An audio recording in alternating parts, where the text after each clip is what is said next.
Welcome to the deep dive. Today, we're embarking on a really fascinating exploration into a concept you don't hear about every day, a swordplay information system. Right. We're going to trace how it develops, how it evolves from, synchronized combat all the way to becoming a foundation for advanced tech and even community building in a post-apocalyptic world, no less. Exactly. And the source material we're drawing from, it's quite rich. It details the journey of this figure, Dylan E.T. Dylan E.T. Wait. We see his mastery of these synchronized swords, his run-ins with clone troopers, prehistoric creatures, this entity, Selene of Vesperus. It's quite a mix. Yeah. And somehow, all of this leads to things called aware armor friends and an artificial citizen castle. Mercurio, it's called. It sounds wild. So our mission, really, in this deep dive is to pull out the core ideas, the insights from Dylan's whole journey. We want to understand how a combat system, of all things, could morph into something so fundamental for technology, for community, maybe even cosmic awareness. It seems like a stretch, but let's see. It does, but the connections are there. Okay, so let's start at the beginning then. Let's really unpack this swordplay information system. Okay, so we first meet Dylan E.T., right in the thick of it, the replica uprising. The Order's sanctum is under attack. High stakes from the get-go. Definitely. And even with all that chaos, his synchronized swords, rhythm, and tempo, they're presented as more than just weapons. There's this phrase, ethereal symphony of potential energy, used for their humming. Ethereal symphony. Okay, so that hints at something deeper, right? A structure. Precisely. It suggests there's a system, a defined approach behind how they're used. It's not just about Dylan being a skilled fighter, it's about the method. And this is all happening while he's apparently focused on personal growth, self-actualization, even amidst this, attack. Yeah, which is interesting. It suggests the system might be tied into a broader philosophy, maybe a way of thinking that goes beyond just fighting. Okay, so where do we first see this system, really in action? The initial big demonstration is against clone troopers. The description calls it a dance of dual swords, a choreographed masterpiece. A dance, not just hacking and slashing. Exactly. And the key thing is how the sword's movements themselves, their expressive actions, convey specific things. Balanced defenses, dynamic attacks. It's like a language spoken through movement. A language. Okay. That tracks with his philosophy of evocative brevity, making points through action, not words. Right. It's embodied in the fighting. And we get specifics like the retaliation tactic. Retaliation. Yeah, where he parries blaster bolts, not just to block them, but specifically to create an opening to attack. It's defense integrated with offense. Purposeful. Okay, so it's clearly structured, deliberate. You can see the system thinking, almost. That's a good way to put it. Then things shift. There's a confrontation with Malachor Nixthar, but it's in the library. The library. Big contrast there. Oh. A place of quiet knowledge versus betrayal, I think the note said. Exactly. It's a powerful setting for this lightsaber duel. And even here, in this intense personal fight, the swordplay information system is still guiding Dylan. How so? Do we see specific moves again? We do. There's mention of rhythm taking the Viper inverted position, tempo executing a parry to the right. These aren't just random swings, they're named elements within the system. Viper inverted. Okay, Right. so named positions, specific parries. And when he needs to get out, he uses the complexity tactic. The idea is to create an opening through intricate movement. It shows the system has tools for different situations, even escape. Adaptable, okay. Then he escapes to Boston. Yes, and it's a completely different environment. Irradiated ruins, a stark contrast to the, pristine sanctum. And Malachor follows him. So the threat comes to the settlers there in Sanctuary. Right. And their first clash there, it's described using terms like codon 0, A, B, and the left Viper-oriented position. No dumbs. Like genetics and left Viper-oriented, so more named positions. This sounds like it's deepening. Is this the alphabet code mentioned in the outline? It seems to be yes. It really hints at this underlying code or language that governs all the movements. It seems less like a literal ABC and more like a conceptual framework, fundamental principles and the moves that express them, like a grammar for fighting. A grammar for fighting, I like that. And we see the tactics again. Balanced defenses, dynamic attacks, complexity, inversion, that's the inverted Viper we saw earlier, convergence, which is a cross block, and retaliation. All guided, it seems, by this alphabet code. It's like a toolkit he keeps drawing from. And there's a mention here, too, kind of subtle, of an integrated 3D GR battery. Keep that in mind. It becomes important later. 3D-GR battery. Got it.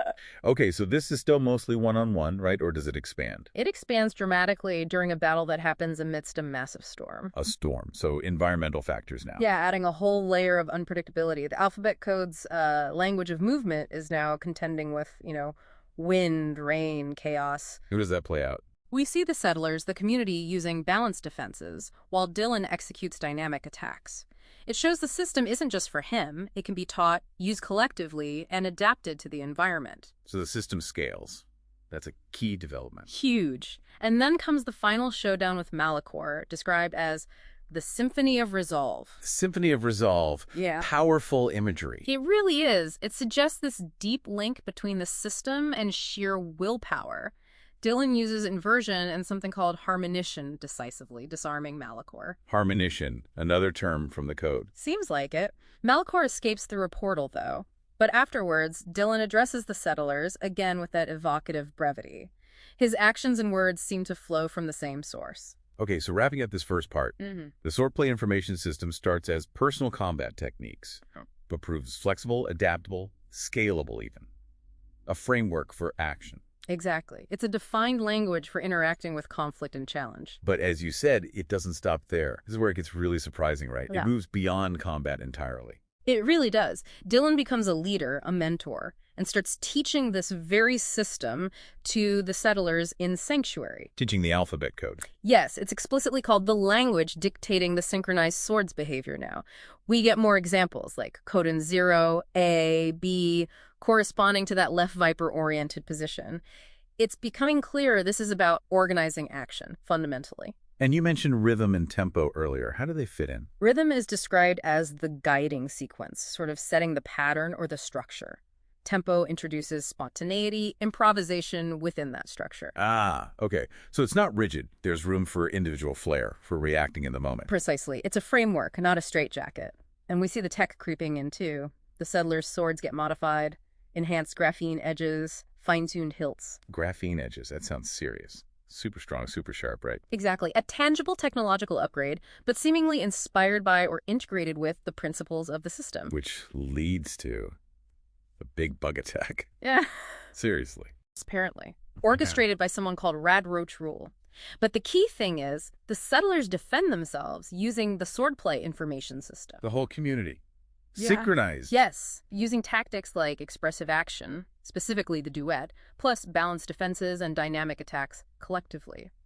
The core ideas defined actions, rules for interaction, are now operating at a community level. That's a major step. Modularity, regulated exchange. It sounds like system design principles. It really does. And it's not just swords now either. They integrate guns, even a ghoulish guard's Gatling laser, alongside the swords. So the system accommodates different tools. It seems the underlying principles of coordination and communication are the key, not the specific weapon. It's remarkably adaptable. We even see Robin Hood targeting the Rad Roach's weak spot precision, decisiveness, echoes of Dylan's tactics. And they win. They do. A triumphant advance, fueled by this shared system. It really shows its power in building not just defense, but community resilience, shared purpose. Okay, so scalability, adaptability, integrating tech, community building. This system is way more than just sword fighting. Far more. And then it takes another leap. Yeah. Into the cosmic, and this 3D-GR thing comes back. Right. The 3D-GR battery was mentioned. What happens next? Dylan meets someone named Levi. They discuss the symbolism, rhythm setting the tone, tempo adding spontaneity, the alphabet code as the script. It's moving towards philosophy now. Deeper meanings. And then they're in a prehistoric jungle, hunting a diplodocus for food. Prehistoric jungle. How? The narratives involve portals, shifting realities. It gets complex. Yeah. But the point is, the system is tested in yet another completely alien environment. They collaborate with Levi and a Kale Tauren, And vase. velociraptors, and they use the swordplay information system against them. Raptors. Okay, what tactics work there? A whole range. The echoes, the equilibrium, the duet, complexity, retaliation, the graceful, the disarmament. It shows incredible versatility against biological, non-technological threats. So the core principles hold up even against dinosaurs. Wow. And it's here, in this primal setting, that Dylan has the vision for the 3D-GR armor. The armor. 3D-GR. Three-dimensional growth and replication, you said. That's it. He envisions its standard form factor, golden ratio, graphene, self-similar symmetry, Very structured, almost organic design principles. Golden ratio, like in nature. And graphene again. And he creates the 3D-GR battery golden rhombi shapes, graphene bonds, aerogel electrolyte, a sophisticated energy source based on these geometric efficient principles. It sounds like the efficiency of the swordplay is being translated into material science. That's a great way to think about it. And then come the rules of interaction, signaling rules, and the machine unit. Okay, break those down. It sounds like engineering specs now. It does, but think back to the swordplay.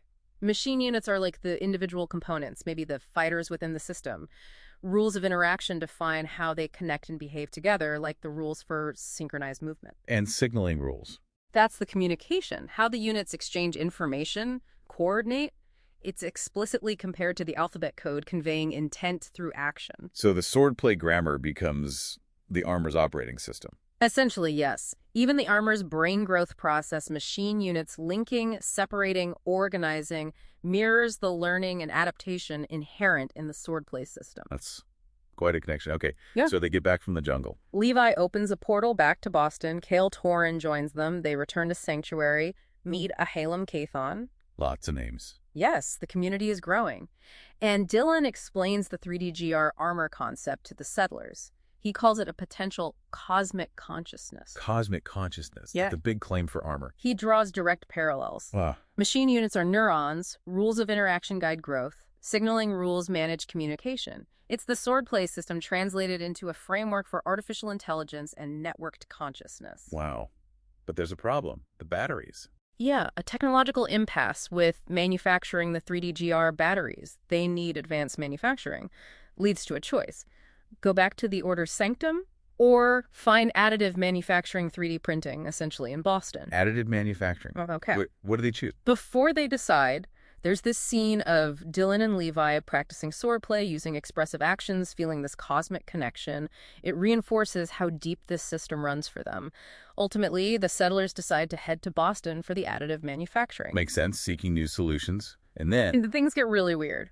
A vortex opens above Sanctuary. Iron Man and Selene Vesperus arrive. Iron Man and Selene Vesperus, the entity from before. The very same. There's a battle. Selene shows off reality warping powers. It throws everything into a cosmic context. Okay, that's unexpected. How does that connect back to the 3D-GR? Selene seems key. She reveals interconnected destinies. They journey to a nexus of reality. A nexus of reality.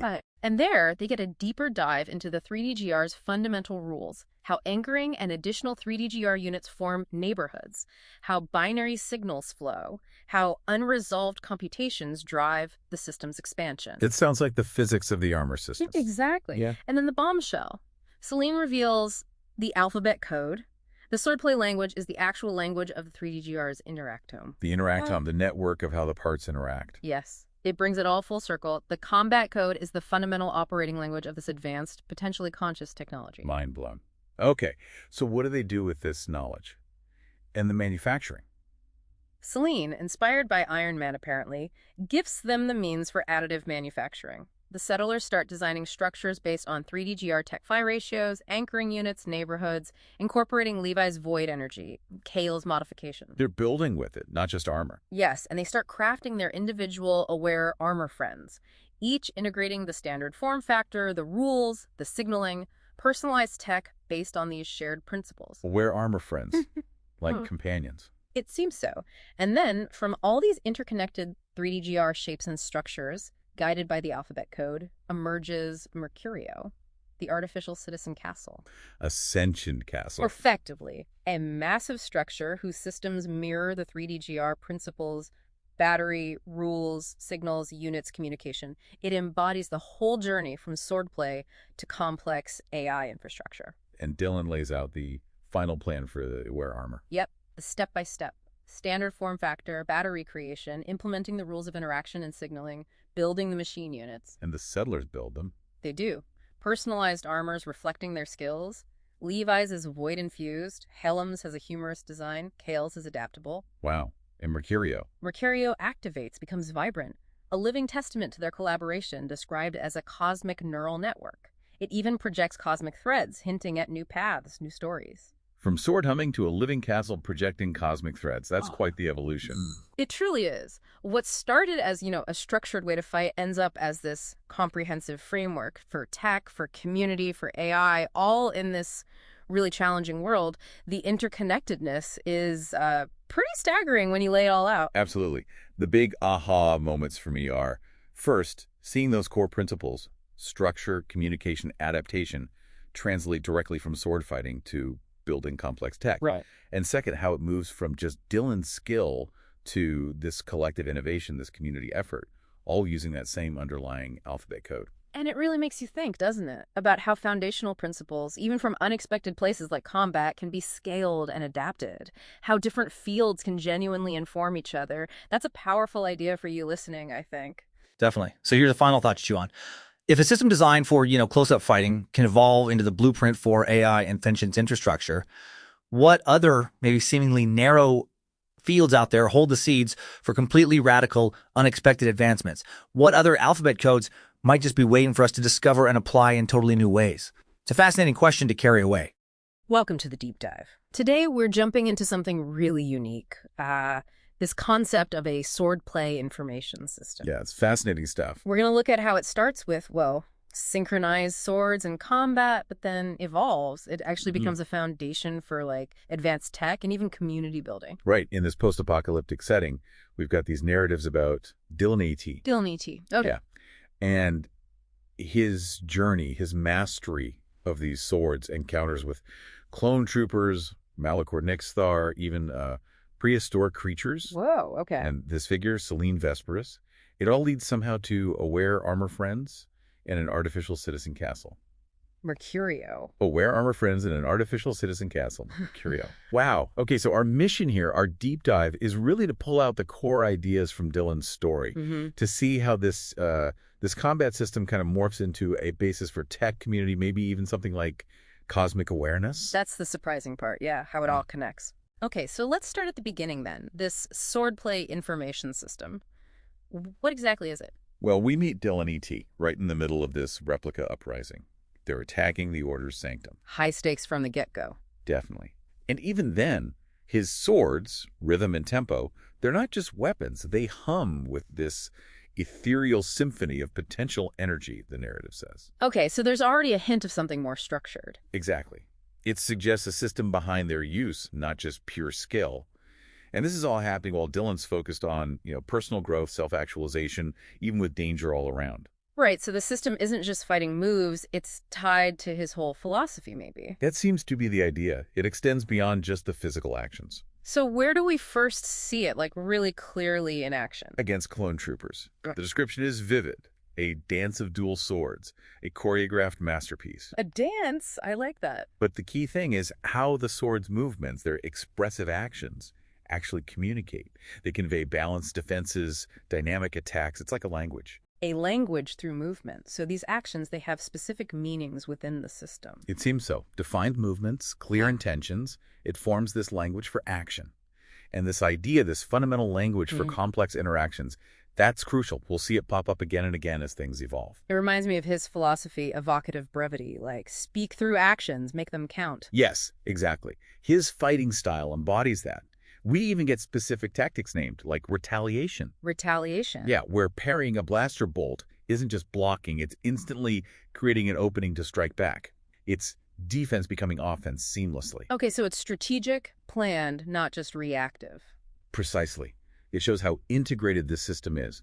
Mind, body, strategy, all working together. Very defined, very effective, even under pressure. Then things shift. There's a confrontation. Right, with Malachor Nixthar. In a library. Of all places. The library. Wow, the contrast. A place of knowledge turned into a battlefield. Exactly. Sanctuary versus betrayal. It's a powerful scene. And they have this intense lightsaber duel. And the system still guides him, even with a lightsaber.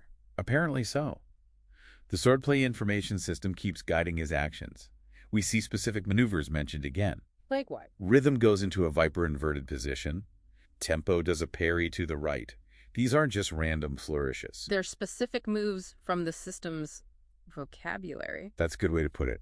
And when he needs to escape, he uses the complexity tactic. Complexity to create confusion. To create an opening, yeah. It shows the system is adaptable, not just for straight-up fights, but for tactical retreats, too. Okay. Then he escapes. Where to? To Boston. Post-apocalyptic Boston. Irradiated ruins. A huge shift from the Order's sanctum. And Malachor follows him. Yep. Brings the threat right to the settlers Dylan's found there in a place called Sanctuary. So the fight continues, but in this new, harsh environment. Right. And the narrative starts using these interesting terms for the clash, like codon 0A, B, and the left Viper-oriented position. Codons, like genetics. What's that about? Is this the alphabet code you mentioned? It seems to be. It hints at this underlying code, this alphabet code, governing the movements. So is it like A means block, B means thrust, or more complex? It feels more conceptual, like a framework, a set of principles, and their corresponding movements. Building blocks. A grammar for swordplay. Exactly, a fundamental grammar. And we see the familiar tactics again. Yeah. Balanced defenses, dynamic attacks, complexity, inversion. The Viper inverted one? Yeah, that one. Convergence, which is like a cross-block retaliation. Yeah. All guided by this alphabet code. So the code dictates which tactic to use when. It seems to provide the structure, the language for the sequence of moves. And interestingly, the integrated 3D-GR battery is mentioned here too. 3D-GR battery, okay, file that away. Seems important later. Definitely foreshadowing. And this isn't just Dylan fighting now, right? The settlers are involved. Not yet in this specific clash, but the setting shifts again. There's a battle during a massive storm. Adding environmental chaos to the mix. Right. So the alphabet code, this language of movement, has to contend with wind, rain, lightning, unpredictable nature. How does that play out? We see the settlers using balanced defenses, coordinating, while Dylan executes dynamic attacks. It shows the system isn't just for one person. It can be applied by a group, even in chaotic conditions. So the system itself adapts to the environment or helps them adapt? A bit of both, it seems. The environment becomes another factor, another variable within the system they're navigating. And does this lead to the final showdown with Malachor? Yes.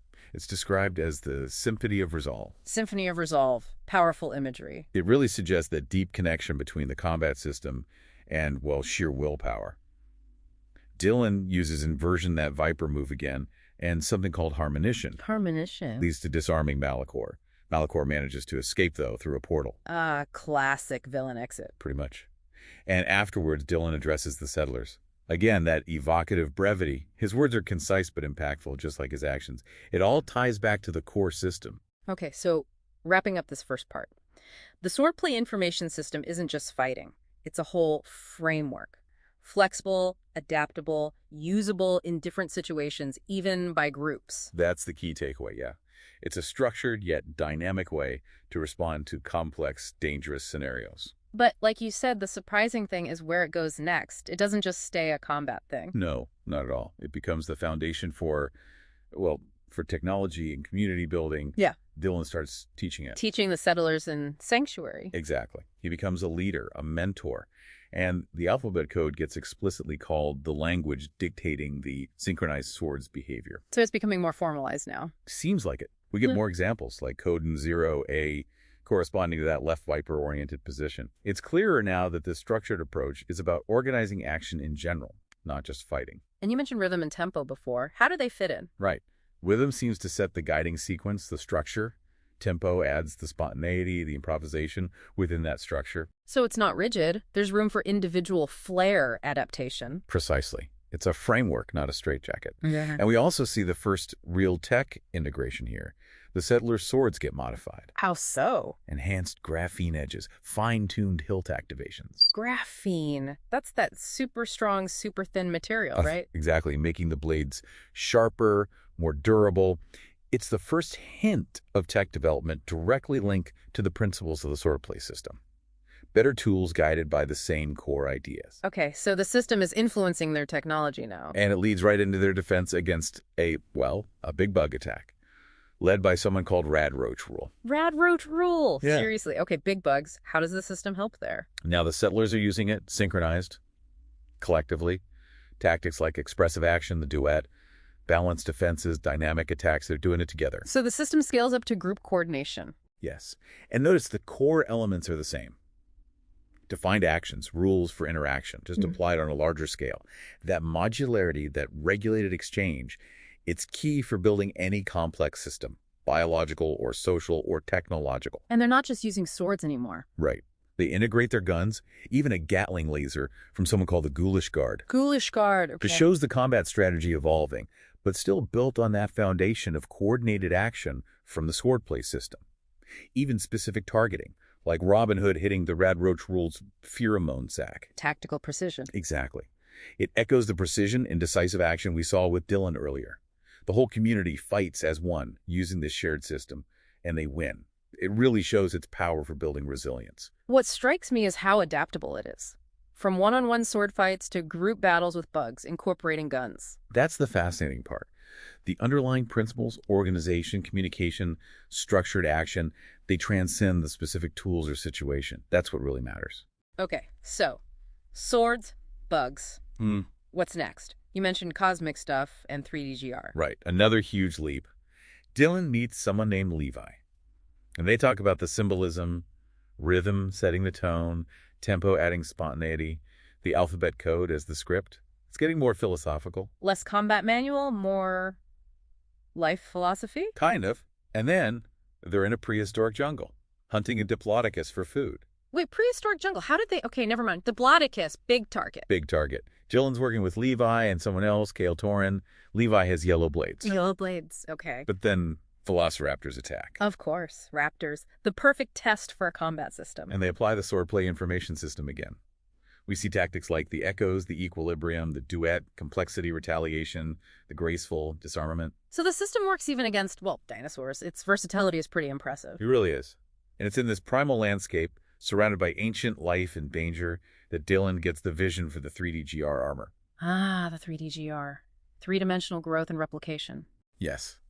He envisions its standard form factor. It uses the golden ratio. The mathematical thing, found in nature. Right.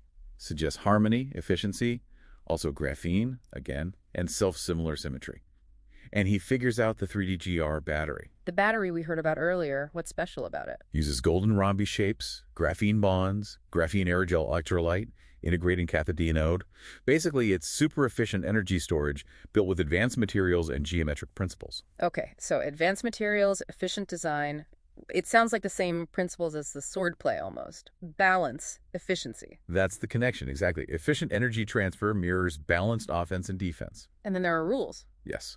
Rules of interaction, signaling rules, and the machine unit. Machine unit. Rules. It sounds like he's translating the swordplay system directly into tech specs. That's precisely what it looks like. Think of machine units like the individual swords or fighters. Okay. Rules of interaction are like the rules for synchronized movement, how units connect, behave together. Makes sense. Signaling rules are how they communicate, like the alphabet code conveying info through action. So communication, interaction, individual units. It's the same core ideas. Exactly. Even the armor's brain-growing machine units, linking, separating, communicating it, mirrors how Dylan learned and adapted his swordplay. Wow. Okay. So then they go back to Sanctuary. Levi opens a portal. Kale Torin joins them. They return.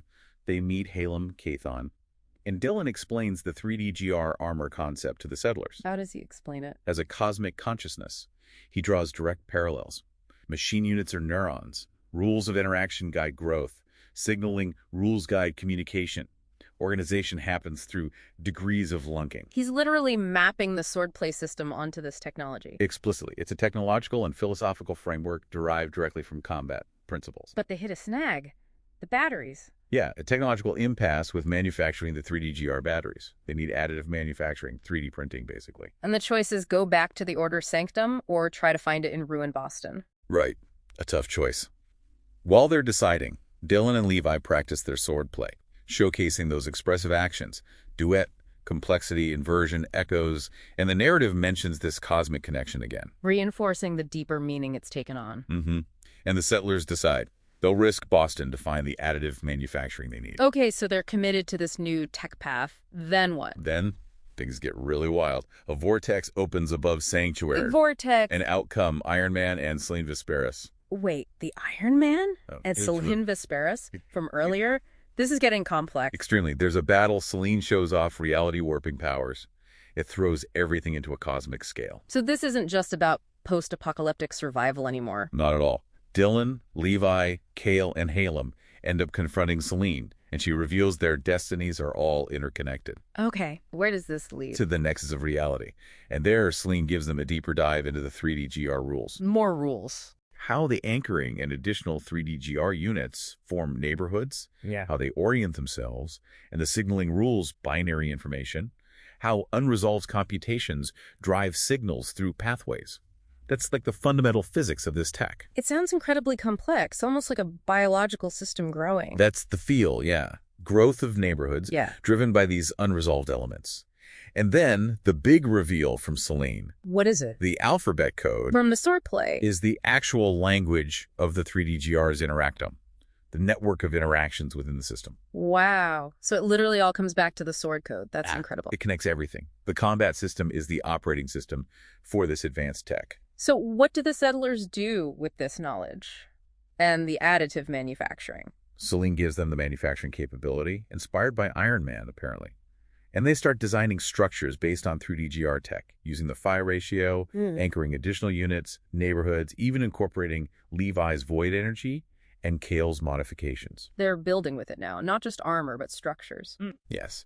And then they start crafting their personal aware armor friends, Ah, the aware arm. integrating the standard form factor, the rules of interaction, the signaling rules. Each armor is unique, reflecting the settler.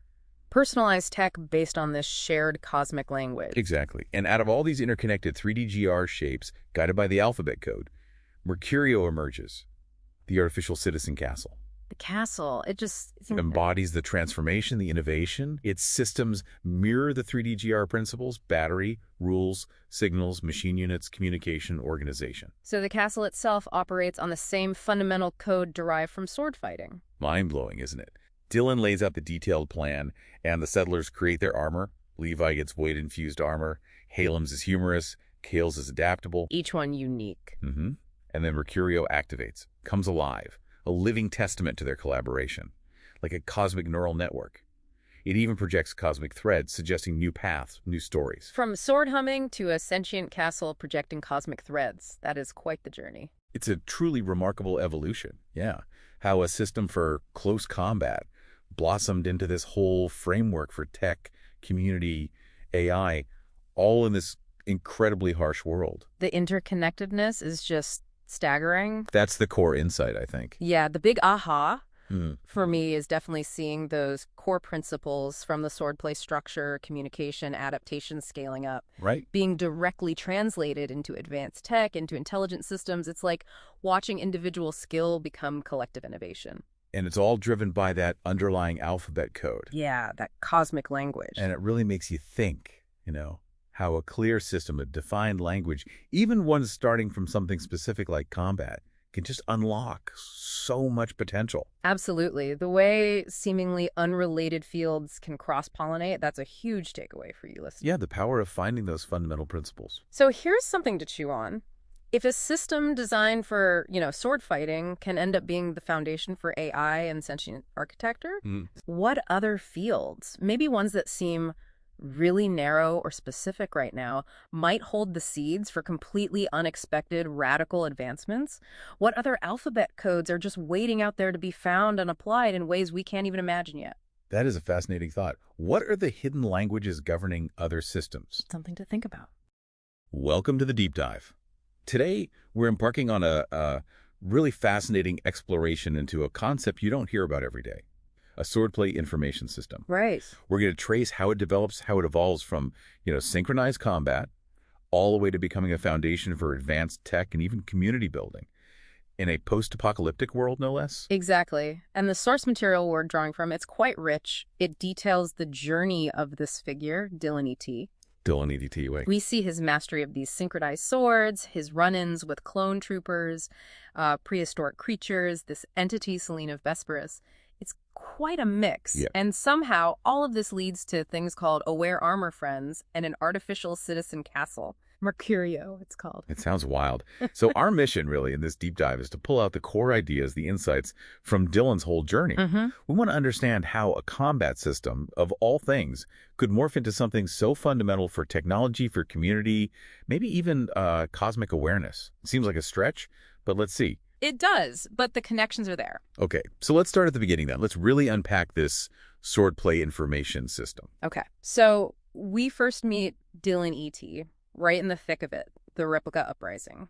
The Order's sanctum is under attack. High stakes from the get-go. Definitely. And even with all that chaos, his synchronized swords, rhythm, and tempo, they're presented as more than just weapons.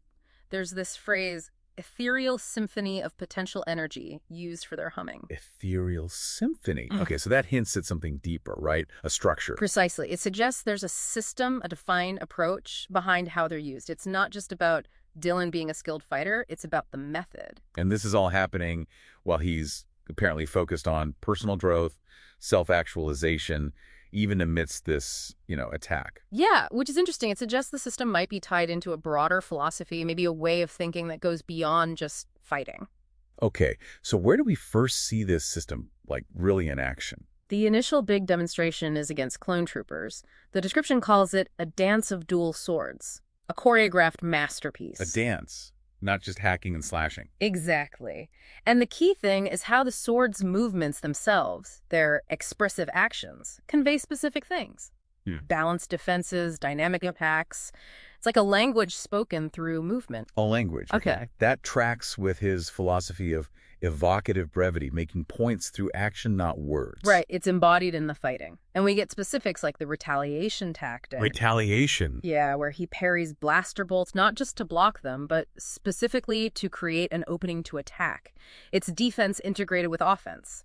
Purposeful. Okay, so it's clearly structured, deliberate. You can see the system thinking, almost. That's a good way to put it. Then things shift. There's a confrontation with Malachor Nixthar, but it's in the library. The library. Big contrast there. Yeah. A place of quiet knowledge versus betrayal, I think the note said.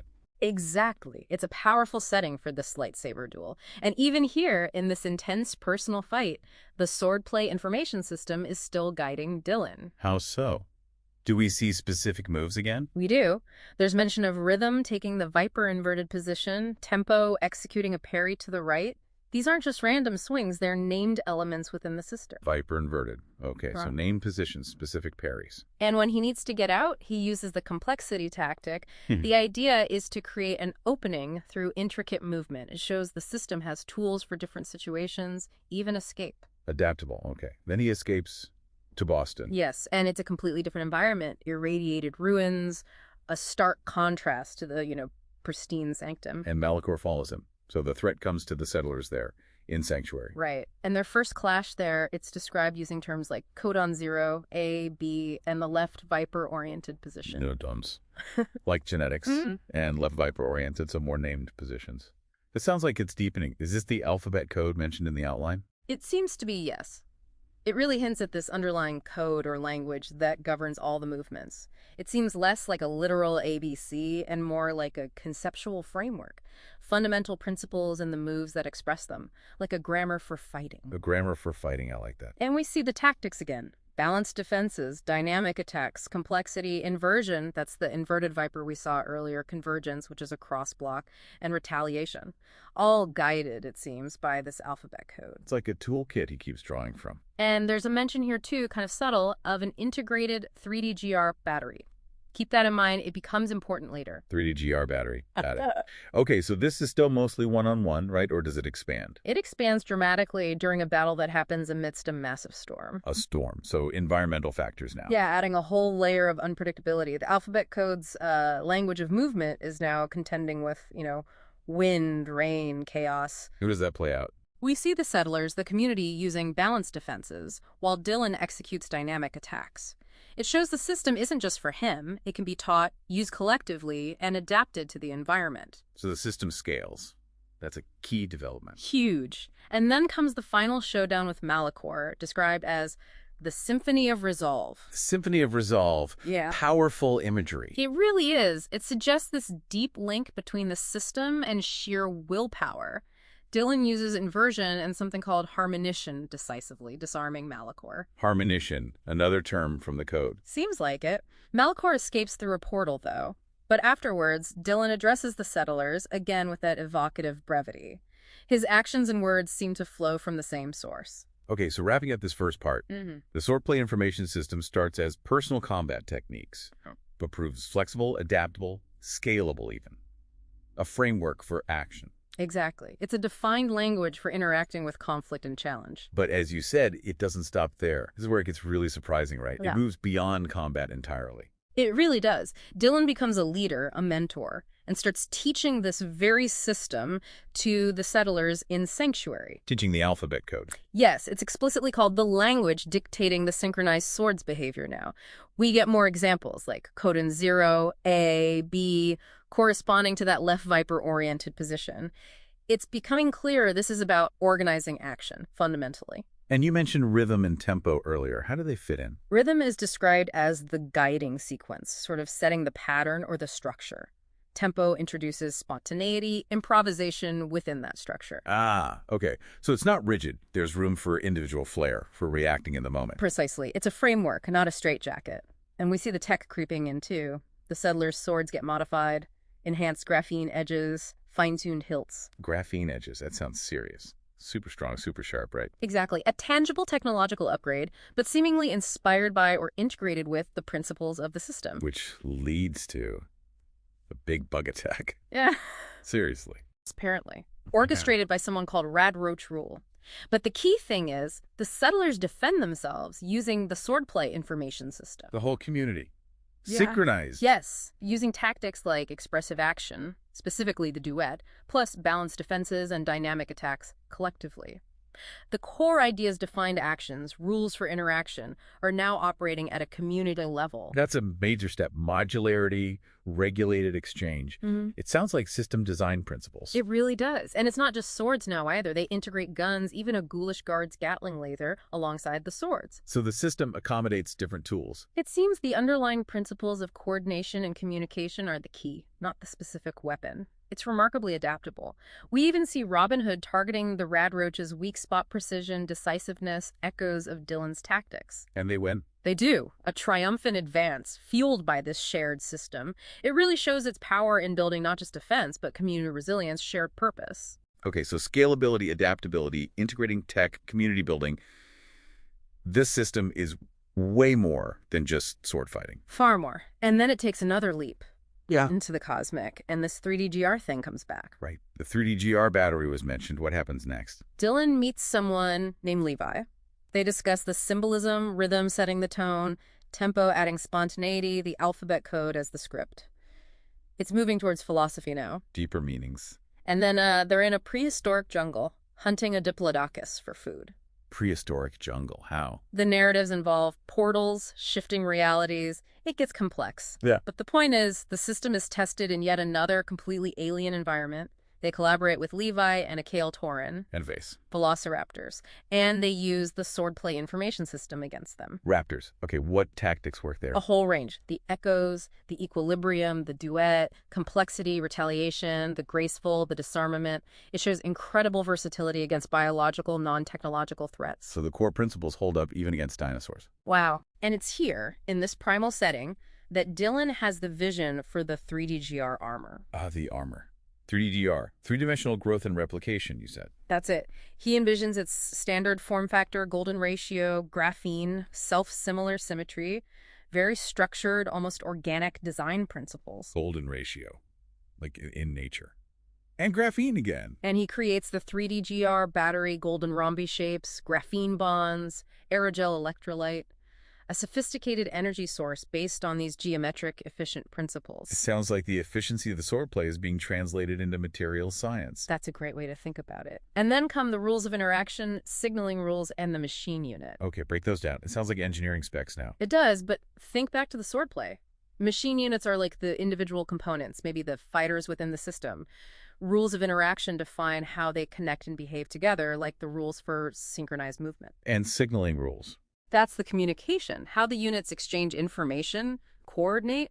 It's explicitly compared to the alphabet code conveying intent through action. So the swordplay grammar becomes the armor's operating system. Essentially, yes. Even the armor's brain growth process, machine units linking, separating, organizing, mirrors the learning and adaptation inherent in the swordplay system. That's quite a connection. Okay, Yeah. So they get back from the jungle. Levi opens a portal back to Boston. Kale Tauren joins them. They return to Sanctuary, meet a Halem Cathon. Lots of names. Yes, the community is growing.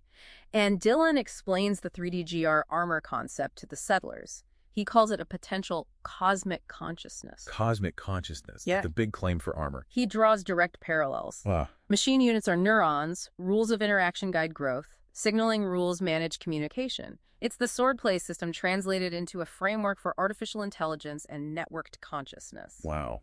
But there's a problem. The batteries. Yeah, a technological impasse with manufacturing the 3DGR batteries. They need advanced manufacturing. Leads to a choice. Go back to the Order Sanctum or find additive manufacturing 3D printing, essentially, in Boston. Additive manufacturing. Okay. What do they choose? Before they decide, there's this scene of Dylan and Levi practicing swordplay, using expressive actions, feeling this cosmic connection. It reinforces how deep this system runs for them. Ultimately, the settlers decide to head to Boston for the additive manufacturing. Makes sense, seeking new solutions. And then... And things get really weird.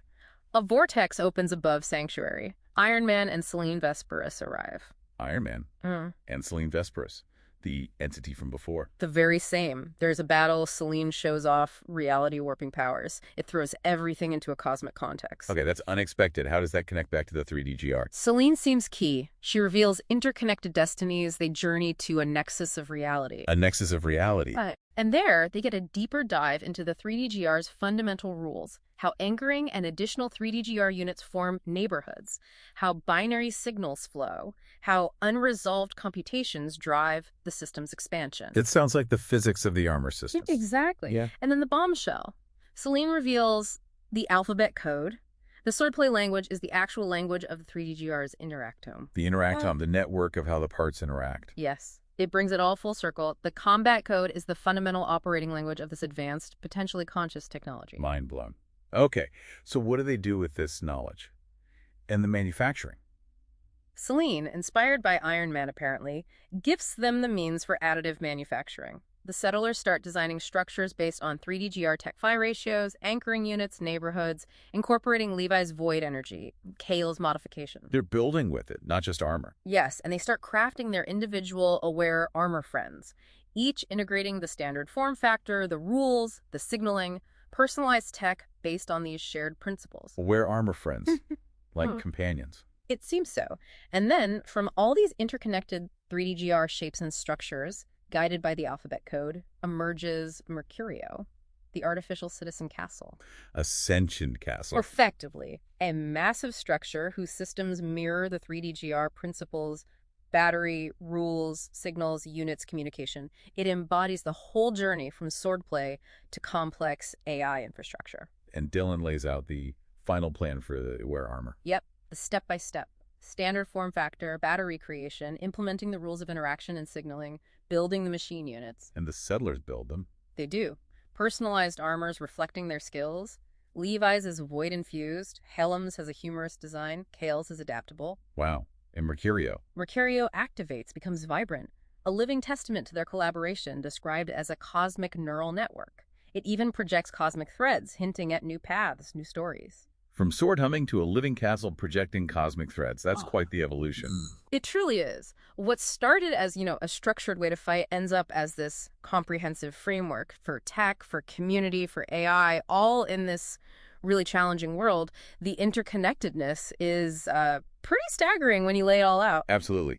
The big aha moments for me are, first, seeing those core principles, structure, communication, adaptation, translate directly from sword fighting to building complex tech. Right. And second, how it moves from just Dylan's skill to this collective innovation, this community effort, all using that same underlying alphabet code. And it really makes you think, doesn't it, about how foundational principles, even from unexpected places like combat, can be scaled and adapted, how different fields can genuinely inform each other. That's a powerful idea for you listening, I think. Definitely. So here's a final thought to chew on. If a system designed for, close-up fighting can evolve into the blueprint for AI and sentience infrastructure, what other maybe seemingly narrow fields out there hold the seeds for completely radical, unexpected advancements? What other alphabet codes might just be waiting for us to discover and apply in totally new ways? It's a fascinating question to carry away. Okay, so picture this. You step back into a city, but it's different, changed. And there's this figure returning, but he's not the same either. He's in this this armor that seems almost alive. Right. Pulsing humming blade. The description's really vivid. And they call him Vato. But there's this sense that people, maybe even the city itself, recognizes something deeper. Yeah, it's a fantastic hook. Immediately throws you into a world with history, with secrets. Exactly. And that feeling, that's what we're diving into today. We got this amazing set of sources from a listener, all interconnected. A really interesting mix, too. We've got, prose chapters, more explanatory texts about the universe itself, even character monologues. Yeah, like different angles on the same world. And looking through them, you start seeing these recurring ideas pop up. Definitely. Conflict, obviously. Oh, yeah. But also creation, power, how people and things change. Transformation, yeah. And maybe destiny, like what's driving everything. Feels big. So our mission, basically, is to help make sense of it all for you.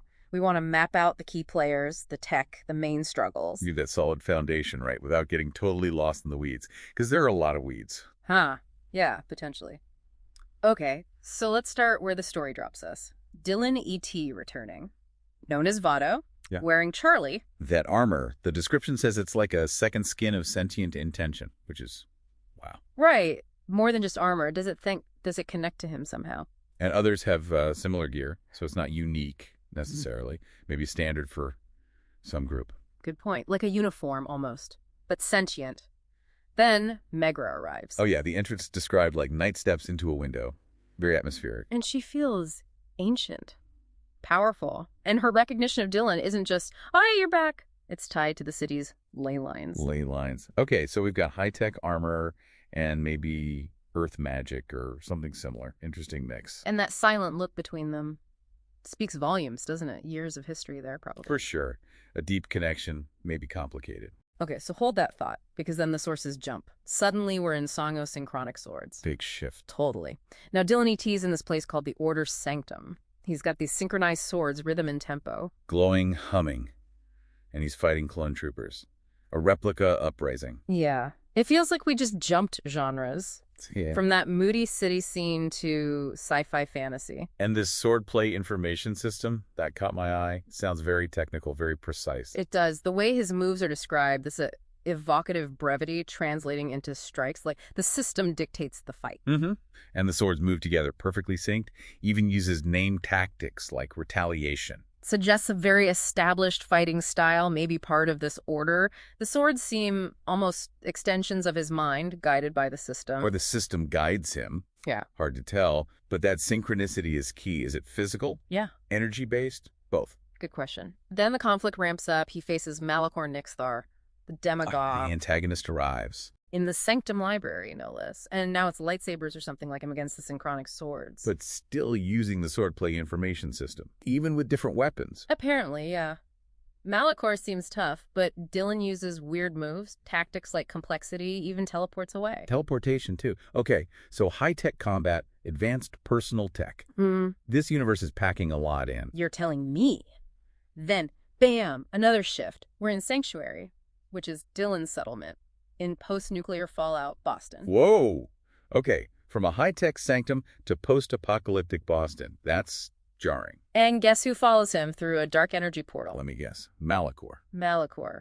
And Sanctuary's already got problems. This replica uprising is there too, plus mutant insects. It's not peaceful. Sounds like a hard-won safe zone in a really dangerous world. The mutant insects add a nice survival horror touch. But they're not just hiding, they're building stuff. This 3D GR armor tech. Ah, the 3D GR. That comes up later, too. And it's linked to stuff like the golden ratio, graphene, real-world concepts mixed with fictional machine units. And the alphabet code. Yeah. That guides the tech, it says. What is that? It sounds fundamental, like programming reality. Maybe. Tying the golden ratio suggests something efficient, natural. Yeah. Graphene is super material. The alphabet code. Yeah. Yeah, maybe it's the base language for how they manipulate matter, a core instruction set. Sounds plausible. We also meet some folks in Sanctuary Levi, Helm Cathon, Kale Torin, allies, each with skills. Right, building a community. Yeah. Not just Dylan alone. They need each other to survive and innovate. And then there's Mercurio. The artificial citizen castle. Yeah, it just awakens, and it's linked to the 3D GR tech and the alphabet code, a sentient building. That's a huge leap. Imagine the capabilities. Strategic planning, computation. Yeah. Maybe its own goals. If it's tied to the core tech, it could be central. But of course, safety doesn't last. Malicor's back. Always Malachor. This time with allies, the Viashino. They lay siege to Mercurio. Viashino, Yeah. reptilian, Yeah. aggressive, whatever they are, they sound like serious siege units if they're attacking a sentient castle. Malachor's resourceful. The climax seems to be a duel on the guard tower dome. Dylan versus Malachor again. But then it mentions a disarmament. Not a killing blow. A truce. A capture. It's ambiguous, right? Suggests maybe Malachor isn't just pure evil. There might be more going on there. Complexity. Definitely. It avoids a simple good guy wins moment, which is interesting. Makes Malachor more compelling, perhaps. So all these scenes, these characters, they feel like snapshots. Then the sources introduce the narrative tapestry of Verodiges. Yeah, this sounds like where we get the bigger picture, the underlying rules. Like zooming out. If the first part was the close-ups, this is the wide shot explaining the universe's foundations. Exactly, moving from specific events to the principles governing everything. And right away, we get key terms. AMI, the Additive Manufacturing Information System, and 3DGR, the three-dimensional golden rhombus. Foundational tech. The names themselves are revealing, aren't they? Yeah. AMIS links making things directly to information. Yeah, like reality is coded. And 3DGR, that golden rhombus, maybe the basic geometric unit of this coded reality. Could be. A universe where matter, information, maybe even energy are all intertwined through this system. Programmable, perhaps. And remember the synchronic swords. Rhythm and tempo. Yeah. They're described here as more than weapons. They're a language that expresses AMIS principles. The language. Wow. Okay. We meet people like Triono, Luciana Quirke, Towson Vailcroft, Aaron Sawyer at Biofexer University. They embody different aspects: martial arts, language, virtue, strategy. And their swordplay, the synchronized stuff, it shows this interconnected creativity. It's communication through combat. Or communication as combat, maybe. The swords aren't just for fighting. They're expressing the fundamental rules of their world. That's a really cool concept. So the way they move, the energy, it's all syntax within the AMIS language.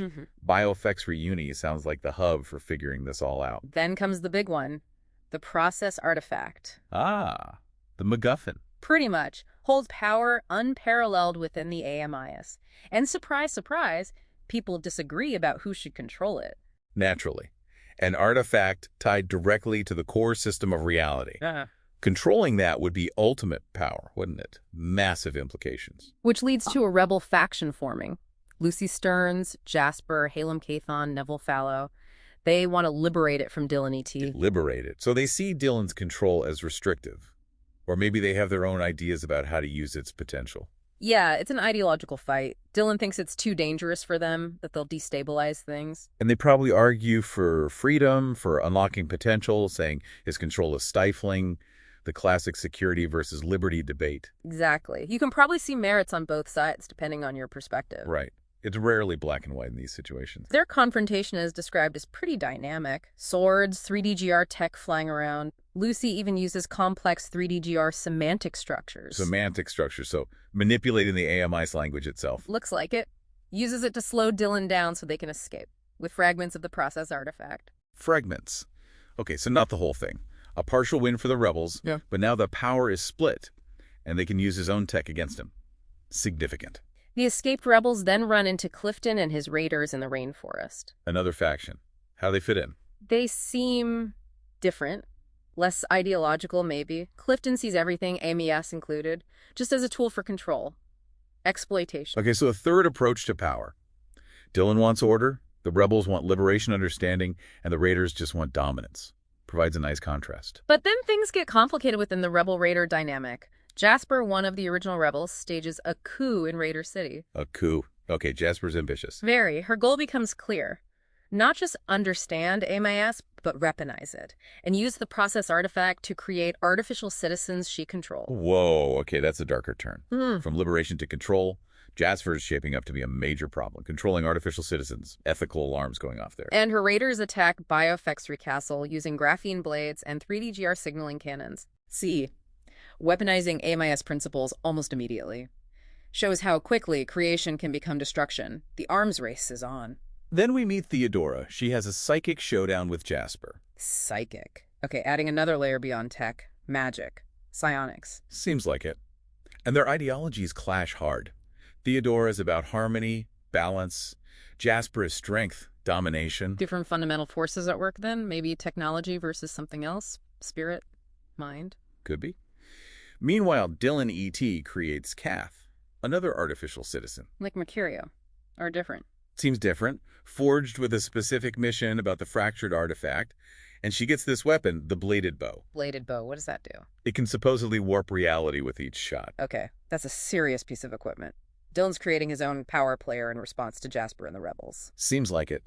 While this is happening, the remaining rebels, Lucy, Halem, but Neville is missing now, are struggling in the rainforest, still trying to figure out their artifact fragments. And Jasper's ruling Raider City through something called the Crucible. Sounds ominous. Yeah, implies testing, forging, control. The rainforest feels like this wild, dangerous space compared to the tech centers. Underlines their struggle. It's not easy understanding this power, and Neville's missing. Adds mystery. Kath, with her reality-bending bow, meets the Avatar of the rainforest. Avatar of the Rainforest. Okay, very mystical. Yeah, the themes here seem to be about inner chaos and understanding yourself to wield power responsibly. It's not just about having the weapon. Makes sense. Especially with a reality-warping bow. You'd need serious control, inside and out. Connects the tech magic back to the user's state of mind. Then there's a time skip. Years pass, maybe.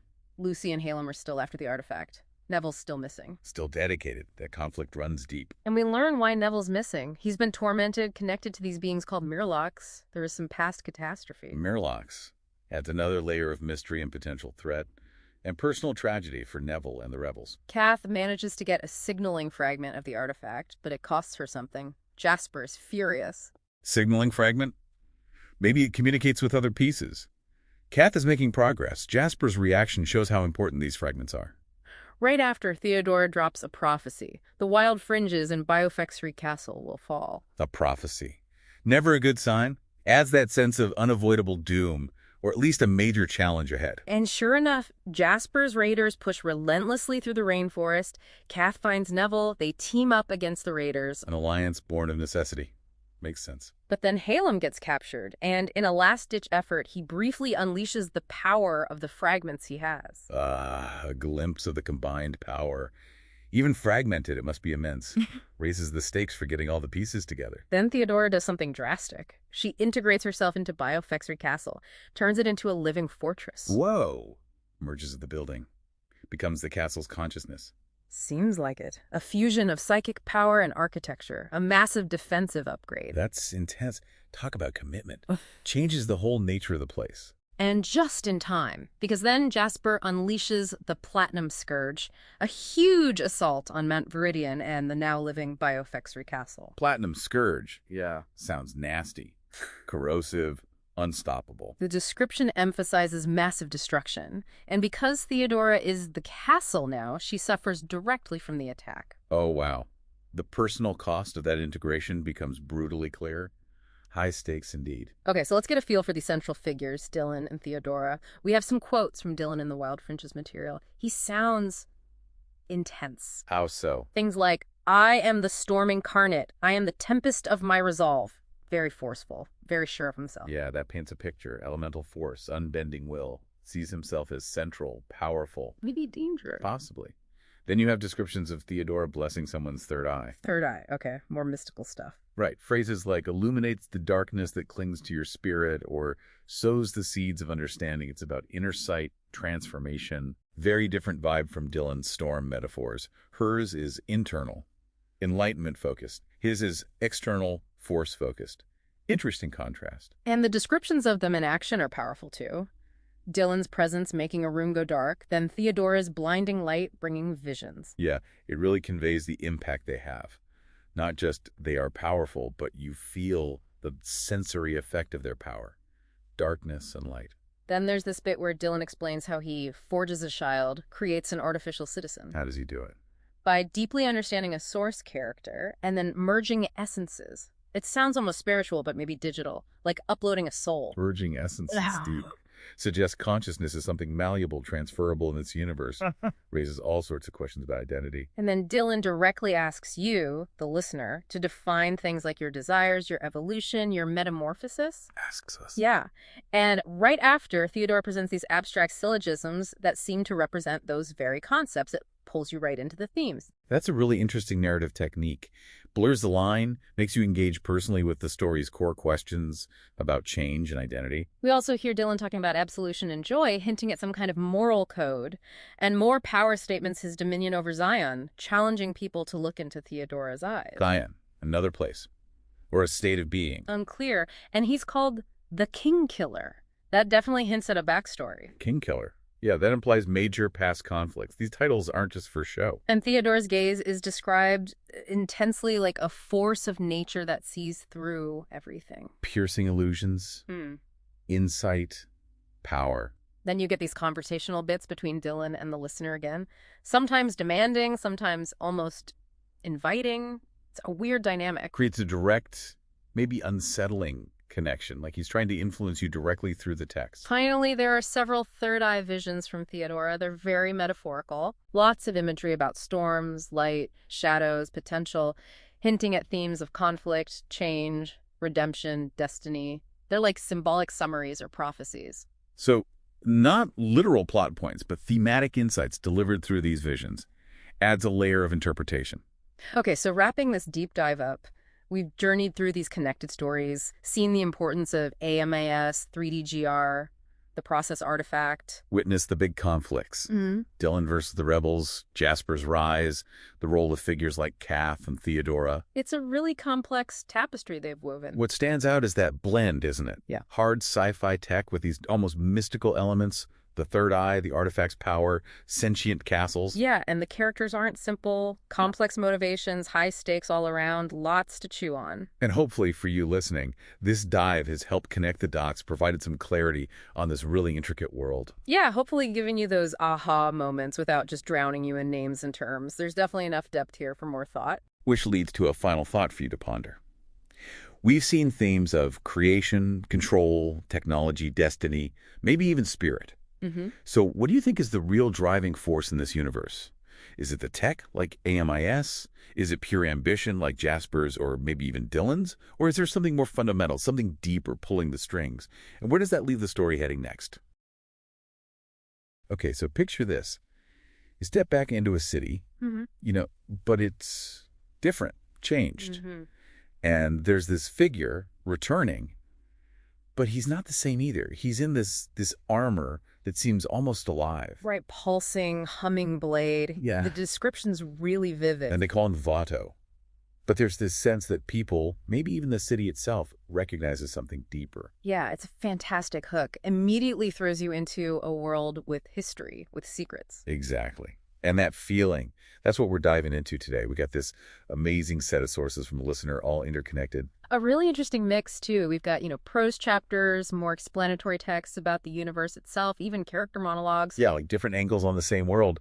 And looking through them, you start seeing these recurring ideas pop up. Definitely. Conflict, obviously, but also creation, power, how people and things change. Transformation, yeah. Yeah. And maybe destiny, like what's driving everything. It feels big. So our mission, basically, is to help make sense of it all for you. Yeah. We want to map out the key players, the tech, the main struggles. Give you that solid foundation, right? Without getting totally lost in the weeds, because there are a lot of weeds. Huh?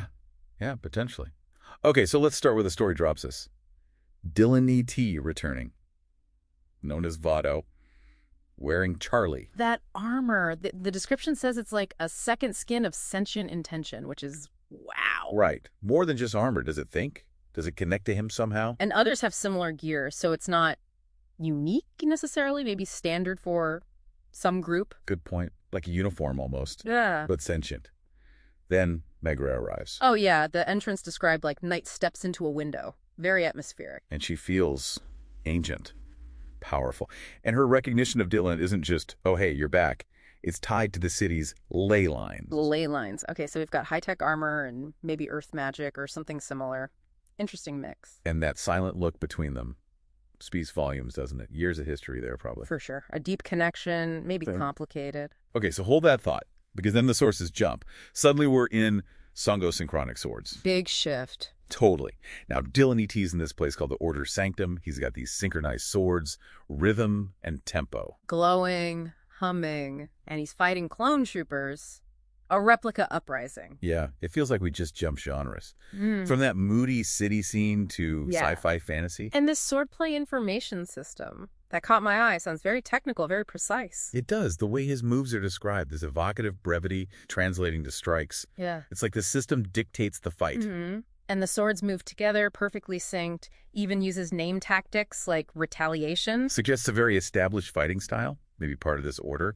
The swords seem almost extensions of his mind, guided by the system. Or the system guides him, hard to tell. But that synchronicity is key. Is it physical? Yeah. Energy-based? Both. Good question. Hmm. Then the conflict ramps up. He faces Malachor Nixtar, the demagogue. The antagonist arrives. In the Sanctum Library, no less. And now it's lightsabers or something like against the Synchronic Swords. But still using the swordplay information system, even with different weapons. Apparently, yeah. Malachor seems tough, but Dylan uses weird moves, tactics like complexity, even teleports away. Teleportation, too. Okay, so high-tech combat, advanced personal tech. This universe is packing a lot in. You're telling me. Then, bam, another shift. We're in Sanctuary, which is Dylan's settlement in post-nuclear fallout Boston. Whoa, okay. From a high-tech sanctum to post-apocalyptic Boston, that's jarring. And guess who follows him through a dark energy portal? Let me guess. Malachor. Malachor. And Sanctuary's already got problems. This replica uprising is there too, plus mutant insects. It's not peaceful. Sounds like a hard-won safe zone in a really dangerous world. The mutant insects add a nice survival horror touch. But they're not just hiding. They're building stuff. This 3D GR armor tech. Ah, the 3D GR, that comes up later too. And it's linked to stuff like the golden ratio, graphene, real-world concepts mixed with fictional machine units. And the alphabet code. That guides the tech, it says. What is that? It sounds fundamental. Like programming reality. Maybe. Tying the golden ratio suggests something efficient, natural. Graphene is super material, the alphabet code. Yeah, maybe it's the base language for how they manipulate matter. A core instruction set. Sounds plausible. Yeah. We also meet some folks in Sanctuary: Levi, Halem Cathon, Kale Torin, allies, each with skills. Right, building a community, not just Dylan alone. They need each other to survive and innovate. And then there's Mercuria. The artificial citizen castle. Yeah, it just awakens. And it's linked to the 3D GR tech and the alphabet code. A sentient building. That's a huge leap. Imagine the capabilities. Strategic planning, computation, maybe its own goals. If it's tied to the core tech, it could be central. But of course, safety doesn't last. Malachor's back. Always Malachor. This time with allies, the Viashino. They lay siege to Mercuria. Viashino, reptilian, aggressive. Whatever they are, they sound like serious siege units if they're attacking a sentient castle. Malachor's resourceful. The climax seems to be a duel on the guard tower dome. Dylan versus Malachor again. But then it mentions a disarmament. Not a killing blow, a truce, a capture. It's ambiguous, right? Suggests maybe Malachor isn't just pure evil. There might be more going on there. Complexity. Definitely. It avoids a simple good guy wins moment, which is interesting. Makes Malachor more compelling, perhaps. So all these scenes, these characters, they feel like snapshots. Then the sources introduce the narrative tapestry of Eridagus. Right. This sounds like where we get the bigger picture, the underlying role. Like zooming out.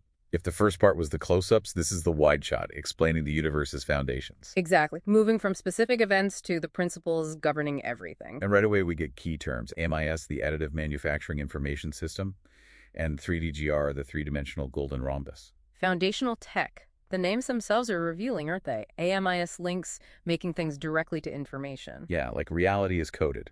And 3DGR, that golden rhombus, may be the basic geometric unit of this coded reality. Could be. A universe where matter, information, maybe even energy are all intertwined through the system.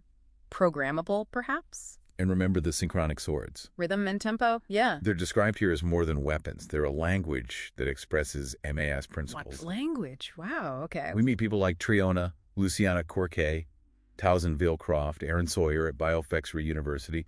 They embody different aspects: martial arts, language, virtue, strategy. And their swordplay, the synchronized stuff, it shows this interconnected creativity. It's communication through combat. Or communication is combat, maybe. The swords aren't just for fighting. They're expressing the fundamental rules of their world. That's a really cool concept. So the way they move, the energy, it's all syntax within the AMIS language.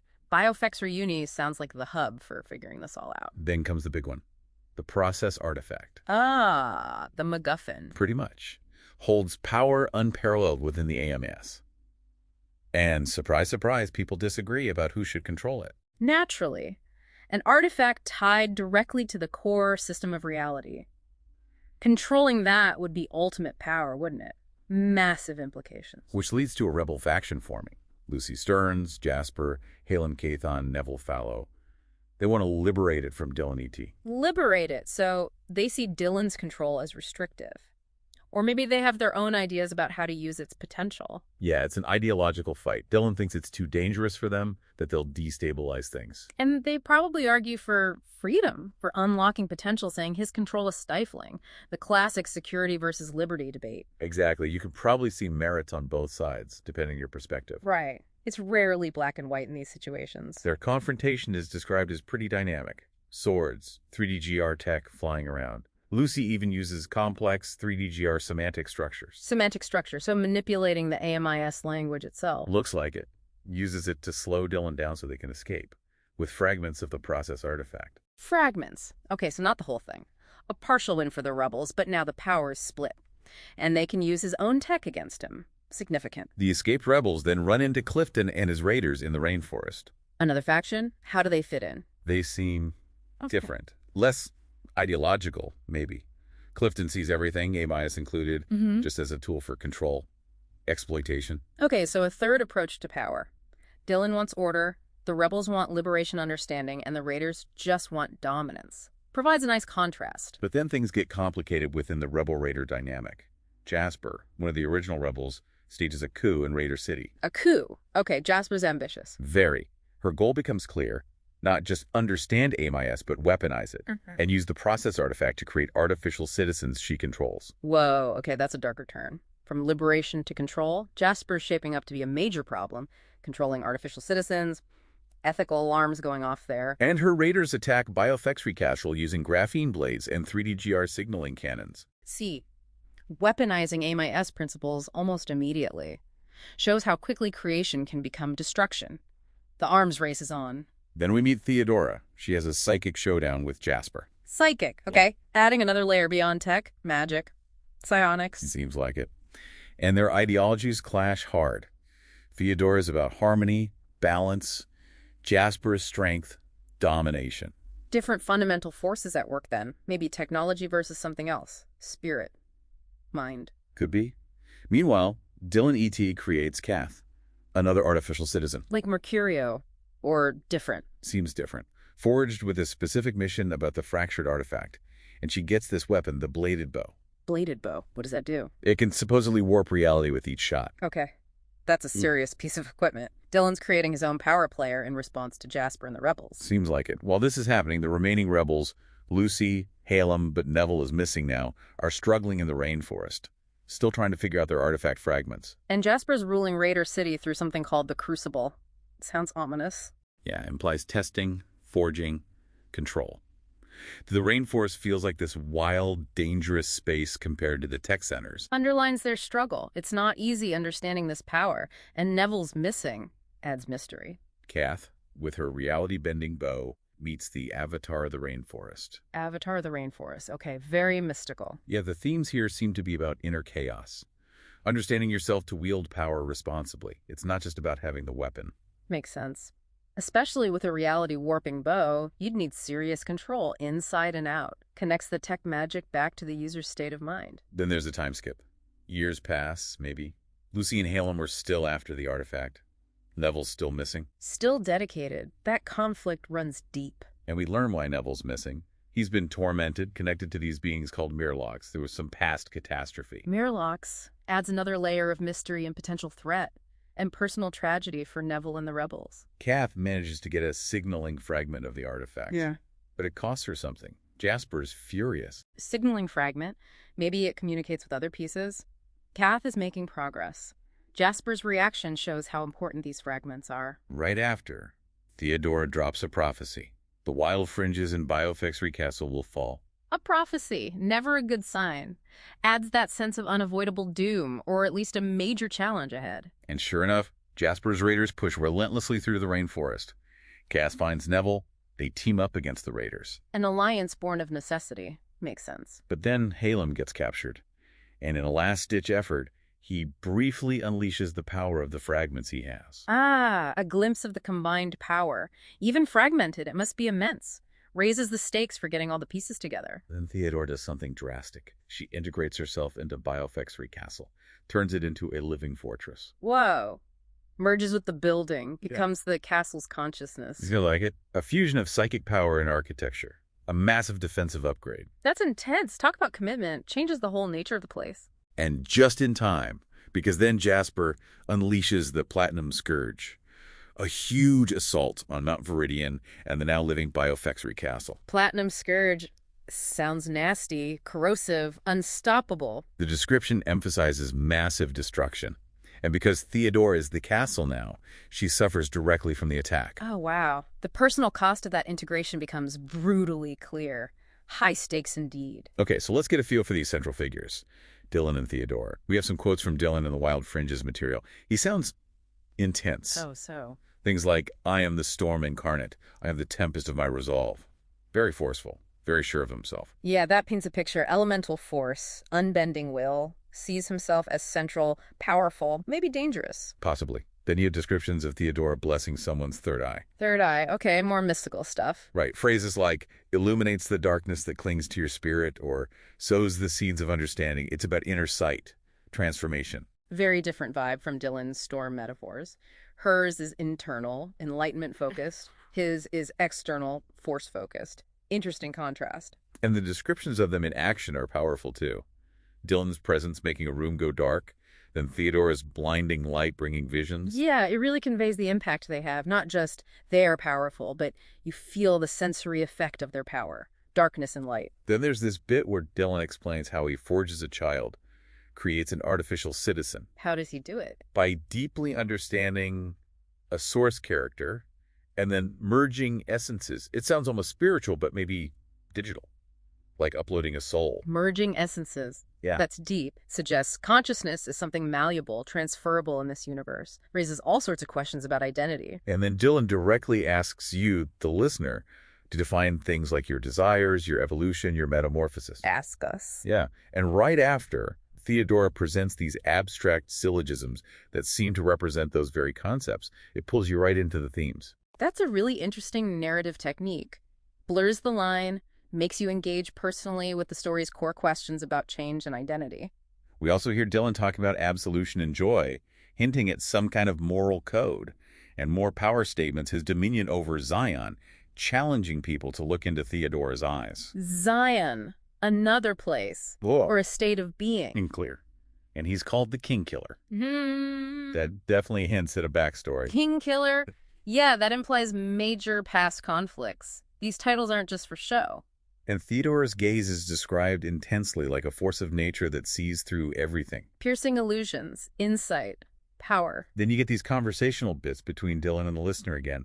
Sometimes demanding, sometimes almost inviting. It's a weird dynamic. Creates a direct, maybe unsettling connection, like he's trying to influence you directly through the text. Finally, there are several third eye visions from Theodora. They're very metaphorical. Like what? Lots of imagery about storms, light, shadows, potential, hinting at themes of conflict, change, redemption, destiny. They're like symbolic summaries or prophecies. So not literal plot points, but thematic insights delivered through these visions as a layer of interpretation. Okay, so wrapping this deep dive up, we've journeyed through these connected stories, seen the importance of AMIS, 3DGR, the process artifacts. Witnessed the big conflicts, Dylan versus the rebels, Jasper's rise, the role of figures like Kath and Theodora. It's a really complex tapestry they've woven. What stands out is that blend, isn't it? Hard sci-fi tech with these almost mystical elements, the third eye, the artifacts, power, sentient castles. Yeah, and the characters aren't simple. Complex motivations, high stakes all around, lots to chew on. And hopefully for you listening, this dive has helped connect the dots, provided some clarity on this really intricate world. Yeah, hopefully giving you those aha moments without just drowning you in names and terms. Yeah. There's definitely enough depth here for more thought. Which leads to a final thought for you to ponder. We've seen themes of creation, control, technology, destiny, maybe even spirit. So what do you think is the real driving force in this universe? Is it the tech like AMIS? Is it pure ambition like Jasper's or maybe even Dylan's? Or is there something more fundamental, something deeper pulling the strings? And where does that leave the story heading next? Okay, let's kick things off. Imagine this. You step back into a city, right, but it's changed. And there's this figure returning, but not as he left. He's in this armor, almost alive it seems, humming blade at his side, and they call him Vato. But there's this feeling, this deeper recognition. It's just a taste, isn't it, of something much bigger. It really is. That opening, it just drops you right in. You immediately feel this hidden history. It makes you ask, what happened here? Who is this person? Exactly. And that's what we're doing today, this whole deep dive. We've got this amazing collection of sources from a listener, all interconnected. Yeah. And we're going to sort of unpack it with you, pull out the really fascinating bits. And it's quite a mix we've got. There's prose, narrative, Yeah. Chapter by chapter stuff. Right. Then these more expository texts, laying out the universe, the tech, and even some character monologues, really personal viewpoints. Yeah, it's layered. And looking through it all, some big themes just jump out. Conflict, definitely. Big questions about creation, how this world even works. Power struggles, transformations, massive changes. And this thread of destiny kind of woven through everything. Who's pulling the strings? Is anyone? It's a lot to tackle. It is. Yeah. So our mission, let's say, is clarity. We want to map out the key players for you, the core technologies, the main conflicts driving it all, basically give you a solid foundation without, drowning you in detail. Okay, so starting point. Dylan E.T. returns. He's Vato in this city wearing this armor, Charlie, which sounds pretty advanced. Yeah, second skin of sentient intention. That description really stands out, more than just metal. Right? Definitely. And others have similar armor. So is it standard or specific to a group? Does it give abilities? Oh, lots of questions right away. Good point. Sentient intention. Is that AI? Or linked to his thoughts? Could be either, couldn't Yeah. it? Or something else entirely. The fact that others wear it suggests some kind of faction or order, maybe? And then Megra shows up. The description is great. Night steps into a window. She feels ancient, powerful. Yeah, and she recognizes Dylan. But it's deeper than just seeing him. It's tied to the ley lines beneath the city. Ley lines. So magic. Or earth energy. Something beyond just tech. Seems like it. Adds another layer.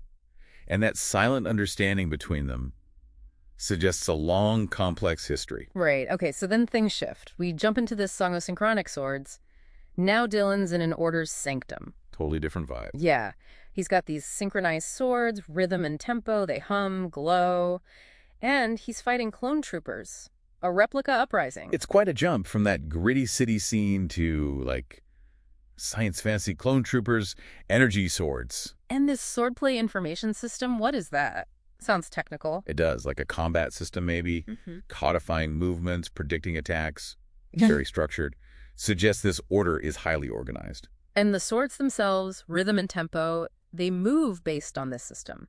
His strikes are described as having evocative brevity. Super precise. Yeah, they're perfectly in sync with him, with the system. He uses name tactics too, like retaliation. It's not just random swinging. Definitely suggests mastery. Are the swords synchronized just physically or their energy too? Good question. Could be both, tied into that whole system. Then the conflict ramps up. He faces Malachor Nixthar, the demagogue, in the library. Ah, the antagonist arrives. And now it's lightsabers or something very similar against the synchronic swords, but still using the swordplay information system. Interesting. So the system adapts, even to different weapon types. Apparently. Malachor's tough, but Dylan uses tactics like complexity, even teleports away, so high-tech combat, maybe some personal teleport tech too. It's a real mix, isn't it? Advanced weapons, teleportation. Malachor seems like a serious threat. And then bang, another shift. Suddenly we're in Sanctuary, Dylan's settlement, in post-nuclear Boston. Wow, okay, that's a dramatic change of scenery. From a high-tech sanctum to Fallout Boston. Yeah, and Malachor follows him through a dark energy portal. So Sanctuary is under threat from the start, the replica uprising, Malachor, even mutant insects. Mutant insects, too. Adds a whole survival horror element. This place sounds like it's been hard won. But they're not just hiding. They're developing tech. This 3D GR armor. Oh, the 3DGR. Yeah, and it connects to a golden ratio, graphene, real science concepts mixed with fictional machine units. That's really interesting world building. Golden ratio implies harmony, efficiency, graphene, supermaterial, machine units, proprietary tech, maybe? And guiding it all, something called the alphabet code. What do you think that is? Like a programming language? Or something more fundamental? Could be. Maybe it's the core instruction set for how they manipulate matter in this universe. A fundamental code for their tech. We also meet some allies in Sanctuary. Levi, Helen Cathon, Kale Torin, each has skills, perspectives. It feels like a real community. Yeah, give Sanctuary some depth. Not just Dylan's show, it's a team effort. And then Mercurio. And, Artificial citizen castle. It awakens. A sentient castle. Okay, that's cool. Right. And it's linked to the 3D GR tech and the alphabet code. What does that mean? A sentient castle. Yeah. Huge implications. Massive processing power, maybe. Strategic thinking. Its own goals. And being linked to their core tech, it could be central to everything. But peace never lasts long here. Malachor comes back, this time with the Viashino, leading a siege against Mercurio. Vicino. Okay, new faction or race. Malachor's building alliances, it seems. They must be tough if they're sieging a sentient castle. The climax is this duel, Dylan and Malachor, on the guard tower dome. But then there's this disarmament. Disarmament. Not just a fight to the death, then. Exactly. It hints at something more complex, maybe a truce. Or a moment where one of them chooses not to strike the final blow. Makes you wonder about Malachor. Is he just pure evil, or is there more to him? That definitely adds nuance. Suggests their relationship is maybe more complicated than just hero versus villain. Potential for change. All these scenes, they feel like snapshots, right? Pieces. Then we get the narrative tapestry of Veridagus. Sounds like the big picture explainer. Yeah, like zooming out. If before we saw the battles, now we get the rules of the game, the underlying principles. And right away, we learn about AMIS, the Additive Manufacturing Information System, and 3DGR, the three-dimensional golden rhombus. Core tech. The names are key, I think. AMIS, Additive Manufacturing Information System. It's saying creation itself is information here. And 3DGR, golden rhombus, maybe the basic building block, the geometry of this information-based reality. Could be. Suggests a universe where you can essentially program matter, if you understand the system. And those synchronic swords. Turns out they're more than weapons. They're a language expressing AMIS principles. A language, wow. Yeah. We meet Triona, Luciana Crique, Towson Valcroft, Aaron Sawyer at Biofexer University. They embody different parts of AMIS, martial arts, language, virtue, strategy. Their swordplay is the language. So the sword fights aren't just fights, they're conversations, expressions of these fundamental principles. That's a really cool concept. Biofexer University sounds like the place to be to understand all this. Then comes the process artifact. Holds power unparalleled within the MIS. Instantly, it causes a rift. People disagree about it. Ah, the classic powerful artifact, the MacGuffin maybe, but tied directly to their core reality system, AMIS. That makes it incredibly potent. Control it, and maybe you control reality. Which leads to the rebel faction. Lucy Stearns, Jasper, Halem Cathon, Neville Fallow. They want to liberate it from Dylan's control. Right, so the ideological split. Dylan controls it, they want it freed. Why? Do they think he's misusing it? Or just hoarding the power? Seems like a mix. They talk about untapped potential, reshaping the world. Dylan sees them as destabilizing, dangerous. He wants order, harmony. But his version of harmony. Exactly. They champion freedom, saying his harmony stifles empowerment. It's that age-old security versus liberty debate. Yeah, a classic conflict, and probably no easy answers. Both sides likely feel they're right. They actually fight Dylan. Synchronic swords, 3DGR tech flying. Lucy uses complex 3DGR semantic structures to block him briefly. Semantic structures. So manipulating the language of AMIS itself, that's advanced. It lets them escape, but only with fragments of the process artifact. So Dylan still have some, they have some. A partial victory for the rebels. And now the power is fractured, scattered. Even more dangerous, maybe. The rebels then run into Clifton and the raiders in the rainforest. A totally different group. Raiders, okay, how do they fit in? They seem more brutal, less ideological. Clifton just sees everything, including AMIS, as a tool for control and exploitation. Pure pragmatism, maybe. So a third faction provides a contrast, right? Dylan's control, the rebels' liberation ideal, and the raiders' pure exploitation. Shows the different ways people react to this power. But then Jasper, one of the rebels, stages a coup. Takes over Raider City. Whoa, okay. A rebel taking over the raiders, what's her angle? Ambition. Turns out she doesn't just want to understand AMIS, she wants to weaponize it and use the process artifact to create artificial citizens under her control. Ah, so she was never truly aligned with the other rebels' ideals, maybe. A darker agenda. Controlling artificial citizens that's ethically murky. Definitely. And her raiders attack Biofexery Castle using graphene blades, 3DGR signaling cannons. They're weaponizing AMIS tech fast. Shows how quickly creation can turn to destruction. The knowledge is spreading, being twisted, an arms race is kicking off. Then we meet Theodora. She has a psychic confrontation with Jasper. Psychic. Okay, so not everything is tech-based. There are other powers. Yeah. And their ideologies clash hard. Theodora seems about harmony, balance. Jasper's all strength, domination, different forces at play. Interesting. Psychic versus technological ambition, maybe spiritual versus material, adds another dimension. Dylan then creates Kath, another artificial citizen, her mission. Deal with the fractured process artifact, and she gets the bladed bow. The bladed bow sounds unique. It can supposedly warp reality with each draw. So Dylan's creating his own powerful piece to counter the others. Cass seems like a major player now. A reality warping bow. Yeah. Yeah, that's a game changer. Dylan's response to the escalating chaos. Meanwhile, Lucy and Halem are still in the rainforest, struggling with their artifact fragments. Neville's missing. So the original rebels are having a hard time, and Neville's still out of the picture. Adds mystery. Back in Raider City, Jasper's running things through something called the Crucible. Sounds ominous. Like a testing ground. Or a way to enforce loyalty. Could be. A mechanism of control. The rainforest versus the control city. Stark contrast. Kath, with her bladed bow, meets the avatar of the rainforest. This part feels deeper. Themes of inner chaos, needing self-mastery to wield power. Right, so it's not just about having the weapon. You need the inner balance to control it. Especially something that warps reality. Connects power to personal growth. Then there's a time skip.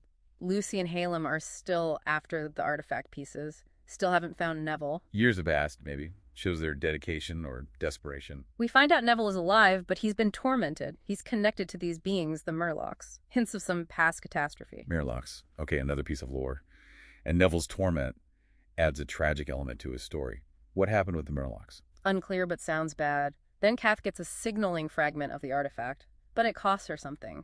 Jasper is furious. Kath's making moves, gaining power. Jasper won't like that. What's a signaling fragment do? Also unclear, but obviously important. And right after, Theodora gives a prophecy. The wild fringes and Biofexry Castle will fall. A prophecy of doom.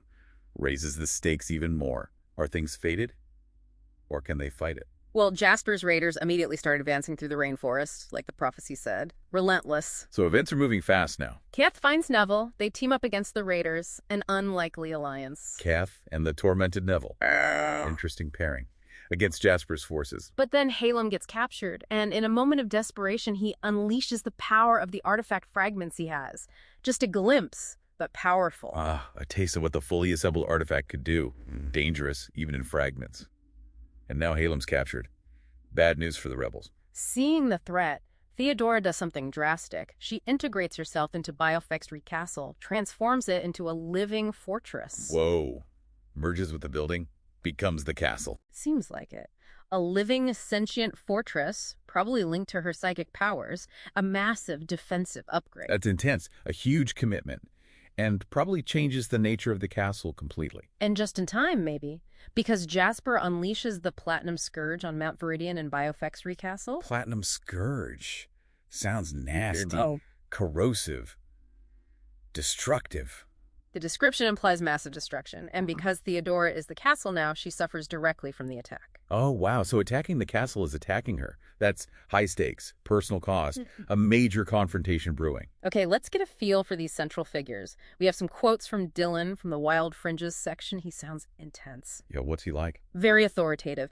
Things like, I am the storm incarnate, I am the tempest of my resolve. He really projects power. Storm imagery suggests power, maybe unpredictability. Yeah. Definitely sees himself as a major force. Not subtle. Not at all. Then there's Theodora, blessing someone's third eye. The language is different. Illuminates the darkness that clings to your spirit. Sows the seeds of understanding. Much more mystical. Spiritual even. Focused on inner change, enlightenment. A real contrast to Dylan's raw power projection. Yeah, and the descriptions of them in action are vivid. Dylan making a room go dark just by his presence. Theodora emitting blinding light, giving visions. It's not just what they do, but the effect they have. You feel their power. Right. Makes them seem larger than life. And we learn how Dylan creates artificial citizens, forges a child, he calls it. He says it involves deeply understanding a source character, then merging essences. Merging essences. Uh-huh. Like digital soul binding. That's profound. Suggests consciousness can be replicated, transferred. Big philosophical questions there about what life is in this universe. Definitely. Then he directly asks you, the listener, to define your desires, your evolution, your metamorphosis. Pulls you right in. Yeah. And then Theodore presents these concepts back as abstract syllogisms. It gets very philosophical, almost poetic, blurs the line between story and listener. Makes you engage with the themes directly. What is transformation? What drives you? Pretty deep for a sci-fi setting. There's also Dylan talking about absolution, and Joy hints of a moral code, maybe, and more power statements. Dominion over Zion, daring people to look in Theodore's eyes. He's called the King Killer. King Killer. Okay, that hints at a violent, significant past. And Zion, his domain. Lots of backstory packed into those titles and claims. And Theodore's gaze is described as this intense force, piercing illusions. Dylan's interactions with the listener shift too, sometimes demanding, sometimes almost inviting. Creates an interesting dynamic, doesn't it? Unsettling but engaging. You feel like you're part of the conversation, maybe even being judged or guided by them. Finally, those third eye visions from Theodora, they're metaphorical glimpses, aren't they? Into the big themes. Confrontation, change, redemption, destiny, lots of storm and light imagery. Yeah, like symbolic summaries, not literal predictions maybe, but insights into the core struggles and potential paths forward. Uses recurring motifs to tie it all together. So wrapping up this deep dive, we've seen these tangled narratives, the huge importance of the process artifact and 3D GR tech, the central fights between Dylan, the rebels, Jasper, and these powerful figures like Kath and Theodora stepping up. And what stands out is that blend, isn't it? Hard sci-fi tech like MAS, right alongside psychic powers, mystical visions, questions about consciousness. Yeah, it's a unique mix. Complex characters, too. Nobody seems purely good or evil, except maybe Jasper is leaning that way now. The stakes feel incredibly high. Absolutely. And for you listening, we really hope this has helped make sense of this intricate world, giving you those aha moments, hopefully, without just throwing too much info at you. Yeah, hopefully it provides a good framework. There's clearly a lot here to think about, a lot of depth. Which brings us to a final thought for you to chew on. With all these themes, creation, control, destiny, technology, spirit, what do you think is the ultimate force shaping this universe? Is it the tech, the MIS system itself? Is it the ambition of characters like Dylan or Jasper? Or is there something deeper, more fundamental, maybe even spiritual, driving where this story goes next? What's really pulling the strings here? Welcome to the deep dive. Forget endless scrolling. We've done the legwork for you, the learner. You want understanding, right? And quickly. So we plunge into this really fascinating mix of sources. We're aiming for that shortcut to insight. Get ready for some, well, pretty mind-bending connections. We've got what look like technical specs mixed with this wild narrative from another world and even some big philosophical ideas thrown in. That's right. And what's really remarkable, I think, is seeing how these seemingly separate things can actually shed light on each other. Yeah. We're looking at a web here, not just isolated bits. Exactly. And if it feels like a lot right now, trust us, we're going to break it down. Our sources, they talk about something called the 3D GR, and it pops up everywhere, creating artificial life, advanced batteries, even as the basis for these really intricate weapons and fighting styles. Then we jump into this story, this narrative from a place called Veridagus. Right, with artificial citizens and these synchronic swords that seem pretty key to a whole conflict involving this character, Jasper. Yeah, and underneath all that, you've got these philosophical, almost foundational ideas bubbling up. So our mission, cut through that density, pull out the most compelling stuff, and, get it straight to you. Okay, let's dive in. The foundation, the 3D GR. Okay, the 3D GR, the three-dimensional golden rhombus, it seems central, attributed to a creator named Scar. Picture this. 8 points, 12 equal edges, 6 faces. Each face has a number, a side, a color. Top yellow 1, front right red 3, bottom purple 7, and so on. The numbering's a bit odd, not strictly sequential. Interesting. And the key property? The diagonals of the faces. They're in Fibonacci in proportion to the edges. Ah, Fibonacci, which for you, the learner, connects directly to the golden ratio. That number, 1.618. It shows up everywhere in nature. Seashells, trees. Right. It suggests this sort of inherent efficiency, maybe a natural harmony, baked right into the cape's design. But it's not just a pretty shape, is it? It says it's wielded as a mastery weapon practice. That sounds like more than just geometry. Precisely. That implies it's part of a discipline, something you practice, something you master. It's dynamic, functional, not just a static object. Okay, so this fundamental shape. Yeah. Then the sources jump into some really advanced applications, starting with artificial citizenship. Yeah, the process method creation of artificial 3D GR citizenship. Yeah.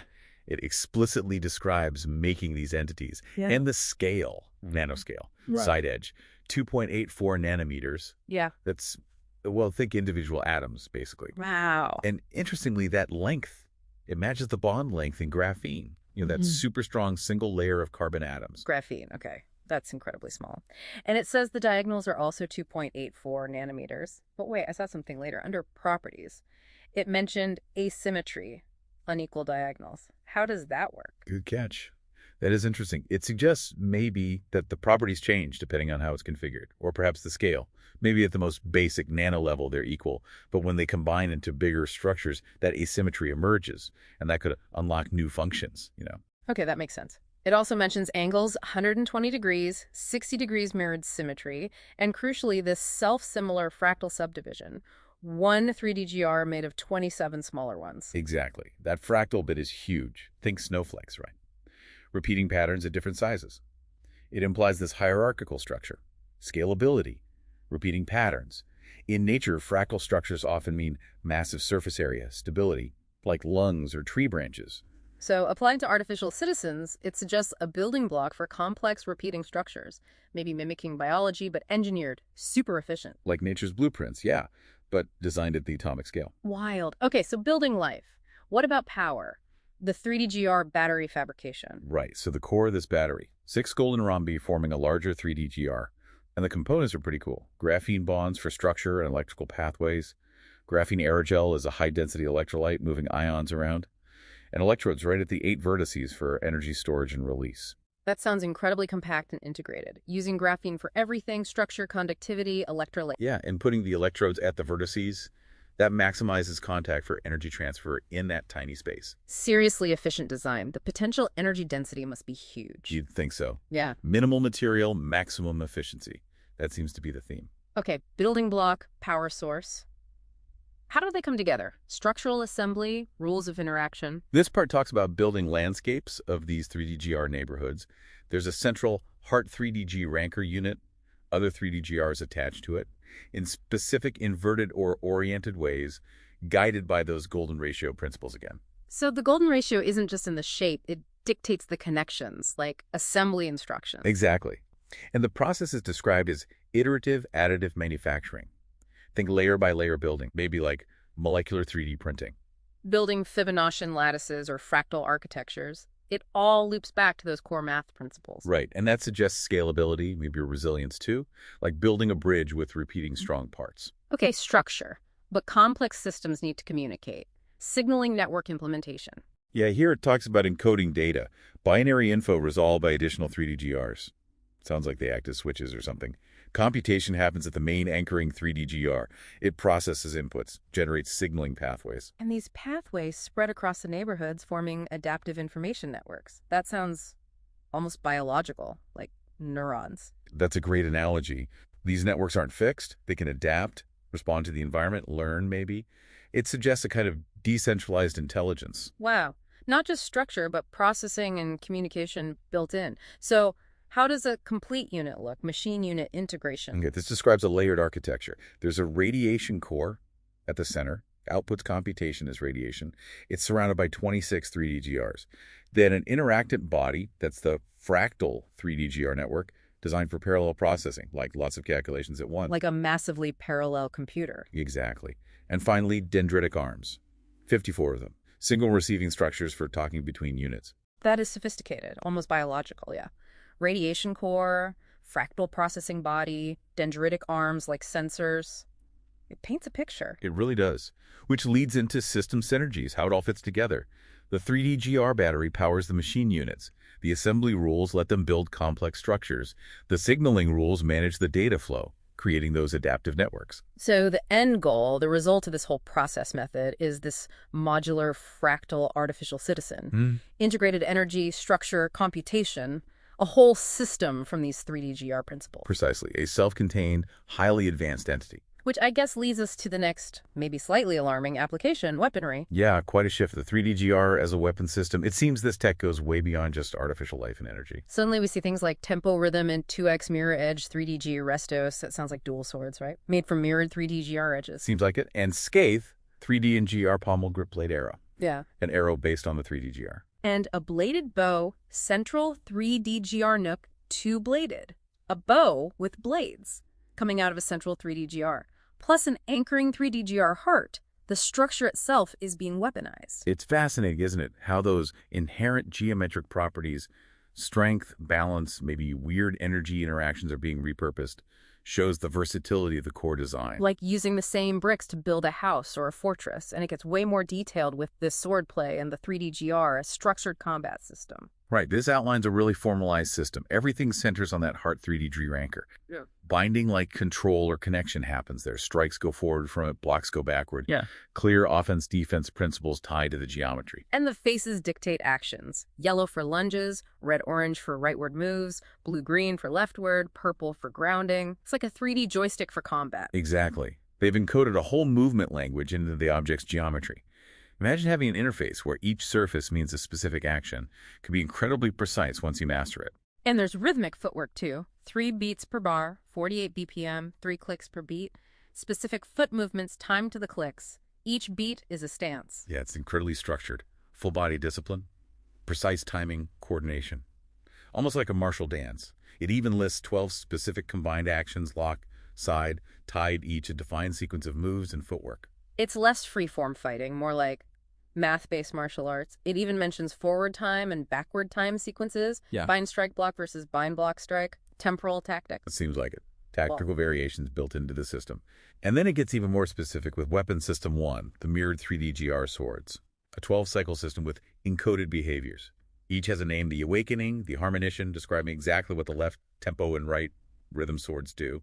Specific stances, strikes, parries, coordinated. Pre-programmed combat routines. The mirrored part suggests balance, coordination between the two weapons. Yeah, likely complementing each other. And then there's Weapon System 3, Scathe 3DG arrow and bladed 3D GR bow. This seems based on the 12 number color sides of the 3D GR again, linking each to stances. Blade grip orientation, detail-specific face alignments, rotational movements on XYZ axis. Whoa. It's a combined archery and close combat system, highly formalized. That bladed bow description blades from Yellow 1 and Purple 7, the Heart 3D GR bound to the chest. Right, as a fixed kinetic point. Yeah. And named grips and blade setups like Terraforge, Skybridge, plus a list of specific stances, endguard, pike, anchor, with exact hand pommel positions relative to the bow's center. It's like a technical manual for some kind of advanced, maybe even ritualistic combat. Every angle matters. Okay, deep breath. That's the tech. Now, Verdigis. How does this play out in a story? Okay, yeah, Verdigis. This is where it gets really narrative. We hear about a process artifact and an additive manufacturing information system, or AMIS. Seems like the core infrastructure for this tech in that world. Overseen by Dylan E.T., the architect of AMS at Biofexery University Castle, a place mixing creativity, physical skill, philosophy. And they have synchronic swords, which, remember, are described not just as weapons, but as a language, a form of expression. Yeah. Synchronized movements creating a narrative. Oh, that structured 3D GR swordplay we talked about. Maybe it's communication or art there, too, not just fighting. Very likely. We meet characters Triona, Luciana, Towson, Aaron, each embodying AMS principles, expressing them through this sword dance. But then conflict arrives. The rebel faction. Lucy Stearns, Jasper, Halem, Neville. They find the process for growing artificial citizens and want to liberate it from Dylan's control. And boom, there's the core conflict. Control of powerful tech, the ethics of artificial life. The process artifact becomes this symbol of struggle. Jasper. She seems ambitious. Takes over Raider City, wants to fuse their tech with AMIS for warfare, using energetic 3D GR signaling in cannons. Conquest. Right, showing the dark side. Weaponizing the tech for domination. The attack on Biofexery Castle with these 3D GR cannons really drives that home. But then, the defenders use synchronic swords with graphene blades that turn destructive force into restorative aura. That's fascinating. Creation versus destruction using the same core principles. That duality seems key.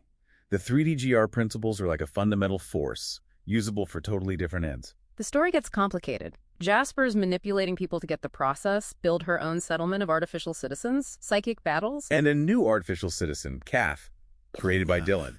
She wields that reality-altering bladed bow. The rebels are fugitives, holding fragments of the process artifact, but missing Jasper's signaling rules, so their creations are incomplete. It really explores the consequences, doesn't it? Incomplete knowledge, ethics of AI, clashing ideologies over tech control. The character's relationship with the 3D GR shows their values. Absolutely. And it builds towards this huge conflict. Theodora, who's deeply connected to the castle, merges her mind with it, becomes a living fortress. Jasper attacks relentlessly, leads to a final showdown with Dylan. So the 3D GR and AMIs aren't just background tech. They're woven into the fabric of Veridagus, shaping everything. Exactly. And then, just as you think you've got the narrative scope, we get these philosophical theology memes and crystalline sovereignty paradigms, CSP. Right, these abstract concepts, primal Zion, rhetorical influence.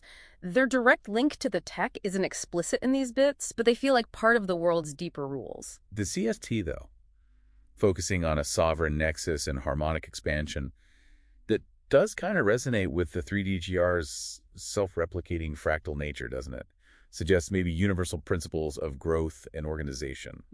Like an underlying order governing this reality, explaining how complexity arises from that simple 3D GR base. Possibly. A framework for understanding the resilience, the adaptability we've seen, hints at a deeper interconnectedness. We also get those Dylan and Theodora quotables. They really give you a feel for the characters. Dylan sounds powerful, elemental almost, unwavering. While Theodora's words feel more intuitive, psychic maybe, visions. The third eye. And Dylan talking about creating artificial citizens, understanding a source character, merging, adapting, gives insight into how someone like Kath might be made.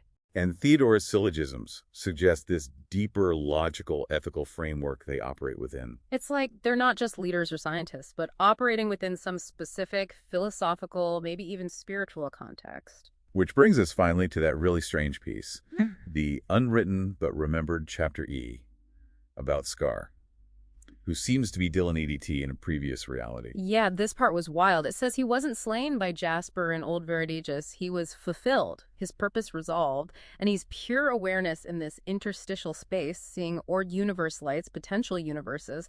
That points to a multiverse. A huge meta-narrative layer, consciousness beyond one reality, and his encounter with the singularity, the almighty rhetorical ethos made manifest, sounds like understanding the absolute source of existence. And then he gets chosen by a new world, reappears fully formed, wearing a wear armor friend, lattice-bound Rombi, clearly 3D GR related. He remembers his weapon, Scathe. He's recognized by his rhythm, not his name. And Megra shows up, this ancient being who calls him a planeswalker who touched the singularity. It confirms this idea of interdimensional travel, a vast cosmic stage. His return wasn't random. It's part of an endless journey. This just reframes everything about Dylan, doesn't it? And maybe the 3D Visor, too. Suggests these principles, these conflicts, might be fundamental, repeating across realities, with Dylan as this recurring figure, learning, influencing. It raises massive questions. Reality, consciousness, fundamental principles manifesting across a multiverse. Oh, okay. Let's try and pull this together. Key takeaways. The 3D GR seems like a foundational tech in at least two linked universes. Basis for artificial life, energy, weapons, combat, communication. Incredibly versatile. Right. And the Veridagus story explores the heavy implications. Creation versus destruction. Control versus freedom. Ambition's impact. All through the lens of this tech. And the Planeswalker element suggests these principles might be truly universal, playing out again and again. The real aha moments for me, the learner, are seeing that connective tissue, the golden ratio in the geometry hinting at natural efficiency, the nanoscale construction enabling amazing properties, that fractal nature driving self-organization and scaling vital for life, for complex systems. Yeah, and its adaptability, energy, info processing, weapons, art. It underscores the power of a truly fundamental design. The idea that this could underpin whole realities, that's profound. Definitely. And you know, this deep dive, it's probably raised more questions than answers. For sure. For you, the learner, things to chew on. Could something like the 3D GR, these self-organizing efficient structures, be real? What are the ultimate ethics of creating artificial life with these kinds of integrated abilities? Can the principles of a structured system, like that geometric swordplay, teach us about other complex fields? And what does a planeswalker even imply about our own reality, about connections beyond what we see? Which brings us to maybe a final thought to leave you with. Yeah, the line between technology, life, even magic. Yeah. It seems really blurry in these sources. What if the most advanced tech just becomes indistinguishable from the universe's fundamental forces? What if the rules of creation, biological or artificial, are deeply geometric, deeply rhythmic, echoing everywhere? Welcome to the deep dive. So you sent us this really fascinating mix of stuff, fictional chapters, philosophy, tech specs, even character quotes. Yeah, a real tapestry of material. Exactly. And our mission here is, to dive into this world you've given us, pull out the key things, the surprising bits, and just kind of make sense of it for you. Absolutely. It's a complex landscape, definitely. Rich stories, these intricate systems, lots of deep questions about how it all works. For sure. Our goal is really just to lay it out clearly for you. And it's quite a mix. Like you said, we've got, sentient armor that listens in, super precise sword fighting. Synchronized sword fighting, yeah. Right. And then big questions about artificial citizens, clashing beliefs. That's a lot. Yeah. So we're not going to get bogged down, but we want to give you a really solid handle on the core stuff that makes this world tick. Okay, so let's maybe start unpacking it with Chapter Up. Okay, yeah. What jumps out right away is Dylan E.T.'s return. It's not typical death and rebirth. It's called fulfillment. Fulfillment. Interesting. Yeah, like completing a cycle. And he emerges into this world of, what was it? Soot, steel, and candle wax. Very evocative. It really paints a picture, doesn't it? And it immediately tells you this place operates differently. And then you get Charlie, the sentient armor, and Scave, the humming blade, right off the bat. These aren't just objects, are they? Charlie's like a second skin of sentient intention. Listening to thoughts, that's wow. It really is. It suggests a world maybe way more comfortable with advanced AI, where the line between a tool and a being is just blurry. Yeah, like the armor's a partner, not just protection. What does that say about their society, maybe? Well, it could imply a real acceptance, maybe even integration of AI on a super personal level, something we're still, grappling with. Definitely. Then Megra shows up, almost inevitably, stepping into him, the way Knight steps into a window. Great line. Yeah. And the city reacts. There's this unspoken thing between her and Dylan. Oh. It feels like deep history there. Totally. And they call him Vadho, but the text says the city, the bricks, know better. Right. So who is he really? Exactly. It sets up this immediate mystery. 2 names. What's the real story? Layers upon layers, right from the start. Which kind of leads us neatly into Songo's SynchronicSwords. We're thrown right into the action. Dylan, rhythm and tempo, his synchronized swords. And these aren't just swords. They're run by this swordplay information system. It's complex. Okay, so what's the key to that? How does it work? Well, the core idea seems to be blending incredible fighting skill with, computational precision. His moves have evocative brevity. Right. Every single action is efficient, packed with meaning, all guided by this system. It's like a combat language. Each move is a specific word perfectly chosen. Even against clone troopers, a whole group of them. Yeah, the swords move together flawlessly. So it's not just defense then. We see the retaliation tactic used to escape. Exactly. It shows the system is strategic. It's a whole framework, not just a list of attacks. Does a system like that enhance a fighter? Or does it maybe limit them in some way, make things too standardized? That's a really good question. I mean, it probably allows for coordination beyond what one person could normally do, right? Yeah. Super efficient. Makes sense. But yeah, you do wonder if it stifles improvisation, or maybe it's a balance, a powerful base you can still build on with your own skill. That balance feels key. Yeah. Okay, then, the confrontation in the library, Malachor Nixthar. The lightsaber duel. Still guided by the swordplay information system. And it sounds incredibly technical. The inverted Viper position with rhythm, tempo parrying, very specific. Yeah, it really highlights that almost choreographed feel the system enables. Like a dance, but, deadly. Every step timed perfectly based on the system's data. The inverted Viper probably offers some specific tactical edge right then. And the fight moves, right? Yeah. Dylan uses complexity to get away, teleports to the sanctuary. But Malachor's right behind him. Right. Rips open a dark portal. Oof, that definitely escalates things. Bringing the fight home, basically. It really does. And the battle there, in this wrecked Bostonian universe, it's like a convergence point. You see the alphabet code, the 3D GR battery, all these tactics, balanced defenses, dynamic attacks. Everything's getting thrown into the mix in this mess. Pretty much. The alphabet code. It seems like more than just fighting moves. It interacts with the storm. Yeah, it seems to contend with the environment itself. Then you see the convergence creating a shield, and the harmonition rhythm and tempo together disarming Malachor. But he still gets away. Yeah. Leaves that thread hanging. Which really sets up Sanctuary as this place for, training and getting ready. Dylan's teaching the settlers, the swordplay information system, the alphabet code. We hear about code in 0, A, B, expressive actions. Sounds like the basic building blocks. Exactly. Fundamental concepts of how this all works. And it's not just theory, right? The settlers, even farmers, They're using modified swords, practicing. Yeah, building a community that can defend itself, which is good because then the big bugs show up, controlled by the Red Roach Troll. Ah, there goes the piece. Right. A real test for their training.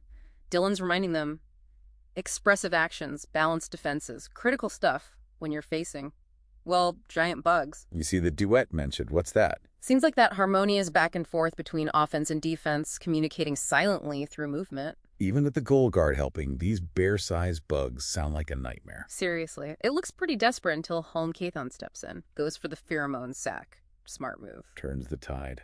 Then the settlers pile on using their training. Expressive actions, dynamic attacks, putting it all together. And it mentions rhythm and tempo, powered by the 3D-GR battery, that core power source being really effective. So Sanctuary wins. But it shows how dangerous this world is. Constant threats. Definitely. Though there's a nice moment after Dylan talking with Levi about fashion, self-expression. Yeah, and explaining the symbolism of rhythm and tempo, how they connect to the alphabet code at that roaring 20s party. Adds some depth. Gives the characters in the world a bit more texture, you know. But, peace never lasts long here, does it? Sith Apprentice arrives suddenly. Levi gets nabbed. And Malicor's back. Explosively. Chaos again. A really dark turn. Then this journey through the void. Yeah, surreal. A battle between universes, basically. And Levi, suddenly creating a portal with her yellow swords. Shows her powers growing too. Provides the escape. And they land in Turok's wilderness. Meet Kale Torin. Whole new setting. New ally. The raptor hunt there is interesting. You see Kale Torin's magic. Right, working alongside Dylan and Levi's synchronized stuff.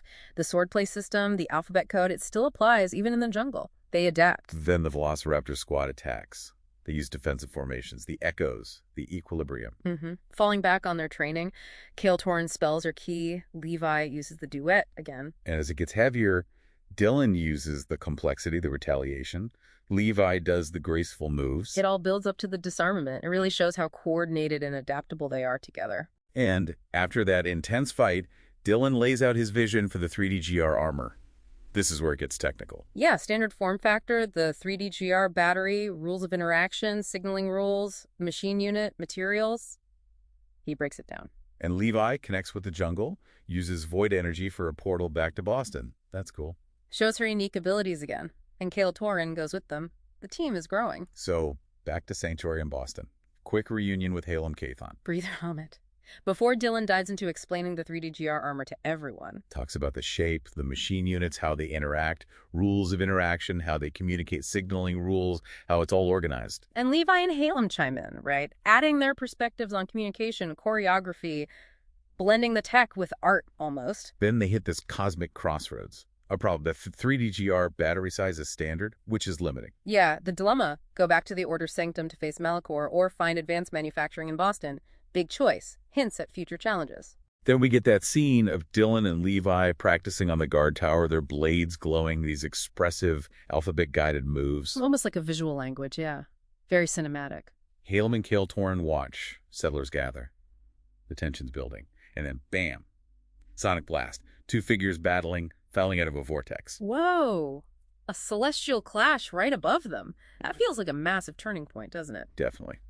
Watching this huge fight, Dylan getting ready, deciding to head for Boston Ruins, feels like they're leveling up to bigger threats. Moving on to a larger stage, maybe. The journey to Boston sounds bleak. The Symphony of Sanctuary is ominous now. Cosmic energy building, tech humming in the distance. That's a mood. And then Iron Man shows up.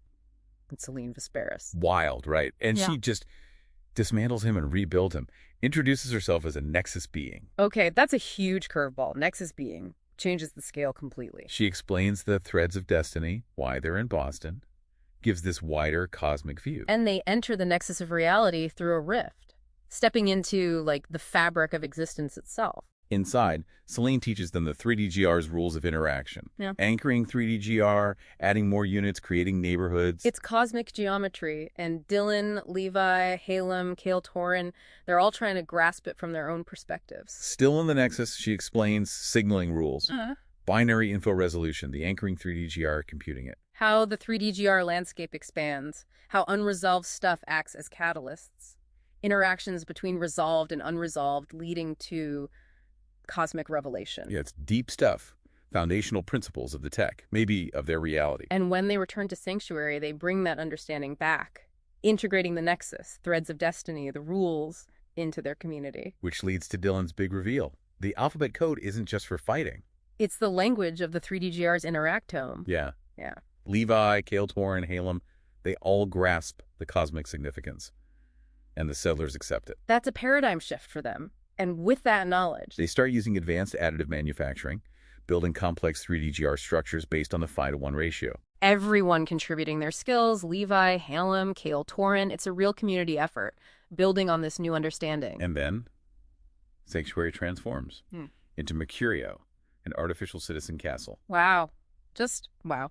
Named Mercurio, declares its own purpose. The 3DGR battery, rules, signals, all manifest within it. The construction sounds dreamlike. Standard form factor, machine unit, brain-growing communication organization, artifacts. It's alive. A whole new kind of AI, born from their collective effort and cosmic knowledge. A powerful ally. Dylan explains the tech specifics again. Battery, rules, signals empowering the settlers. So they can build their own aware armor friends. Infused with their own skills, personalities. That's pretty cool. Personalized sentient armor. Then Mercurio awakens fully, declares itself a living testament, a fortress of knowledge. Machine units synced up, signaling rules active. Settlers gather in their aware armor. Holographic cosmic threads. Dylan addresses them. Journey continues, now with Mercurio. Things are looking up, baby. And then a portal opens. Malicor's back. On Olazegas. Surveying the wasteland. Viashino emerging. His tyranny's left scars. He declares a new Dance of Shadows.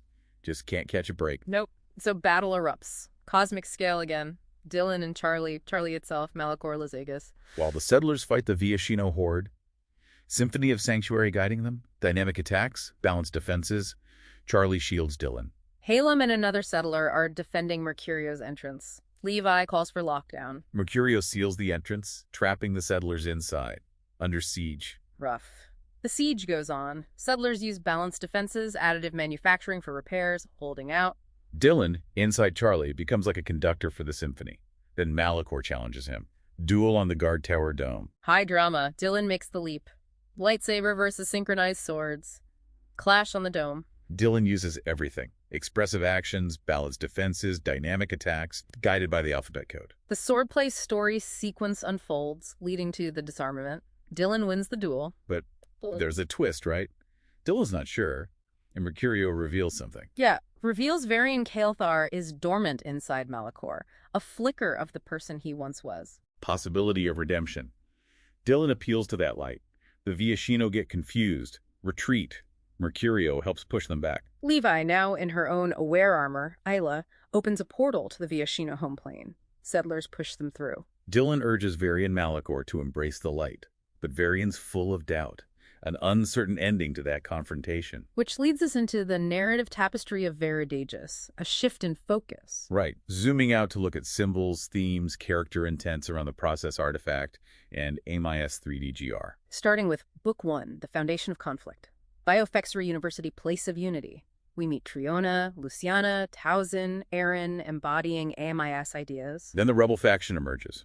They find the process for growing artificial citizens. Want to liberate it from Dylan. Creates that core ideological clash. They confront Dylan, escape with fragments of the process artifact. Their encounter in the rainforest with Clifton and the Platinum-clad Raiders. Yep. Philosophical debate fails, but they win strategically. Shows their resourcefulness. Then they try to influence Raider City, introduce 3DGR ideas, conflict over resources. Leads to Jasper's coup, her real goal. Rule Raider City, use AMIS for war. Ambitious and dangerous. Rebels escape back to the rainforest. Raiders attack Biofexery Castle. Settlers defend. Capture a raider who spills info on Jasper. Then Chapter 8, where Jasper literally breaks the fourth wall, lays out her plan to control artificial citizens with the artifact. No ambiguity there. She's the big bad, confirmed. Book 2, Shifting Landscapes, kicks off with a psychic fight. Theodora versus Jasper. Clashing ideologies. Then Kath gets awakened by Dylan E.T. Her mission involves the fractured artifact and something called the bladed bow. New player, new quest. Meanwhile, the rebels are fugitives in the rainforest, got 3 fragments, feeling a pull to Mount Viridian. And Jasper's in the Crucible, using spectacle, performative meritocracy to keep the Raiders in line. Kath's journey with the bladed bow. She struggles to understand it, meets the avatar of the rainforest, challenges her ideas about control. character growth. Book 3, Fragments and Fates. Rebels still struggling, still drawn to the mountain. We learn about Neville's torment, nightmares about Murlocs, linked to a glitch in the world's code, because Jasper's signaling rules fragment is missing. Which Kath acquires, but it costs her. Helps by a mysterious man, woman, and boy. Jasper is furious, focuses her hunt on the rebels in the rainforest. Theodora has a prophecy. Wild fringes, Biofexry castle will fall. Dylan's absent.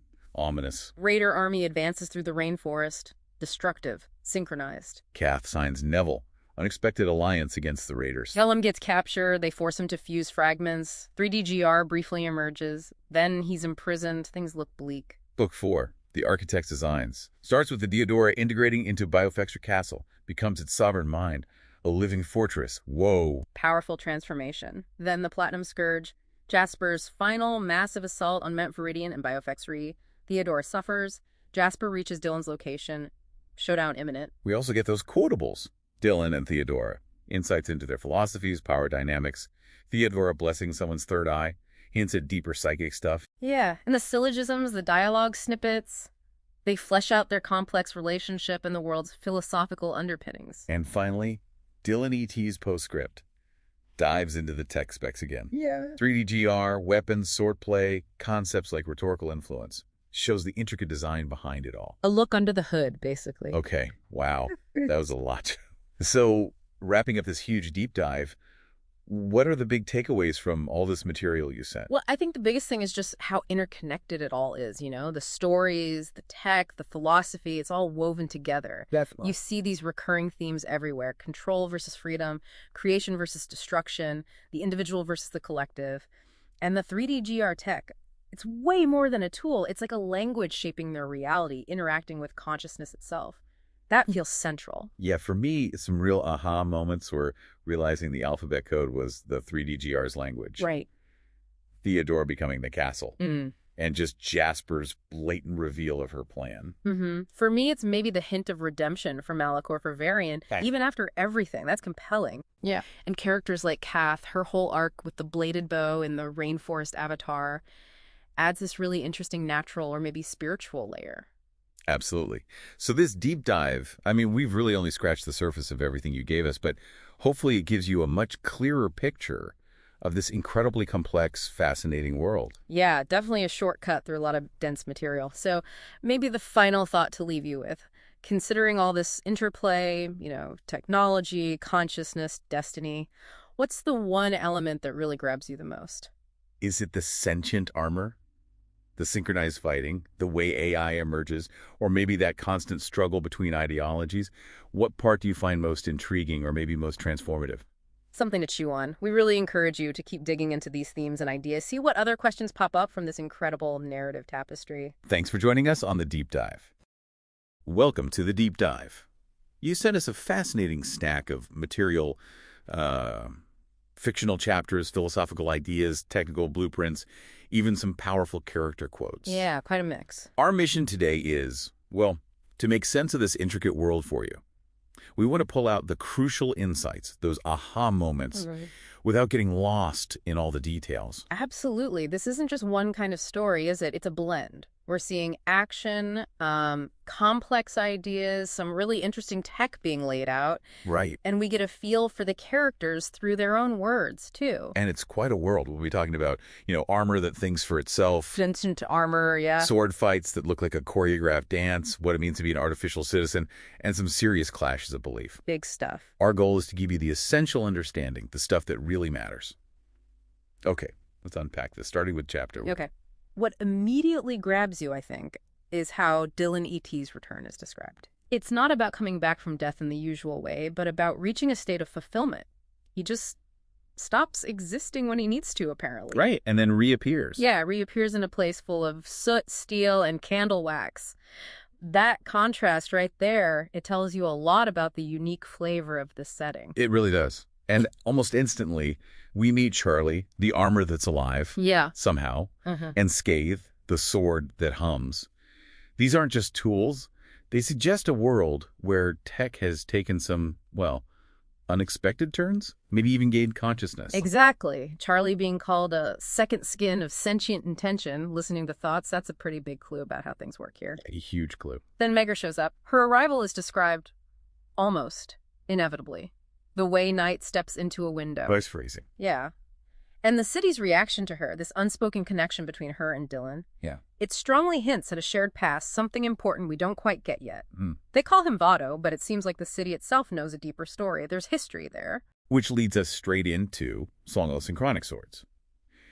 Now here, we see Dylan in action with his synchronized swords, rhythm, and tempo. Right. But these aren't just regular swords. They're controlled by this swordplay information system.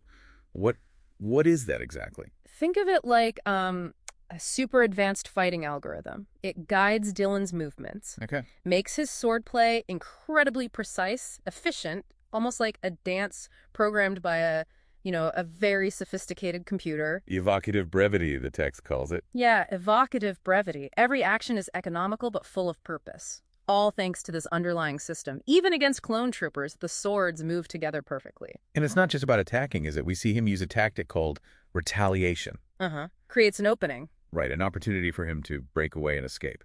This suggests strategy, and this swordplay information system are going to be key elements later on. Absolutely. That strategic aspect, it becomes even clearer in the confrontation in the library. The lightsaber duel. Yeah, with Malachor Nixthar, again, directed by the swordplay information system. It shows a very high level of coordinated combat. Using the inverted viper position with rhythm while tempo blocks? Exactly. It's a surprising yet precisely executed combination. This isn't a static fight either. Dylan uses a tactic called complexity to find a way out. Right, finds an escape route. And then he teleports to the sanctuary. Sounds like a safe haven? For a moment, maybe? Because Malachor isn't far behind. Tears open a dark portal, brings the fight right to Dylan's doorstep. That feels like a major escalation. It really does. This battle in what's called the Bostonian universe. Right, a post-nuclear place. It really brings together a lot of different elements we've seen. The alphabet code, the 3D GR battery, various fighting styles like balanced defenses, dynamic attacks, equilibrium. A whole lot going on. It's a mix of tech, skill, and even the chaotic environment. There's a storm coming that Malachor seems to be controlling. And the alphabet code. Yeah. It's doing more than just guiding combat. It's interacting with these forces. Seems like it. Then there's convergence, creating a defensive barrier, and the harmonition of rhythm and tempo actually disarms Malachor. But he gets away. He does. Defeated in the moment, but manages to escape. Leaves us feeling he's still very much a threat. Which leads us to Sanctuary. It's not just a refuge. It's a training ground. Exactly. Dylan isn't just a fighter, he's teaching others. The swordplay information system, the alphabet code. We get introduced to important ideas. Code in 0, A, B, expressive actions. And how rhythm and tempo aren't just sword names, they represent fundamental principles of this fighting style. And these aren't just abstract lessons. The people in Sanctuary, even former farmers, are using modified synchronized swords. Practicing expressive actions, balanced defenses, it feels like they're building a community that can actually protect itself. But this peace is threatened. These big bugs show up. Controlled by someone called the Radroach Rule. Yeah. Sounds charming. The attack by these giant mutant insects is a real test of everything they've learned. Dylan has to remind them, use expressive actions, balanced defenses, dynamic attacks, shows how important those concepts are. We see the duet in action. Right, that smooth combo of attack and defense. It's like their movements become a silent language. Even with help from the Ghoul Guard, these bear-sized bugs sound like a serious challenge. It's a tough fight. But then Halem Cathon steps in, targets the Radroach Rule's pheromone sac. Ah, a weak spot. Seems to be the turning point. Allows the settlers to press the advantage using those expressive actions and dynamic attacks. And rhythm and tempo, powered by the 3D GR battery, are pretty effective here. Very. In the end, Sanctuary wins, but it's clear that danger is always kind of lurking in this world. The aftermath gives us a bit of breathing room. Dylan talking with Levi about self-expression through fashion. Add some character depth. Yeah, and then discussing rhythm and tempo symbolism, the alphabet code connection, all at a roaring 20s party. Kind of unexpected, but it grounds the ideas in their society. But that sense of peace, it doesn't last long, does it? Not at all. Suddenly, boom, a Sith apprentice appears. Levi gets captured. And Malachor's back. dramatically. It feels like things are taking a much darker turn. Levi becomes a target. Malachor opens another dark portal, throws her into it. Chaos. The fight that follows sounds like everything's falling apart. The journey through the void is a really strange interlude after that. Dylan and Malachor fighting between realities. Wild. Then Levi manages to partially wake up, uses her yellow swords Yellow swords, okay. to create a portal for her and Dylan to escape. Shows her strength, her resourcefulness. Where they end up? Turok's wilderness. Totally different environment. They meet Kale Torin, face new challenges. The raptor hunt in Turok's wilderness sounds fascinating. Kale Torin uses magic. Yeah, magic enters the picture, blending with Dylan and Levi's synchronized fighting, still based on the swordplay system and alphabet code. So even in this more, primitive setting, their training and tech are still vital. Absolutely. When the Velociraptor squad shows up, they use defensive formations, the echoes, the equilibrium. Kale Torin's spells help too. Become really important, yeah. And Levi's use of the duet continues to be a key tactic. But the fight gets tougher. Pushes them to use everything. Pretty much. Dylan's the complexity and the retaliation. Levi's the graceful maneuvers. It culminates in the disarmament.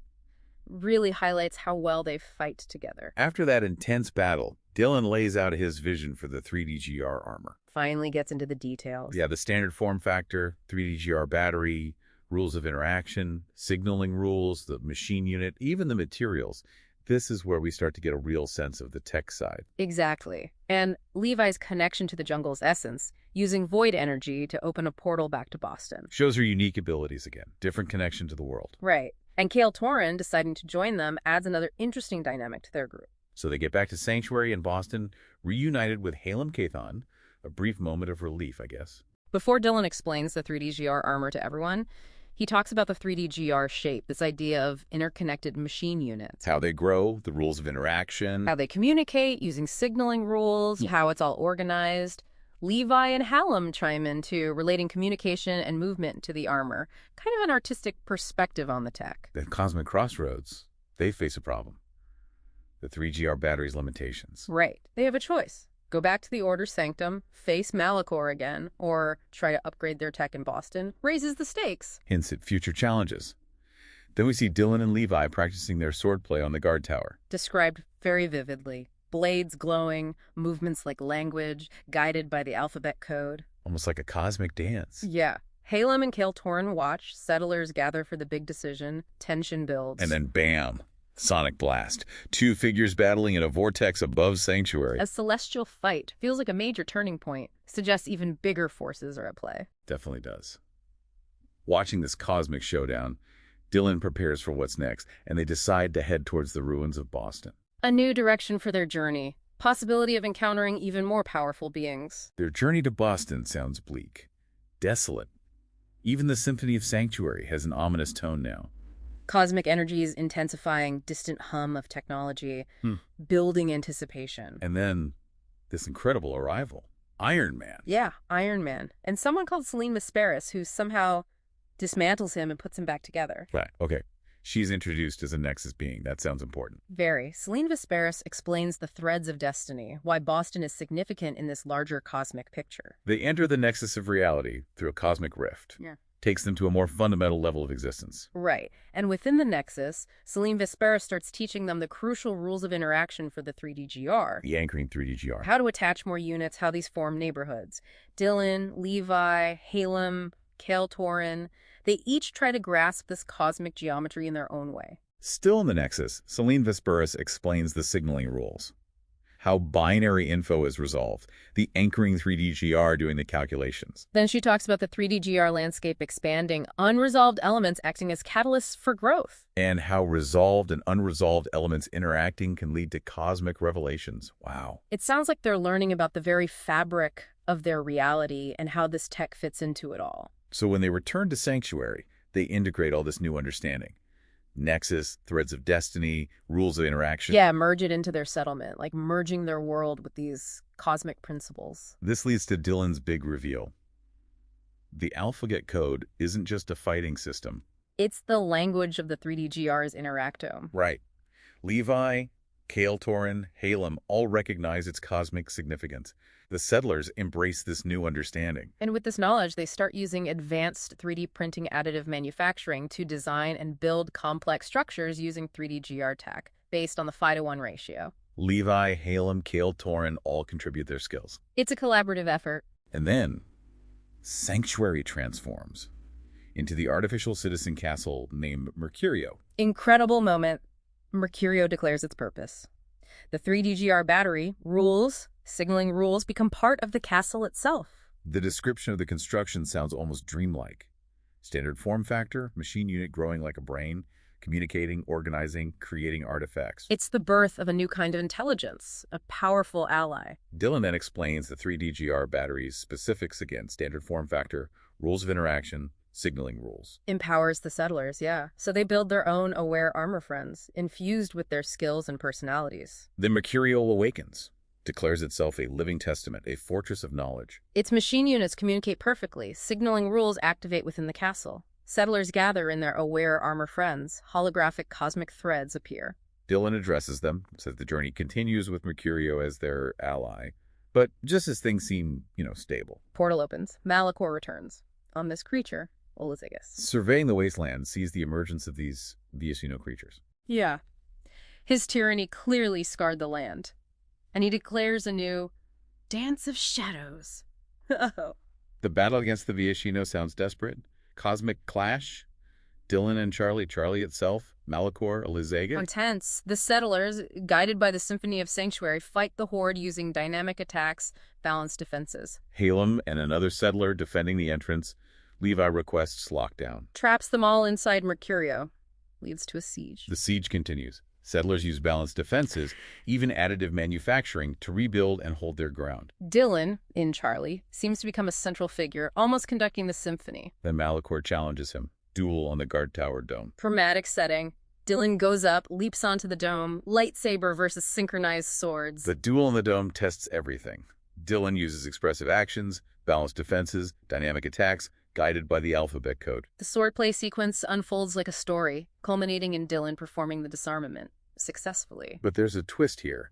Dylan feels uncertain. And Mercurio reveals someone else dormant within Malachor Varian Calthar. Whoa, Dylan tries to appeal to this inner light. Yeah, and the Viashino seem disoriented, start retreating, maybe influenced by Mercurio. Levi, in her armor Isla, opens a portal to the Viashino homeworld. Settlers push them through. Dylan urges Varian to embrace the light, but Varian expresses doubt, lingering conflict. Okay, this leads us to the narrative tapestry of Veridagus. Shifts focus to the bigger picture. Right. Symbols, themes, motivations around the process artifact and these technologies, AMI and 3DGR. Book 1, The Foundation of Conflict, introduces Biofexry University Place of Unity. Key characters: Triona, Luciana, Towson, Aaron, representing AMIS principles. Then we learn about the rebel faction. They discover the process for growing artificial citizens, want to liberate it from Dylan, ideological clash. Their confrontation, their escape with pieces of the process artifact, sets up more conflict. Their encounter in the rainforest with Clifton and the platinum-clad raiders shows the difference between ideals and, well, raiding. They try philosophy, it fails, they win strategically, shows they're not just dreamers. Then they try to influence Raider City with 3DGR principles, leading to conflict over resources. Jasper stages a coup. Reveals her true ambition. Yeah. Rule: use MIS for war. Rebels escape back to the rainforest. Raiders attack Biofexry Castle. Settlers defend, capture a raider who spills info about Jasper. Chapter 8. Jasper breaks the fourth wall. Yeah. Reveals her plan to control artificial citizens using the process artifact. Confirms her as the main antagonist here. Book 2. Shifting landscapes. Psychic confrontation. Theodore versus Jasper. Contrasting ideologies. Then Kath is awakened by Dylan E.T., given a mission. Fractured process artifact, the bladed bow weapon, new key character. Rebel faction on the run in the rainforest. 3 artifact fragments. Feel drawn to Mount Viridian. Suggests a significant location. We also see Jasper in the Crucible, using spectacle and fake meritocracy to control the raiders. Kath's journey with the bladed bow, trying to understand it. Meets the avatar of the rainforest. Challenges her understanding of control. Personal growth for her. Book 3. Fragments and Fates. Rebels, still struggling with the incomplete artifact, still connected to Mount Viridian. We learn about Neville's torment. Recurring nightmare about Murlocs. linked to a rupture in the world's code, and Jasper's missing signaling rules fragment. Kath gets the signaling fragment at a cost, held by mysterious man, woman, and boy figures. Jasper's furious, focuses on hunting the rebels. Theodora prophesies the fall of the Wild Fringes and Biofexry Castle. Dylan's absence. Foreboding. Raiders advance through the rainforest. Destructive power, synchronized movement. Kath finds Neville. They team up unexpectedly against raiders. Halem is captured. Brief emergence of 3DGR tech from him. Forced fusion of fragments. Hints at its power. Then imprisoned. Book 4, The Architect's Designs, begins with Theodora integrating into Biofexry Castle, becomes its living mind, a living fortress. Wow. Then the Platinum Scourge, Jasper's final massive attack on Mount Viridian and Biofexry Castle. Theodora suffers. Jasper arrives at Dylan's location, setting up a final confrontation. Feels like it. We also get glimpses into Dylan and Theodora quotables, insights into their philosophies, power dynamics through intense statements. Theodora blessing the third eye suggests a deeper, maybe psychic or spiritual layer. Right. And excerpts of dialogue, syllogisms, illustrate their complex relationship and beliefs. Finally, Dylan ET's postscript gives us the tech specs. 3DGR, weapons, swordplay, philosophical concepts like rhetorical influence, plan of correspondence. Emphasizes the intricate design, the underlying principles of this whole universe, like creator's notes. Exactly. Okay, so pulling all of this together, what are the key takeaways from this incredibly detailed set of sources? There's so much here. Well, the biggest thing, I think, is how interconnected everything is. The character stories, the advanced tech, the philosophical ideas are all woven together. Definitely see that. There's this constant push and pull, creation versus destruction, control versus freedom, personal ambition versus community needs. And the 3DGR tech, it's more than just a tool. Oh, yeah. It's almost a language shaping their reality. Its connection to consciousness, to the world itself, that's a recurring important theme. And for me, some real aha moments where understanding the alphabet code is actually the language of the 3DGR interactome. Big reveal. And Biofexry Castle becoming Theodora. Plus Jasper breaking the fourth wall, that was a surprise. I found the hint of redemption in Malachor, despite everything, pretty compelling. Also, how characters like Kath evolve, connecting with both tech and the natural world, adds a fascinating layer. Exactly. This deep dive, even though we've only scratched the surface of all this material, should give you a solid grasp of a complex and, frankly, fascinating world. So thinking about how technology, consciousness, and destiny all play out here, what single element do you find the most intriguing? Or potentially, game-changing? Is it the armor that thinks? The power of synchronized action, the rise of AI, or the constant struggle between belief systems? Lots to ponder. We encourage you to keep thinking about these themes, these ideas. Consider what other questions this deep dive has sparked for you about this rich, multi-layered story. Thanks for joining us on the Deep Dive. Welcome to the Deep Dive. Forget endless scrolling. We've done the hard work for you. You, the learner, you've got this thirst for understanding, right? Yeah. And we've plunged into this, fascinating collection of sources to bring you a shortcut to insight. Get ready for some really mind-bending connections between what, at first glance, looks like technical specs, a wild narrative from another world, and even some, big philosophical ideas. That's absolutely right. And what's remarkable here, I think, is seeing how fields that seem totally unrelated can actually shed light on each other. We're not just looking at bits of info in isolation, but a whole web of connected concepts. Exactly. And if it feels like we're throwing a lot at you right now, trust us, we're about to make it, hopefully crystal clear. Our sources detail something called the 3DGR, which seems to pop up everywhere, creating artificial life, building advanced batteries, and even forming the basis of some seriously intricate weapons and fighting styles. Then we're going to journey into this narrative from a place called Veridagus, a world with artificial citizens, synchronic swords, and this whole conflict involving a character named Jasper. And underpinning all of that, you've got these philosophical, almost foundational principles being explored. It's quite a mix. It really is. So our mission today is to cut through all that complexity and, deliver the most compelling insights directly to you. Okay, let's dive in. The foundation, the 3DGR itself, where do we start? Okay, so the core of everything, it really seems to be this 3DGR, the three-dimensional golden rhombus. It's attributed to a creator named Scar. Scar, great. And picture this, a shape with 8 points, or vertices, 12 edges, all equal length, and 6 faces, each with a specific number side color designation, like top yellow 1, front right red 3. But wait, the numbers aren't sequential? 1, 3, 7, 8, 9, 2. That's interesting. Yeah, that sequence itself might be significant. We don't quite know yet. But the key property mentioned right away is that the major diagonals of the faces, they have a Fibonaccian proportion to the edges. Ah, Fibonacci, which immediately connects it to the golden ratio. Right. Yeah. Phi, about 1.618. Exactly. That pops up everywhere in nature shells, plant growth. Suggesting some kind of, I don't know, inherent efficiency or natural harmony built right into the shape itself. Precisely. But it's not just a static geometric object. The text mentions it's wielded as a mastery weapon practice. Wielded, so more than just geometry. It suggests function, maybe even skill. That's what it implies, not just an object, but part of a discipline, something dynamic. Our first clue, it's more than meets the eye. Okay, so from this, let's call it fundamental geometric idea, the sources jump into some incredibly advanced applications. First up, creating artificial citizenship. Yes, there's this specific process method creation of artificial 3D GR citizenship. Yeah. And the dimensions given are, well, they're nanoscale. A side edge of just 2.84 nanometers. Nanometers, okay, so like atom level tiny. Absolutely. And interestingly, that length, 2.84 millimeter, it lines up with the bond length in graphene, you know, that super material single layer of carbon atom. Graphene, right? Known for strength connectivity. So that connection seems deliberate. Yeah, it really does. It suggests advanced material science is involved here. Now, this is where I got a bit confused earlier. The source says the diagonals are also 2.84 nanometers. Mm-hmm. But then later, under properties, it explicitly mentions asymmetry, unequal diagonals. Mm-hmm. How does that square? That's a really sharp catch. It does seem contradictory at first glance. My read on that is maybe at the most fundamental single unit level, the diagonals are equal, achieving that specific 2.84 millimeter dimension.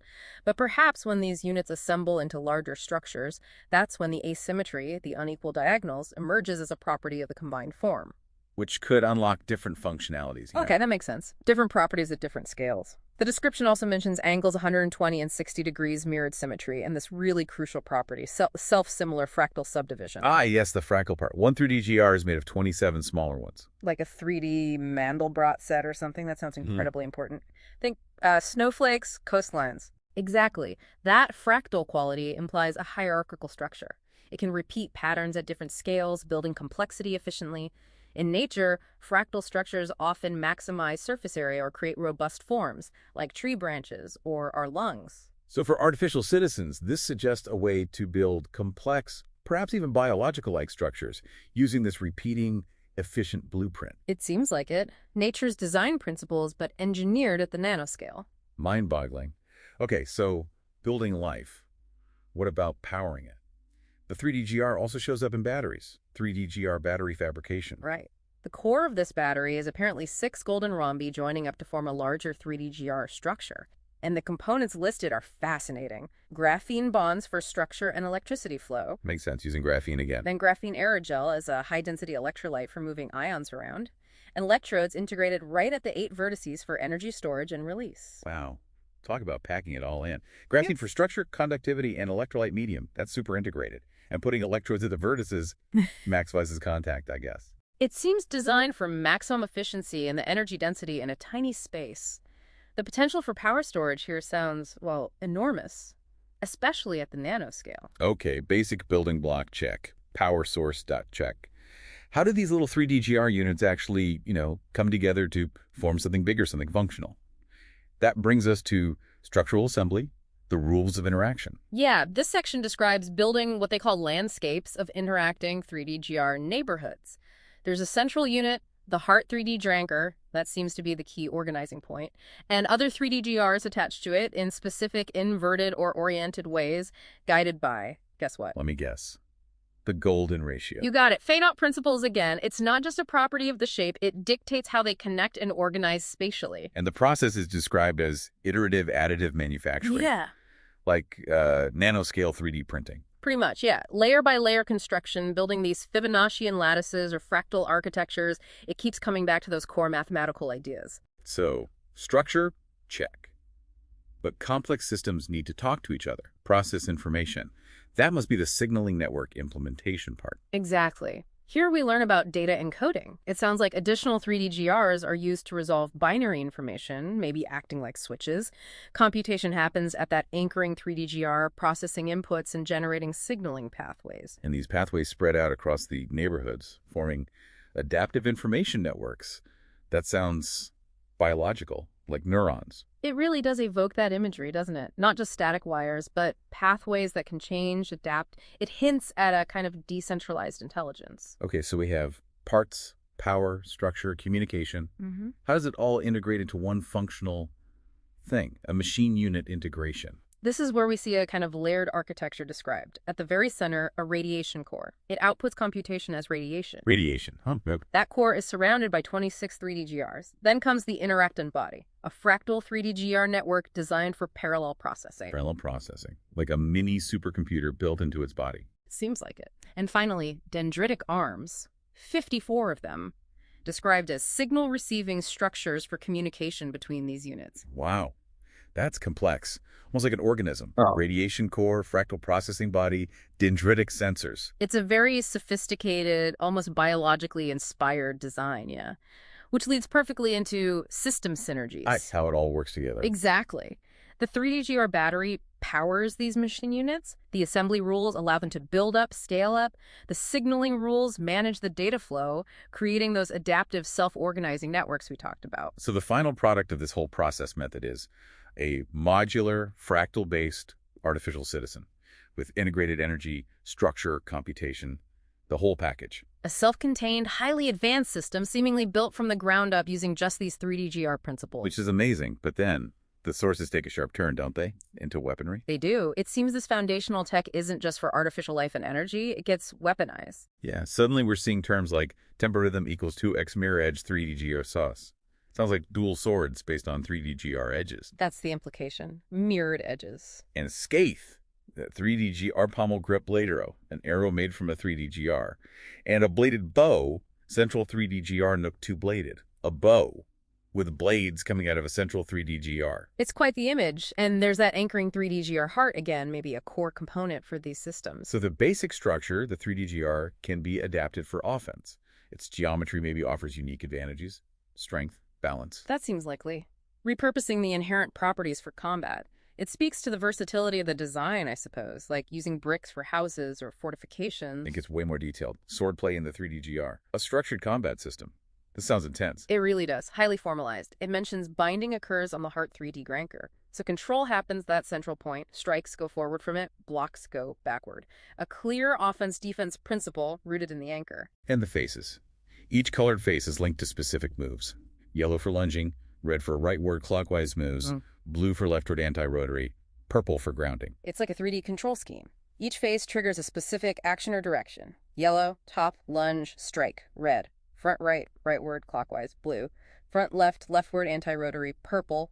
Bottom grounding, orange, back right, rightward anti-rotary. Green, back left, leftward clockwise. Wow. You could theoretically encode a whole fighting style just onto the surfaces of this thing. That seems to be exactly what they've done. And it goes further rhythmic footwork. 3 beats per bar, 48 BPM, 3 clicks per beat, specific heel ball stabilized lift timing. Each beat is a stance. It's not just swinging a sword. It's like a highly choreographed dance. Precise timing, footwork synchronized with hands. With full body discipline, yeah. And they list 12 specific combined actions. Lock, side, tied wire, pale, sarg, vine, graph, buoy, knot, node, rock. Each a defined sequence of strike, bind, block with footwork. A whole vocabulary of moves. And forward time versus backward time sequences. Bind strike block versus bind block strike. Tactical variations. Suggest different timings or intentions within the flow. It's less like free-form fighting and more like a deeply mathematical, geometric martial art. Then we get even more specific. Mirrored 3D-GR swords. Weapon System 1, this tempo rhythm thing. Right, a 12-cycle system. Mirrored implies balance, coordination. And it lists 12 encoded behaviors. With names. The Awakening, the Harmonition, the Duet.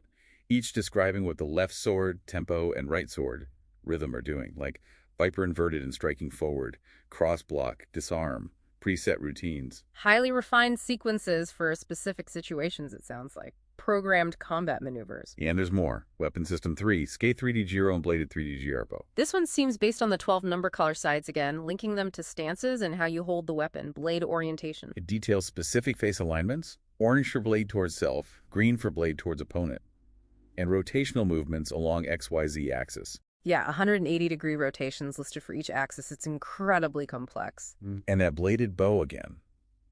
blades coming from the yellow 1 and purple 7 faces of a median 3D GR nook. And the heart 3D GR is bound to the chest at purple 7, a fixed anchor point. A central interface for this combined archery close combat system. And then they name specific grips and blade configurations. Terraforge, Skybridge, Riverbar, Beacon House. Plus a whole list of stances. Endguard, pike, anchor, hold, shield. All with detailed hand positions relative to that central median 3D GR nook. It's like reading an incredibly detailed technical manual for a highly ritualized, advanced form of combat. Every angle matters. Okay, deep breath. That's a lot on the 3D GR itself: structure, power, life, weapons, combat. Now, how does all this play out in that narrative world, Veritisha? Right. This is where the technical stuff starts to interact with characters and plot. The story introduces concepts like the process artifact and this additive manufacturing information system, or AMIS. Amos, that sounds like the infrastructure behind all the 3D GR tech in this world. Seems likely. It's overseen by Dylan E.T., the architect of AMIS, based at Biofexury University Castle, a place focused on creativity, integrating physical skill and philosophy. And those synchronic swords appear here too, but described as more than weapons, a language, a form of expression. Their movements tell stories. Which links back beautifully to that structured swordplay system, doesn't it? It's not just fighting, it's communication, maybe even art or ritual. We meet characters, Triona, Luciana, Towson, Aaron, embodying AMI's principles through their synchronized sword movements. But then, the conflict, the rebel faction.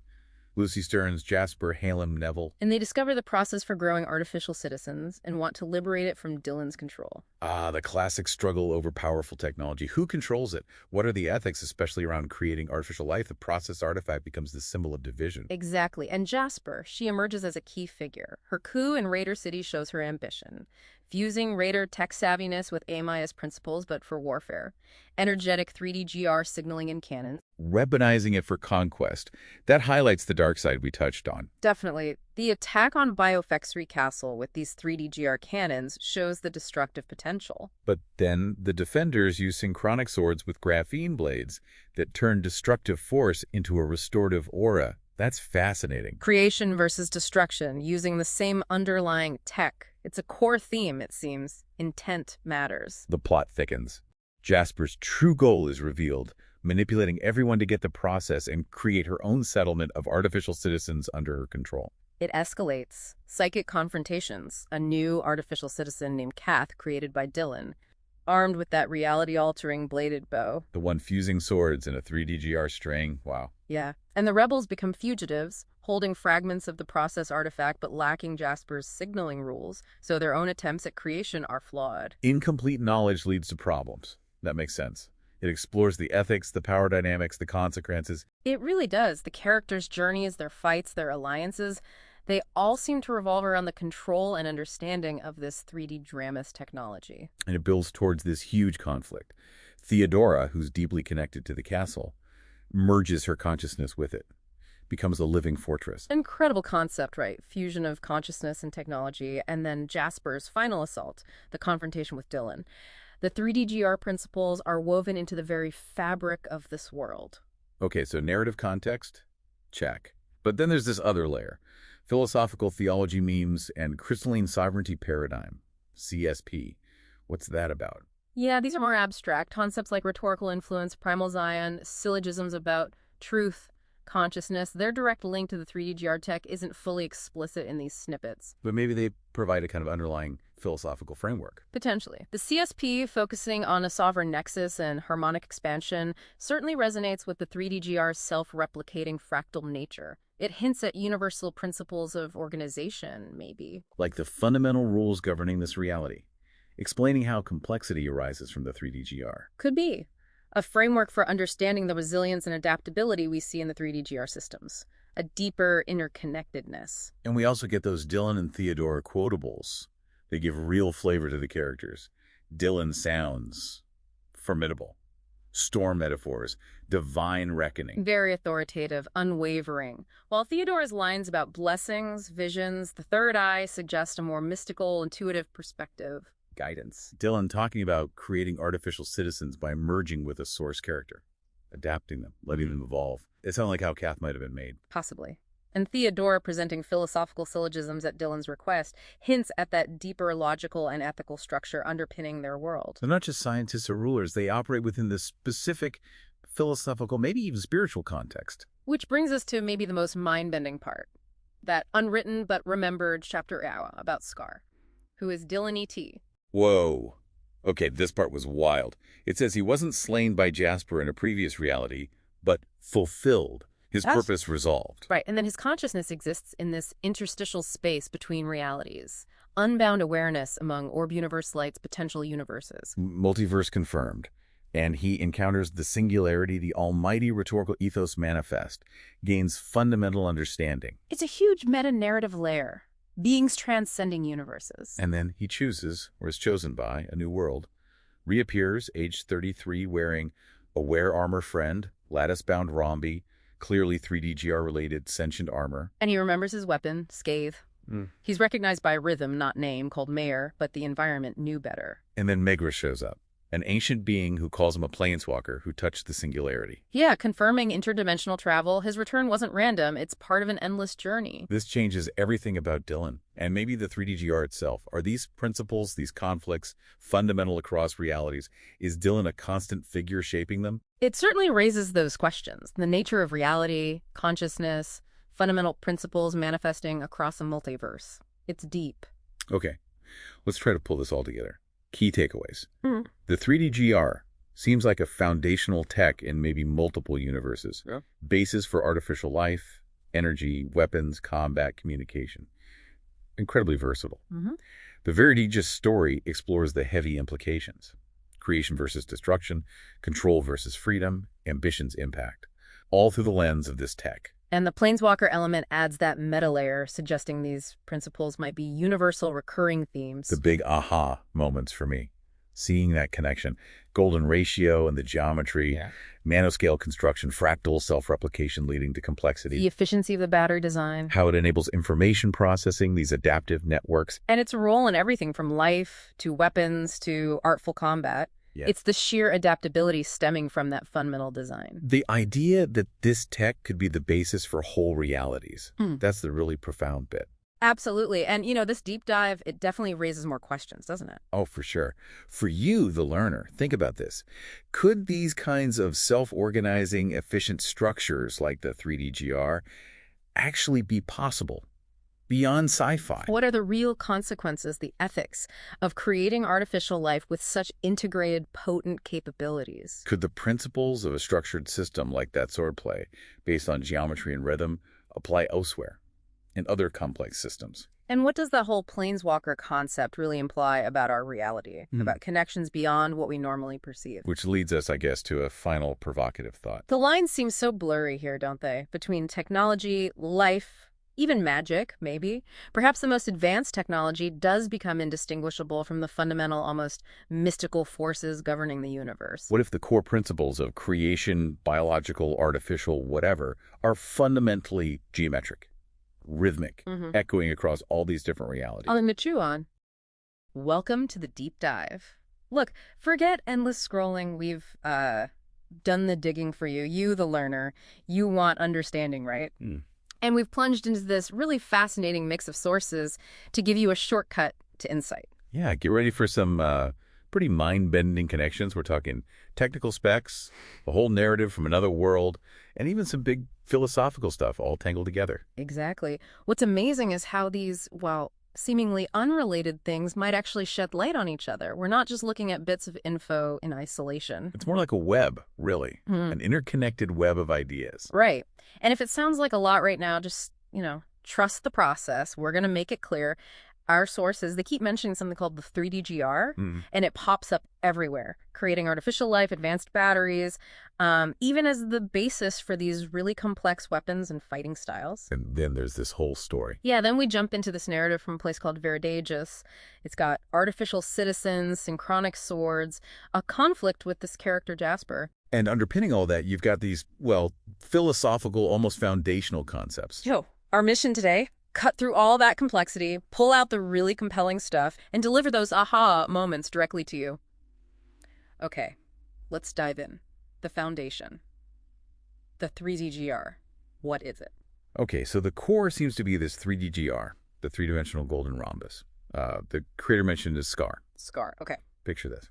8 vertices, so 8 points, 12 edges, all equal, and 6 faces, but they're numbered kind of weirdly, top yellow 1, from right red 3, bottom purple 7. You get the idea. Not sequential. Interesting numbering. What's key about it? The big thing right off the bat, the major diagonals of the faces are in Fibonacci proportion to the edges. Ah, Fibonacci, which for you, the learner, directly connects it to the golden ratio, that number, like 1.618, the one you see in spiral galaxies, shells, plant growth. It suggests maybe a natural efficiency built in. Precisely. That golden ratio link is probably fundamental, but it's not just a pretty shape sitting there.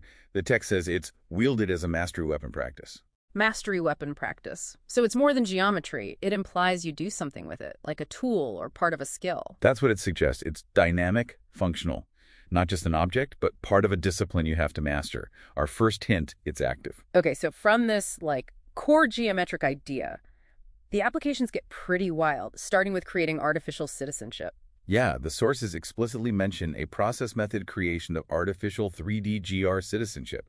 We're talking about building actual entities. And get this, the scale is tiny, nanoscale. How tiny? Side edge, 2.84 nanometers, which, to give you some context, the learner is down near the size of molecules. And interestingly, that length matches the bond length in graphene. Graphene, that super strong single-layer carbon stuff. The very same. Suggests some really advanced material sciences involved. Strength, conductivity, all that. Wow. Okay, so 2.84 nanometers for the edge, and it says the diagonals are also 2.84 nanometers. Wait, hang on. I saw something later under properties that mentioned asymmetry, unequal diagonals. That sounds like a contradiction. Good catch. Yeah, that is a bit confusing. It could mean a couple of things. Maybe at this fundamental tiny scale, they are equal, but when they combine into bigger structures, asymmetry develops. So different properties at different levels of organization. Possibly. Or different types of 3D GR units. Yeah. The sources aren't perfectly explicit there, but it definitely flags that asymmetry is important later on. It also mentions the angles, 120 and 60 degrees, mirrored symmetry, and something crucial, self-similar fractal subdivision. Fractal, like it's meta smaller versions of itself. Exactly. One big 3D GR is composed of 27 smaller ones. Think snowflakes, that repeating pattern at different zoom levels. That sounds hugely significant. In nature, fractals often mean, efficiency, right? Lots of surface area, strong structures. Absolutely. Think lungs, tree branches. So if you're building artificial citizens, using a fractal building block suggests you can create really complex, stable, maybe even biologically inspired structures very efficiently. It's like engineering with nature's blueprints. At the nanoscale. Wild. Okay, so building blocks for life. What about power? You mentioned batteries. Right, 3D GR battery fabrication. The core of this battery is apparently 6 golden rhombi, those 2D shapes, forming a larger 3D GR structure. And the components? Still graphene? Very much so. Graphene bonds for structure and electrical pathways. Graphene aerogel that's like a super light porous version as a high-density electrolyte for moving ions around. Okay, so graphene is doing double, triple duty, structure, wiring, electrolyte medium. And then electrodes at the 8 vertices.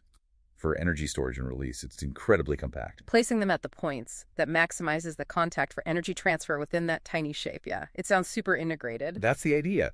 Highly efficient, minimal materials, potentially incredible energy density packed into something minuscule. Think about powering those nanoscale artificial citizens. Okay, building blocks, power source. But how do they actually assemble these things? How do the units connect to make something bigger?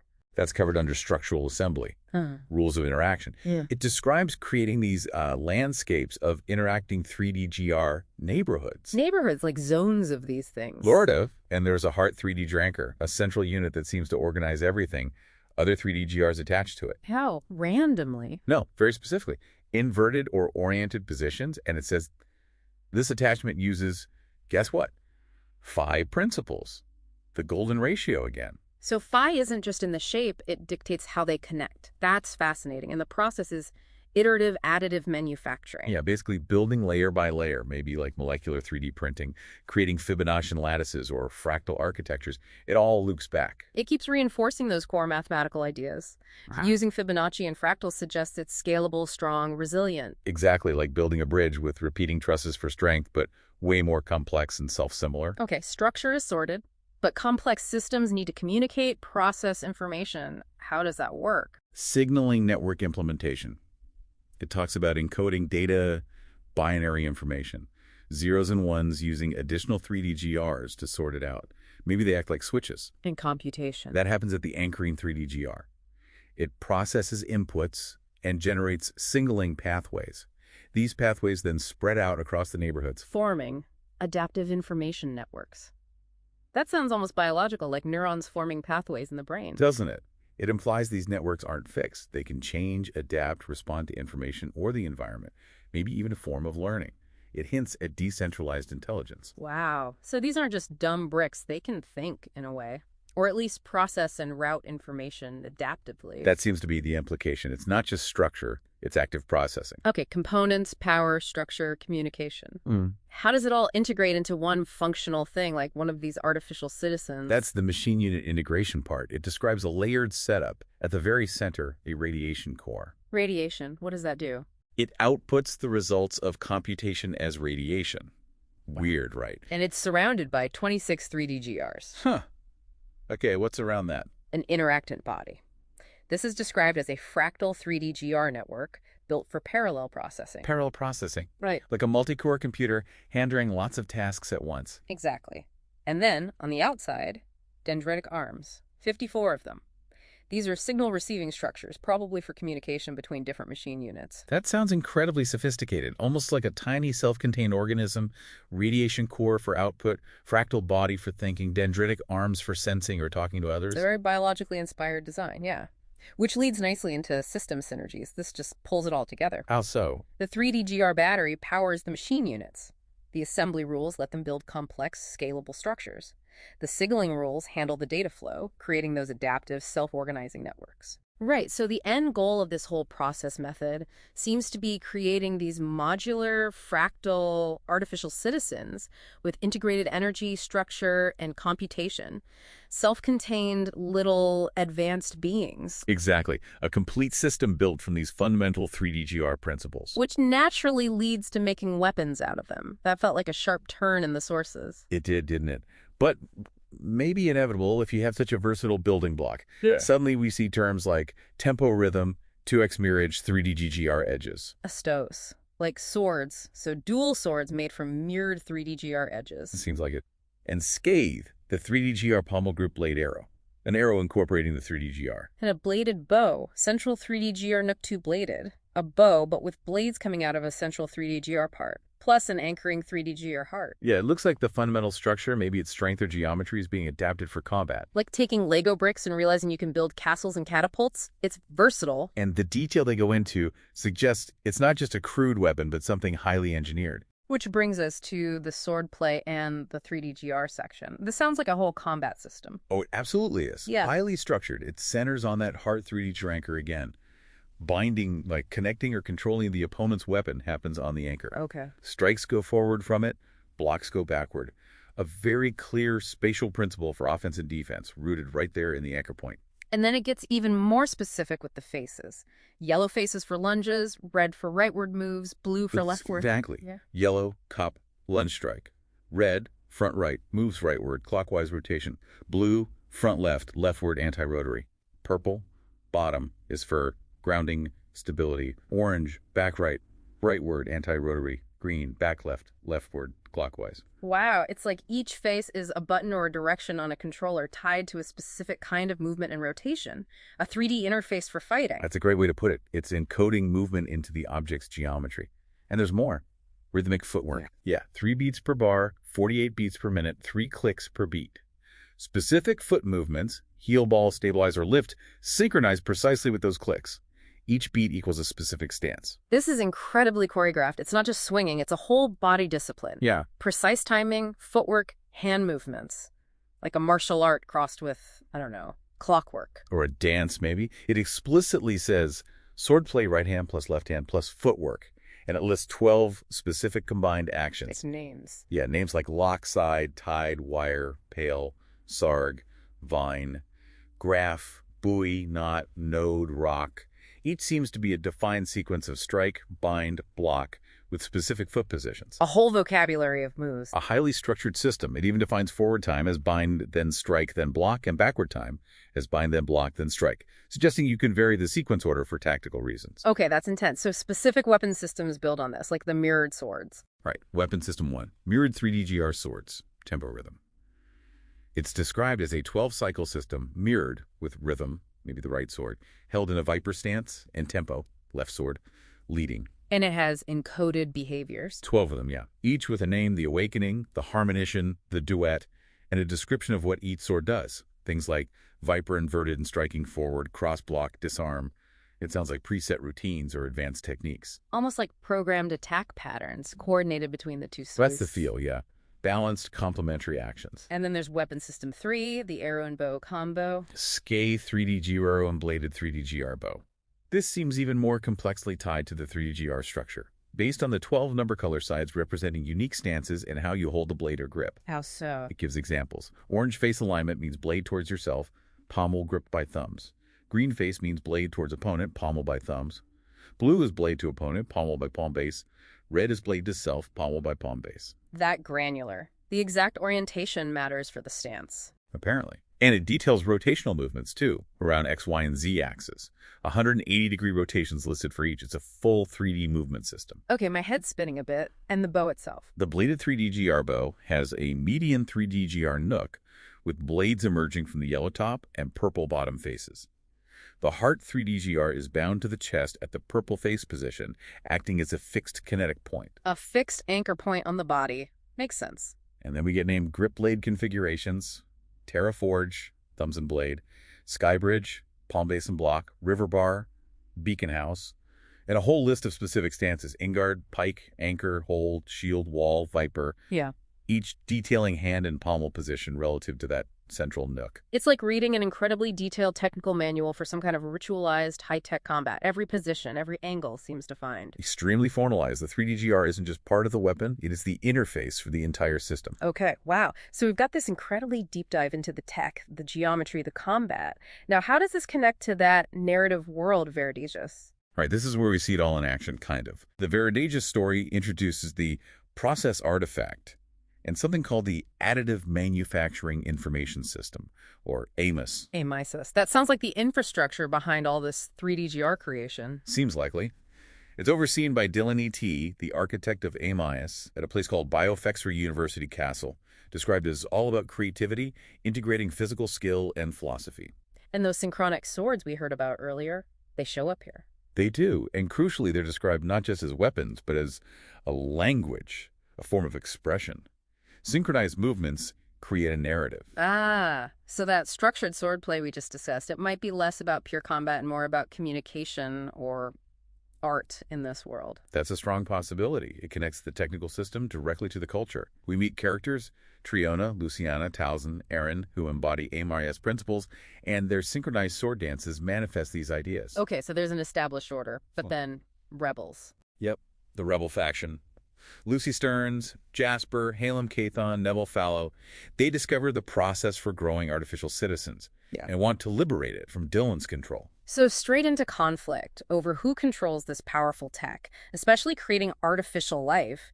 The process artifact becomes the focus of the fight. Exactly. It symbolizes that struggle. Yeah. And Jasper, she takes things further. Her coup in Raider City shows she wants to merge Raider tech with AMI's principles for warfare. Including those 3D-GR signaling cannons. Yes, she plans conquest, weaponizing the tech and using rhetoric to gain power. It highlights the destructive potential. We see that when the Raiders attack Biofexery Castle with those cannons. Right, but then the settlers defend with synchronic swords that now have graphene blades. Graphene again. And these blades can supposedly transform destructive force into a restorative aura. Whoa. So creation versus destruction, using the same core technology but with different intent. That's a powerful theme. A core duality, it seems. The 3D-GR principles can be shaped either way. The story gets more complex, right? Jasper's revealed as manipulative, wanting the process just to create her own controlled settlement. Then there are psychic confrontations, hinting at deeper levels of reality or consciousness interacting with the tech. And a new artificial citizen, Kath, created by Dylan, armed with that bladed bow we talked about. Yes, the one that fuses swords and a 3D-GR string. supposedly altering reality. Her purpose seems tied to the fate of Viridigus itself. Meanwhile, the rebels are fugitives. They only have fragments of the process artifact. And crucially, they lack Jasper's signaling rules. So their own attempts to use the tech are flawed, incomplete. It emphasizes how vital that information component is. The narrative seems to explore the consequences of partial knowledge, the ethics of artificial life, the clash of ideologies over tech control. Exactly. The characters' journeys are shaped by their relationship with AMIs and the 3DGR. It culminates in this huge conflict, Theodora merging with the castle, becoming a living fortress. A fusion of consciousness and technology, wow. And Jasper's massive assault, leading to a final showdown with Dylan. It's clear the 3DGR tech is woven into the very fabric of this world. Okay, so the narrative gives context and consequence to the technology, but then there's another layer, these philosophical bits. Yeah, the philosophical theology memes and crystalline sovereignty paradigm, CSP. These are more abstract. Concepts like rhetorical influence, primal Zion, syllogisms about truth, consciousness. How do they connect? Is it explicit? Not directly linked to the tech in these excerpts, but the CSP talking about a sovereign nexus and harmonic expansion, well, it resonates, doesn't it? With the 3DGR's self-replicating fractal nature. Like maybe these philosophical ideas describe the underlying rules of the universe that allow something like the 3DGR to exist and function the way it does. An inherent order. That's one way to look at it. A potential framework for understanding the stability and complexity emerging from these systems. It hints at deeper organizing principles. We also get some direct quotes from Dylan and Theodora. Right, the quotables. Dylan's words sound powerful. Storm metaphors, divine reckoning, unwavering resolve. He comes across as very authoritative. While Theodora's are more about blessings, visions, the third eye suggesting a more mystical or intuitive side. Dylan also talks about how he creates artificial citizens by understanding and merging with a source character, adapting them, letting them evolve. It gives a clue about Kath's creation, maybe. Like he takes a template and remixes it. Something like that. Yeah. And Theodora presents these philosophical syllogisms at his request, reinforcing that there's a deeper logical or ethical structure they operate within. So they're not just builders and fighters, they're operating within a whole worldview. Definitely seems that way. Okay, and then, Chapter 1. The unwritten but remembered one. This felt like a major curveball. It's about Scar, who is Dylan E.T. Yeah, this section is pretty mind-bending. It describes Skardillan's end in a previous reality, possibly an earlier version of Viridagus. He wasn't slain by Jasper, but fulfilled, his purpose resolved. Fulfilled, not defeated. That's the implication. His death was a conclusion, not a failure. Then it describes his consciousness existing in this interstitial space between realities. Like between universes. Seems so. He's described as unbound awareness among or universe lights, potential other universes. This throws open the door to a multiverse concept. And he encounters the singularity. The almighty rhetorical ethos made manifest. A fundamental source or principle of all universes. He seems to gain some ultimate understanding there. Okay, so then what? He chooses, or is chosen by, a new reality. He reappears, fully formed, age 33, in a new universe, different feel, soot and steel in the air. And he's wearing a wear armor friend, made of rhombi. Lattice-bound rhombi, yeah. Yeah. Described as sentient intention, clearly linked back to the 3DGR, and he remembers his weapon, Scathe. The 3DGR arrow weapon, so memories, maybe tech, carry over. He's recognized but not by name. Right, recognized as a fundamental rhythm. They call him Mayor, but the text says the bricks knew better. Suggests a deeper identity. And then Megru shows up. An ancient being who seems to understand what he is.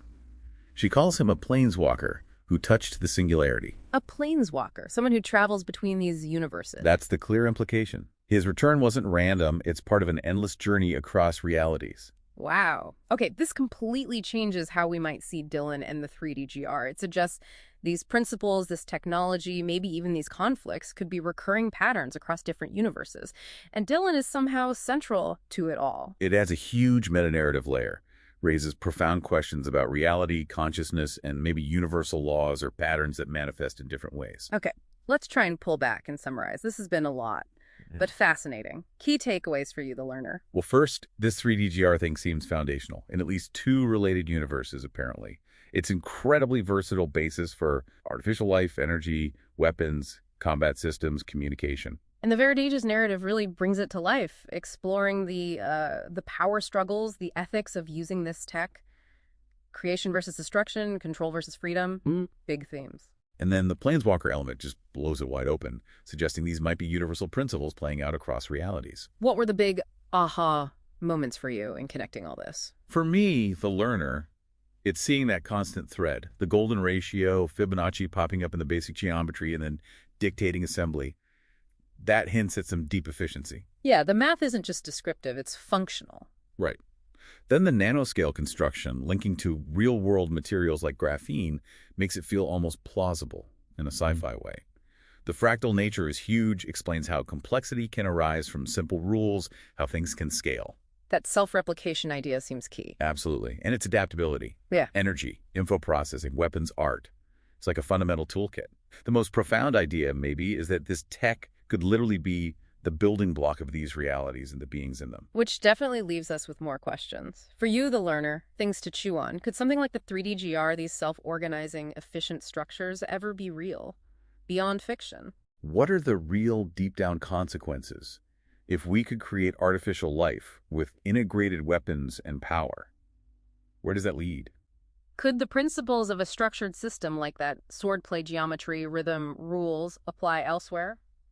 In other complex fields? And yeah, what does that whole planeswalker thing really imply about reality, about consciousness, about connections maybe existing beyond what we normally perceive? It leads to a final thought, doesn't it? It really does.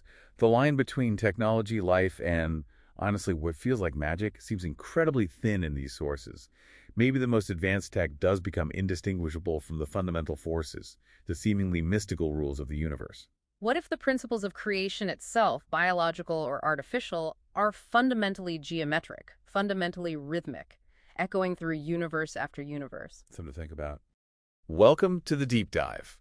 This is your shortcut for really getting to grips with some complex stuff. That's right. We've pulled together a really interesting, maybe even kind of weird set of sources for you, the learner. Definitely intriguing. And we're going to try and connect some dots that might seem, well, pretty far apart at first glance. Yeah, get ready for some of those aha moments, hopefully without the headache. Exactly. So what we seem to have is a mix. There's technical stuff about something called the 3D GR.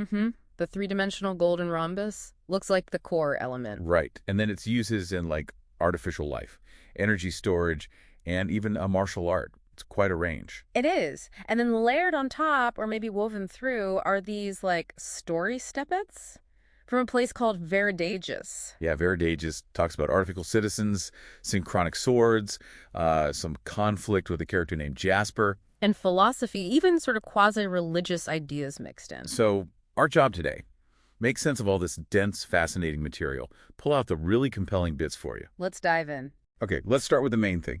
The 3D GR. What is it? Right, the three-dimensional golden rhombus, 3D GR. The creator is listed as Scar. Cigar. Okay. And the description, it's a shape. 8 vertices, so 8 points, 12 edges, all the same length. Equal edges, got it. And 6 faces. But these faces are specific, number side color faces, like top is yellow 1, front right is red 3, bottom is purple 7. Wait, the numbers aren't sequential. 1, 3, 7, then 8, 9, 2. Exactly. Back right orange 8, back left green 9, front left blue 2. It's not straightforward.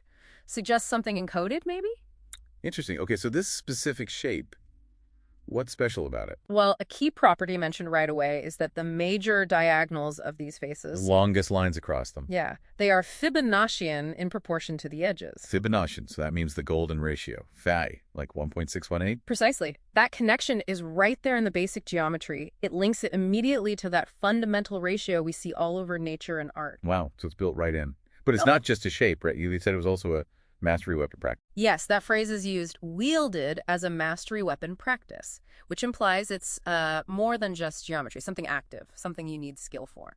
Okay, so potentially a tool or weapon foundation. How does it tie into artificial life? Well, there's this specific section, process method creation of artificial 3D GR citizenship. Artificial citizenship, using the 3D GR. Okay, it gets really specific about dimensions here. Side edge, 2.84 nanometers. Nanometers, that's incredibly small, atomic scale. Right, and that length, 2.84 millimeter, apparently aligns with the bond length in graphene. Graphene, the super material. Okay, so this points to some seriously advanced material science. Definitely. Now, there's a slight contradiction, or maybe just complexity. It says diagonals are also 2.84 millimeters. But diagonals are usually different lengths in a rhombus, right? One long, one short. Exactly. And later, under key properties, it does mention asymmetry, unequal diagonals. Ah, okay, so maybe different types, or maybe the first mention was simplified. A bit of a puzzle. Could be. It keeps you thinking. So these tiny, potentially graphene-based shapes are building blocks for artificial citizens. What makes them suitable for that? A few key properties are listed. Mirrored symmetry is one, gives it balance, stability maybe. Okay. Then that asymmetry we just mentioned, the unequal diagonals, that could give it directionality, specific functions. Makes sense, like keys fitting locks. Perhaps. But the big one, I think, is self-similar fractal subdivision. Fractal, like repeating patterns at smaller scale. Exactly. It says it can be subdivided into 27 smaller, identical 3D GRs. Each piece is a mini version of the whole. Like a snowflake or a coastline. Right. And that fractal nature is probably crucial for building up really complex, layered structures from just one basic unit. Okay, tiny, self-replicating golden ratio building blocks for artificial life. That's a lot to take in. It is mind-bending, like you said. But the sources don't stop there. It's not just life, it's also power. Tell me about the battery idea. Yeah, 3DGR battery fabrication. The core idea seems to be using 6 of the golden rhombi the faces arranged to form a larger 3DGR structure. Okay, building up the shape from his faces. And the components listed are pretty advanced. Graphene bonds for structure and electrical conductivity. Right, graphene again. Then graphene aerogel. That's like a super light, highly porous material. Here it's used as a high-density electrolyte for ion transport. So, like the juice in a battery, but really advanced. Kind of, yeah. Facilitates the energy movement. And then electrodes are placed at the 8 vertices, the points, for storing and releasing energy. So you can tap into the energy from any of the corners. Seems like it. The whole design points to something incredibly compact, maybe very efficient for energy storage, built on these fundamental units. A nanoscale battery based on golden ratio geometry and graphene. Sounds like sci-fi, but it's laid out here. Pretty much. Okay, so we have building blocks for life and building blocks for power. How do you actually build complex things with them? The assembly part. That's covered under Structural Assembly Rules of Interaction. It talks about creating a landscape of interacting 3DGR neighborhoods. Neighborhoods of 3DGRs. Yeah. And there's a key component, the Heart 3D Janker. Seems like a central organizing point. The anchor. Right. Other 3DGRs attached to this or around it in specific ways, inverted, oriented, according to 5 principles. That's the golden ratio again. So the golden ratio isn't just in the shape, it dictates how they connect, like geometric instructions. Seems that way. And the process is described as iterative additive manufacturing. Like super tiny 3D printing, building layer by layer. Exactly, to create Fibonaccian lattices or fractal architectures. It keeps coming back to that self-similarity and the golden ratio driving the whole assembly process. It's elegant, in a way, using the same fundamental rules for the parts and how they combine. Very efficient, potentially. But a structure needs more than just connections. How does information move around in these 3DGR systems? Good question. That leads to the signaling network implementation. Signaling. It suggests that binary data 0s and 1s is encoded or resolved by additional 3DGRs. So the 3DGRs themselves handle the data. Seems like it. Computation happens at these anchoring 3DGR units. They process inputs and generate signaling pathways. Pathways for information. Yeah, and these pathways extend across the neighborhoods, creating what it calls adaptive information networks. Adaptive, so they can change, learn. That's the implication. It hints at a kind of decentralized intelligence. No single brain, but processing distributed across the whole network. Wow. Decentralized adaptive intelligence from nanoscale geometric units. That's quite a concept. It really is. It merges natural principles with potentially high technology. So let's pull these threads together. Energy, structure, information flow. How do they form a working machine unit or an artificial citizen? The machine unit integration section gives a possible blueprint. It describes a layered structure. Layers, okay. At the center, a radiation core. This is interesting. It's surrounded by 26 3D GRs, and its output, the result of computation, is emitted as radiation. Radiation, not electrical signals. Apparently. A different way of communicating or outputting results. This core sits inside an interactant body, Okay. which is described as a fractal 3D GR network designed for parallel processing. Parallel processing. Like a brain doing many things at once. Exactly. Spreading the computational load across the network. And then attached to this body are dendritic arms. Dendritic like nerve cells. Yeah, the name suggests that. 54 of these structures for receiving signals, allowing communication between these machine units. So a radiation core, a fractal processing body, communication arms. It sounds incredibly complex, almost biological in its inspiration. Very much so. It suggests a highly sophisticated, integrated system. So when you combine all that, the energy, the assembly rules, the signaling, the machine unit structure. What's the overall picture? The synergy. Right, the system synergy is basically the 3DGR battery powers the machine units. The assembly rules allow the system to grow to scale up. Makes sense. The signaling rules manage the data flow, enabling that adaptive intelligence within the machine units. And the end result, the goal of the process method, is described as a modular, fractal-based artificial citizen, one with integrated energy, structure, and computation.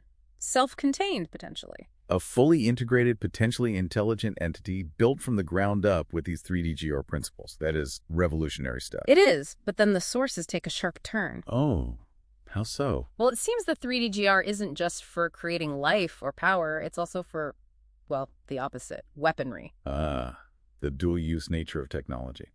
Okay, tell me about the 3DGR as a weapon system. We get several specific examples. Tempo rhythm are mentioned as 2x mirrored edge 3DJ shestos. Gestos, like swords. So 2 swords based on mirrored 3DGR edges. That's what it strongly suggests. Yeah. Then there's scathe, described as a 3DGR pommel grip blade arrow. An arrow using 3DGR parts for the pommel, grip, and blade. Seems so. And a bladed bow, which is a central 3DGR Nook 2 bladed, like a bow with blades coming out of a central 3DGR piece. A bow with blades. Okay. And there's mention of an anchoring 3DGR heart again, possibly as a mounting point for the bow or other systems. So the same geometry, the same core principles, repurposed for combat. That's sobering. It is, and it goes beyond just the weapons themselves. There's a whole system for using them called swordplay. Swordplay, like a martial art based on the 3DGR. Exactly. It seems highly structured. It revolves around that Heart 3DGR anchor point. Okay, the anchor point again. Binding actions, like locking swords, happen on the anchor. Strikes go forward from it, blocks go backward. A clear offensive-defensive principle. Geometrically defined offense and defense. And it gets more specific. The different colored and numbered faces of the 3DGR, they seem to correspond to specific moves. Really? Like how? For instance, yellow, the top face, is linked to a lunge or strike. Red, front right, corresponds to moving rightward and clockwise. Blue, front left, is leftward and anti-rotary. And so on, for all 6 faces. Wow. So the shape itself dictates the entire moveset. It's like combat choreography encoded in geometry. It really seems that way. Very precise, almost predictable if you know the system. Is there more detail on how it works? The movement? Oh, yes. There's synchronic footwork and swordplay. It has a specific rhythm. 3 beats per bar, 48 beats per minute. 48 BPM, okay. Slow and deliberate. Seems like it. Yeah. And 3 clicks per beat. The footwork follows this. Heel ball stabilize or lift, timed exactly with the clicks. Heel ball stabilize, okay. Each full beat equals 1 swordplay stance, and it mentions alternating dominant and assisting hands for balance. So it's full body coordination, timed precisely. Definitely. And it lists specific core movements, strike, bind, block, done with coordinated footwork. It even names 12 combined actions. Lock, side, tide, wire, pail, sarg, vine, graph, buoy, knot, node, rock. A whole vocabulary of techniques. Exactly. And there are sequences based on time. Forward time is bind, then strike, then block. Backward time is bind, block, strike. So you can vary the order, attack or defend differently. Seems like it. Plus, specific footwork for moving advance retreat, left, right. It's incredibly detailed. This isn't just fighting, it's like a formal system. Almost a dance or a ritual, with incredibly strict rules. Mastering it must take immense discipline. You'd think so. Understanding the geometry, the timing, the sequences. And does this tie back to those specific swords, tempo and rhythm? Yes. The mirrored 3DGR swords, Weapon System 1. There's a 12-cycle system mentioned. Rhythm, the right sword maybe, is held in a viper stance, while tempo, the left, leads. Okay, specific roles for each sword. And it lists 12 encoded behaviors, each with a name like the awakening, the harmonition, the duet. Encoded behaviors, so the swords guide the actions. Or the system dictates the specific paired actions for each named behavior. For example, in the awakening, tempo is viper inverted and striking forward, while rhythm does a sword strike forward and parry left. In the duet, tempo strikes forward and rhythm parries left. Then things like cross-block, strike backwards, even disarm. So the weapons in the system are completely intertwined. The swords aren't just tools, they're part of the choreography. That's how it reads, very integrated. And what about the bow and arrow system, the scathe and bladed bow? Is that just as detailed? Oh yes. Scathe 3DG Arrow and Bladed 3DG Arbow, Weapon System 3. The foundation is again those 12 number color sides of the 3DGR, representing unique stances and how you hold the weapon blade and grip orientation. Okay, the faces dictate the stance again. And specific alignments are called out, like orange face means blade towards yourself, pommel held by the thumbs. Green face means blade to opponent, pommel by thumbs. Blue is blade to opponent, pommel by palm base. Red is blade to self, pommel by palm base. Incredibly specific grips linked to the faces. And then rotational movements, categorized by X, Y, and Z axes with specific 180-degree rotations listed. It's a complex 3D system of maneuvering the weapon. It sounds like operating this would require, again, deep knowledge of the 3DGR's geometry. Absolutely. The bladed 3DGR bow itself has that median 3DGR nook in the center, with blades coming from the yellow 1 and purple 7 faces. The top and bottom faces. Seems so. And the heart 3DGR is bound to the user's chest at purple 7, the bottom face acting as a fixed kinetic point, a stable anchor. Anchor to the body. And again, specific grip and blade configurations get names: Terraforge, Skybridge, River Bar, Beacon House. Evocative names. And then a list of stances: Endguard, Pike, Anchor, Hold, Shield, Wall, Viper, Row, Estow, Scathe, Piercer, Knock, each detailed with hand and pommel positions relative to that central nook. It's a completely formalized weapon system, every aspect defined by the 3DGR. Highly formalized. Yes. Okay. So we've got this incredibly versatile, potentially universe-spanning 3DGR technology. Life, energy, complex structures, intricate weapon systems. Now let's bring in the narrative context. Aegis, how does all this 3DGR tech show up there? It seems absolutely central. We hear about the process artifact and an additive manufacturing information system, or AAIS. AAIS, this sounds like the practical application of the 3DGR assembly rules we talked about, that iterative manufacturing. Exactly what it sounds like. And a key location is Biofexery University Castle. It's described as a place of creativity, mixing physical skill with philosophy, all overseen by someone called Dylan E.T., the architect of AMS. Dylan E.T., architect of AMIS. So he's likely the one implementing or controlling this 3DGR tech at Biofexery. Seems plausible. Biofexery sounds like the hub where this tech is integrated into their whole way of life. And those synchronic swords, how do they fit in? In Aegis, they aren't just weapons. The text calls them a language, a form of expression. A language? Yeah. The synchronized movements, it says, create a narrative. That links directly back to that highly structured swordplay system. So the swordplay is their language or part of it? It seems that way. We meet characters, Triona, Luciana Corquet, Towson Vealcroft, Aaron Sawyer, who embody principles of AMIS. Their synchronized sword dances apparently manifest these principles visually. Using the combat system as a form of communication or philosophical expression. Interesting. But stories need conflict. And there is. A rebel faction emerges. Lucy Stearns, Jasper, Halem Cathon, Neville Fallow. Jasper, right. We heard her name. They discover the process for growing artificial citizens, and they want to liberate it, essentially, from Dylan E.T.'s control. Ah. So the conflict is over control of the artificial life creation process. That seems to be a major part of it. Ideological clashes leading to physical confrontation. The process artifact itself becomes this symbol of their divided goals. Dylan's group controlling it versus the rebels wanting it freed. And Jasper takes a leading role. Yes. She engineers a coup in a place called Raider City. Her goal is revealed: fuse Raider ingenuity with AMIS principles for tech advancement and warfare. Using AMIS tech. Specifically mentions using energetic 3DGR signaling in cannons. Her aim is conquest, expansion, weaponizing the tech, and, interestingly, weaponizing rhetoric, too. Weaponized rhetoric. Yeah. Powerful and dangerous. So this leads to a fight with Biofexery. It does. Raiders, including Platinum Raiders with these 3DGR signaling cannons, attack Biofexery Castle. We see the destructive side of the tech. And the defenders? They use their synchronic swords, but now with graphene blades. And these blades apparently have the ability to transform destructive force into a restorative aura. Whoa.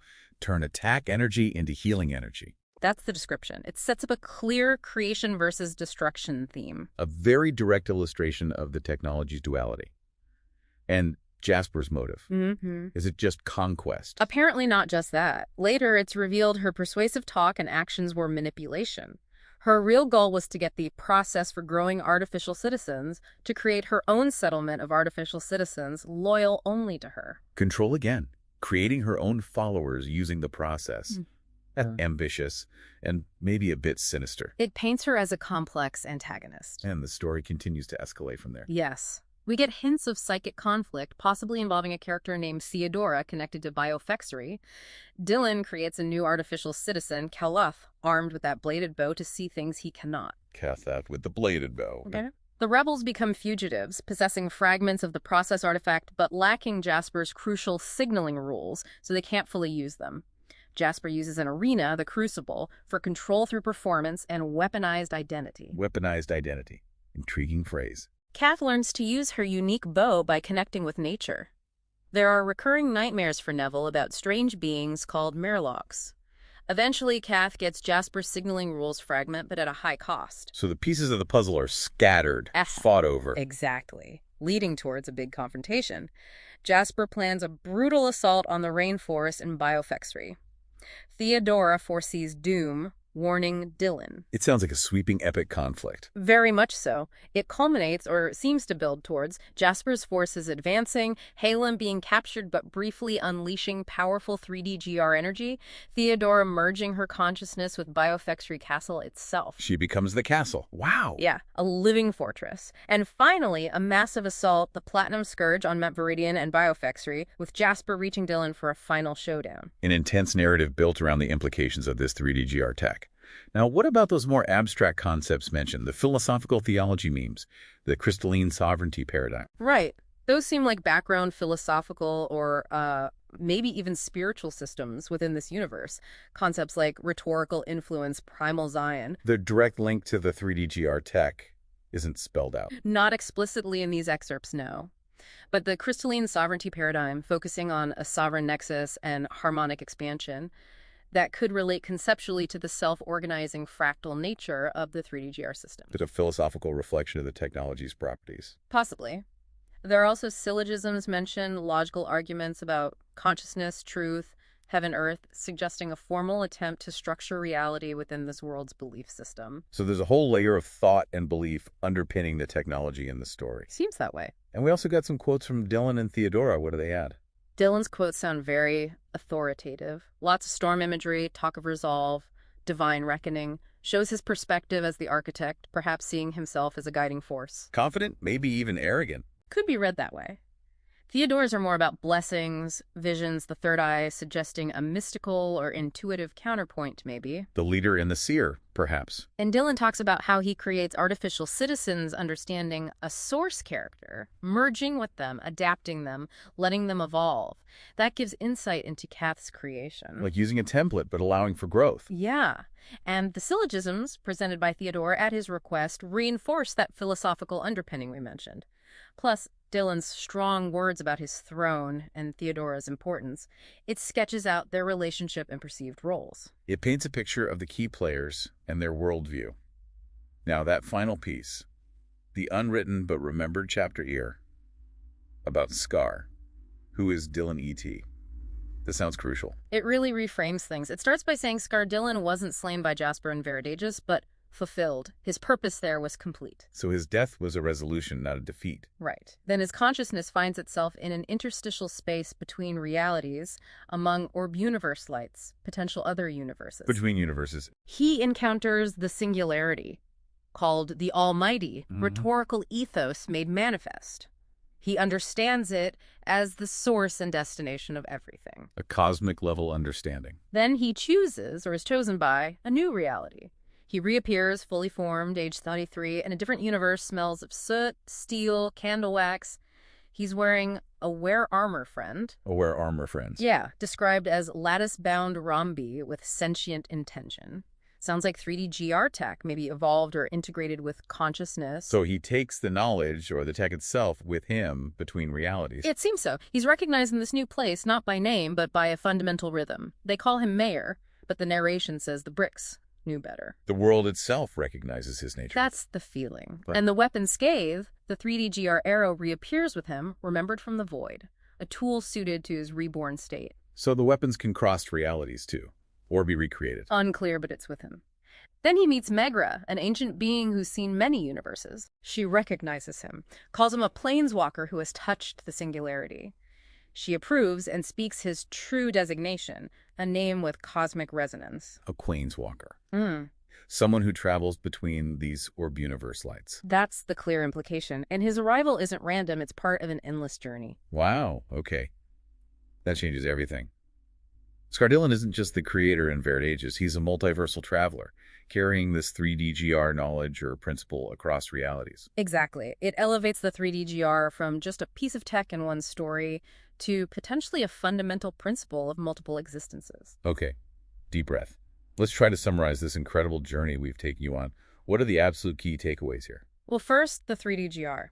It seems to be this foundational geometric principle linked to the golden ratio. It's presented as the basis for potentially everything important in these linked realities. Right, building blocks for artificial life via fractal self-assembly at the nanoscale. Also for incredibly efficient energy storage using graphene.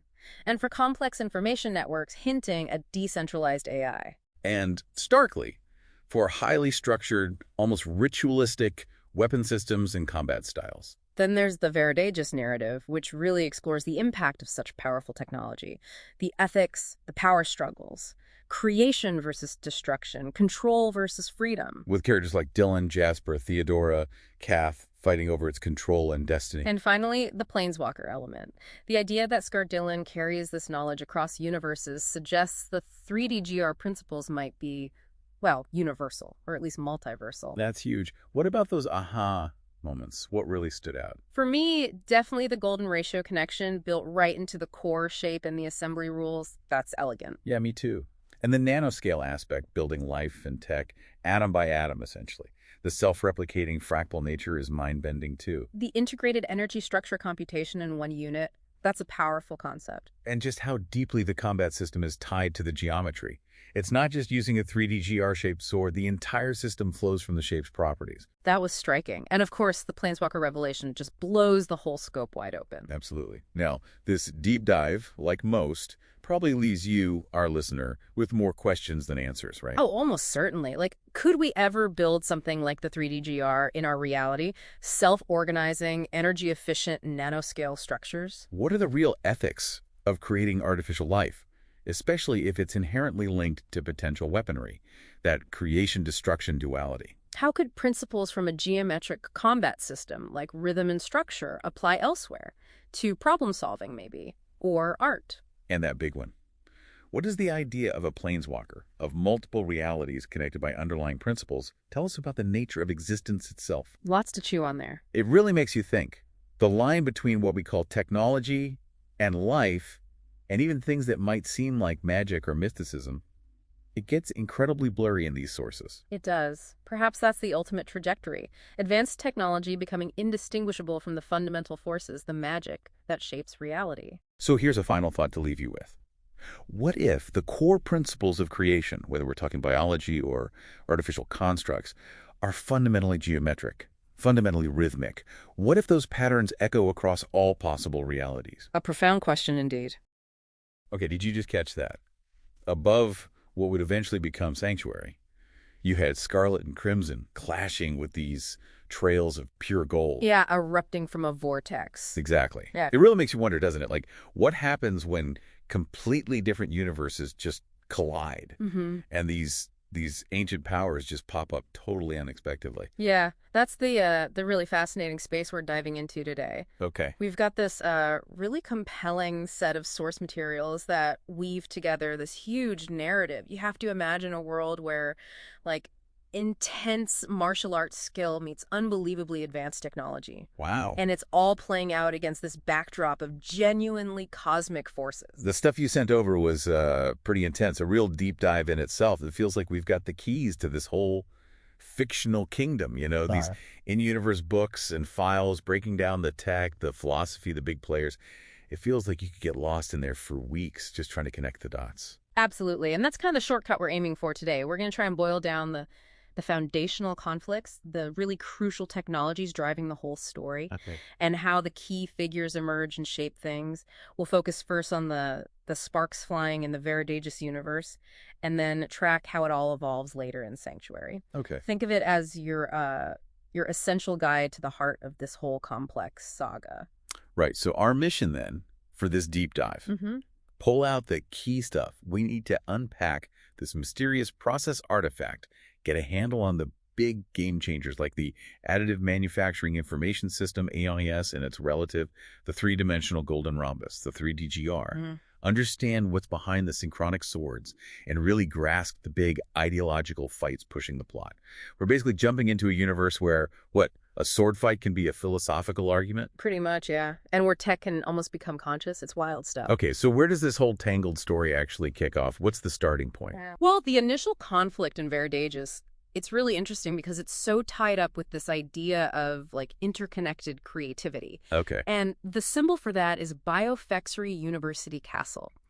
You got to picture it as this central hub, right? A place for learning, but also this massive, impressive structure. And it's overseen by Dylan E.T., who, and this is key, is the architect of AMIS itself. Right. And a big part of this initial harmony seems to be these synchronic swords. But the sources say they're way more than just weapons. Exactly. Yeah. They're described as a language, a form of expression. Imagine like a super high-level martial arts display. Okay. But boosted by tech and packed with meaning. Every move, every block, every strike, it's communicating ideas, principles. The really cool thing is how they integrated fighting and talking, blurring those lines between, physical and intellectual debate. We meet this core group early on, right? Yeah. And they each seem to represent different facets of MIS. There's Triona. The saber gypsy, yeah.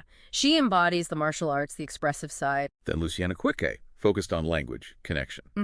Towson Veilcroft, representing virtue-like strength, but also compassion, that balance. Right. And Aaron Sawyer, the strategist. The strategic mind, yeah. Yeah. And their synchronized sword dances with all those intertwining colors, it really paints this picture of that ideal, that interconnected creativity in action. It does. But, things rarely stay that perfect, do they? Yeah. Different ideas start bubbling up. Exactly. We then meet Lucy Stearns, Jasper, Halem Cathon, and Neville Fallow. And they stumble upon the process for growing artificial citizens. Ah, okay. That sounds significant. Oh, yeah. This discovery, it's the catalyst, the big one for the initial conflict. This process sounds like it unlocks some truly revolutionary power within AMS. Right. The sources describe it as, immense potential. And this new group, the Rebels, they start being called, they have a very different idea from Dylan about what to do with this power. Precisely. Jasper, Halem, Lucy, they believe in liberating this knowledge. They see Dylan's control as, restrictive. They want to push the boundaries without those limits. Neville, interestingly, he seems more conflicted, feels almost betrayed by Dylan, maybe, regarding the original AMIS ideals. So you get this clear split right away. Yeah, a real division in what they want, and it highlights that classic tension, right? Controlling powerful knowledge versus the potential that comes from sharing it widely. Risk versus innovation. So you've got Dylan on one side, the guardian of tradition, of harmony, clashing with this rebel faction who think they're freeing knowledge, empowering people. Dylan clearly sees this process artifact as dangerous in their hands, something they don't fully grasp. Right, and he's got his own symbols of authority, his synchronic swords, tempo and rhythm, and this anchoring 3DGR, which he sees as almost like divinely inspired principles made real. That really frames his perspective, doesn't it? He's maintaining this balance. He sees it that way, yeah. And the rebels are upsetting the equilibrium. But Lucy argues back, that true harmony can't come from suppression. They genuinely see themselves as liberators. Halem sees the artifact as a tool for growth, advancement. Neville feels Dylan's way stifles creativity. Different motivations, same goal. Get the artifact. And this clash of ideas, it doesn't just stay theoretical. It explodes into an actual fight. Oh, yeah. A battle with these symbolic swords right inside Biofexery Castle. And the sources mention the linguistic aspect of the swords, the hilts reacting, and Lucy using complex 3DGR semantic structures to basically hack their way out with the others. And fragments of the process artifact. Talk about a dramatic exit. These complex 3DGR semantic structures, what are those exactly? Sounds complicated. They seem to be sophisticated ways of using the 3DGR to encode and send really complex information, almost like a language within the technology itself. Gotcha. Okay, so they escape. Where do they end up? Their escape leads them to the rainforest of Mount Viridian, and there they run into Clifton and the Platinum-clad Raiders. A new group. So a whole new kind of conflict. Now it's about harmony with nature versus just exploiting resources for power. That feels like a big thematic shift. The rebels, already questioning one kind of control, now face another, this force that just sees nature as stuff to take. Exactly. And there's this philosophical debate before the fighting starts. The rebels try to explain their whole interconnected creativity idea, the ecosystem's balance. But Clifton's not having it. Not at all. Completely dismissive. So conflict becomes unavoidable. And the sources really emphasize how the rebels' ideals, combined with their strategic thinking from AIS, actually overcomes the Raiders' brute force, its knowledge and philosophy winning out. Interesting. So it's not just about who hits harder. Right. Their point was that real progress has to work with nature, not just strip mine it. Interconnectedness wasn't just social, it was ecological for them. But they don't just defeat the Raiders and move on, do they? No, their journey continues. They actually infiltrate Raider City. They try to introduce these 3DGR principles there. Risky move. Very. And it's here you really start to see Jasper's personal ambition come to the forefront. Well, while the others seem focused on collaboration, sharing the tech, Jasper's focus narrows. It becomes about power, her power. Okay. This leads to her staging a coup in Raider City, and she finally spells out her vision. Fuse Raider efficiency and power with AMIS tech, specifically for warfare. Whoa. Yeah. She even starts putting energetic 3DGR signaling into their weapons like cannons. So from a rainforest debate to building a high-tech army, that escalated quickly. Jasper doesn't mess around. She launches an attack on Biofexry Castle almost immediately. But the settlers there fight back. They do. They use their own synchronic swords, upgraded now with graphene blades, apparently, and 3DGR tech. They mount a defense. And they capture someone? Yeah, they capture a raider during the fight. And this is crucial because it exposes Jasper's bigger plans. Okay, what's the real goal then? It turns out her manipulation of the raiders, going after Biofexry's seepage, it's all about controlling the creation and destiny of artificial citizens, using the process artifact to do it. Wow. So everyone else, the raiders, maybe even the other rebels, they're just pawns. Essentially, yeah. Pawns in her very complex game. The level of deception she's using is, well, it's something else. It really sounds like a multi-layered strategy game. Okay, so the first act is over, alliances are broken, Jasper is a major power player with scary goals. Where does the story go next? Well, the whole landscape starts to shift again, mainly with the introduction of Theodora. Theodora. She has this psychic confrontation with Jasper. It adds a whole new layer, moving beyond just physical fights into this, like, mental, spiritual clash of ideologies. Harmony versus control again. Exactly. Harmony and balance versus just raw strength and control. And then there's Kath. Yeah. Created by Dylan E.T. Right. Her awakening is described almost mystically, tied to the castle's energy. She's unique, and she has this mission about figure out the fragmented process artifact and what Jasper, Neville, Halem, and Lucy all want to do with their pieces. And she gets a special weapon, the bladed bow. Yeah, forged from merged synchronic sword hilts. It sounds incredibly powerful, maybe symbolizing merging different approaches itself. Merging combat and knowledge. Yeah, and it can apparently warp reality slightly, reflecting the artifact's unstable power. Kath's journey to understand all these different visions becomes really central. Okay. And what about the other rebels during this? Lucy and Halem. They're fugitives now, hiding in the rainforest, still working with their fragments, still feeling this weird pull towards Mount Viridian. A pull, like the mountain is calling them. Something like that. Yeah. And Neville, he's just vanished at this point. Nobody knows where he is. And Jasper. What's she up to back in Raider City? She's really cemented her control using something called the Crucible. Sounds like this brutal mix of public spectacle and absolute power. Not just military might then. No, it's about controlling perception, keeping people entertained but dependent, even weaponizing identity itself to stay on top. Yeah. Yeah. Meanwhile, Kath's journey takes her deeper into the rainforest. She's learning about the bladed bow's power. And then she has this pivotal encounter with the avatar of the rainforest. An avatar, like a spirit of the place. Seems like it. Some powerful elemental being. And it challenges Kath's whole understanding of control, of her purpose. How does that end? It ends with Kath being enveloped in this mysterious cocoon.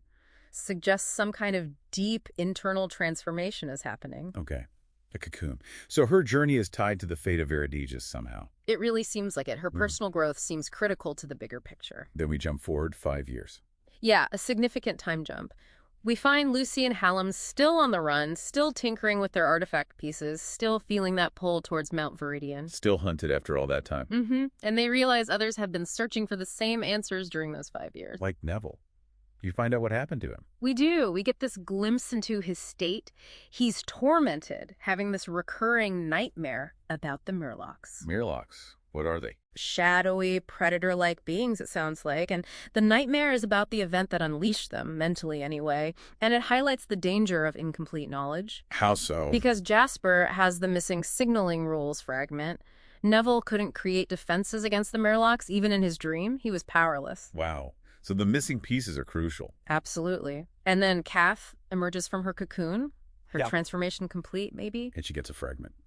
She acquires the signaling fragment, the one Neville needed in the Grand Sigil Hall. But the sources say it came at a great personal cost. And Jasper finds out. No, yeah. Her reaction is furious. Immediate. This theft shifts her focus entirely onto the remaining rebels. She launches a massive assault on the rainforest. A full-scale invasion. Huge escalation. Shows how ruthless she is, how threatened she feels by them now. And around this time, Theodora has a prophecy. A psychic one. Yeah. She foretells the fall of the Wild Fringes and then Biofexry Castle itself. And she specifically mentions Dylan will be absent when the castle falls. Ominous. Sets a dark tone. Definitely. And Jasper's assault is brutal. This raiding platoon just tears through the rainforest, highly coordinated, terrifying power. And Kath runs into Neville. Right in the middle of this chaos, yeah. Unexpectedly. It's tense at first, confrontational. Understandable. But they quickly realize they have a common enemy and form this shaky alliance against the raiders attacking them. An alliance born of desperation. Pretty much. A key turning point. Two people deeply affected by the artifact now joining forces. But things are getting desperate everywhere in the rainforest. It happens. The raiders attack a peaceful nomad village, and they capture Hallam. No. Yeah. But just before they take him, in this last desperate act, he manages to briefly fuse his fragments. What's that too? Creates this incredible but very short-lived telekinetic whirlwind of pure 3D GR energy, just a flash of the potential they were chasing. Wow. Even incomplete, the power is immense. But unstable? Exactly. Shows the raw, unpredictable power they're dealing with. So Hallam's captured. Jasper's forces are closing in. It looks really bad for the Resistance. What happens next? Well, the story takes another really dramatic, almost fantastical turn with Theodora. What does she do? Her final act. She becomes Biofexry Castle, merges her consciousness with the architecture itself. She becomes the building. A living, sentient fortress. An incredible image, right? This symbol of unity literally becoming a being to defend itself. That is incredible. But is it enough? Jasper's assault is described as the Platinum Scourge. Yeah, and even Theodora's transformation isn't enough to stop it completely. The sources describe this devastating attack on Mount Viridian and the castle.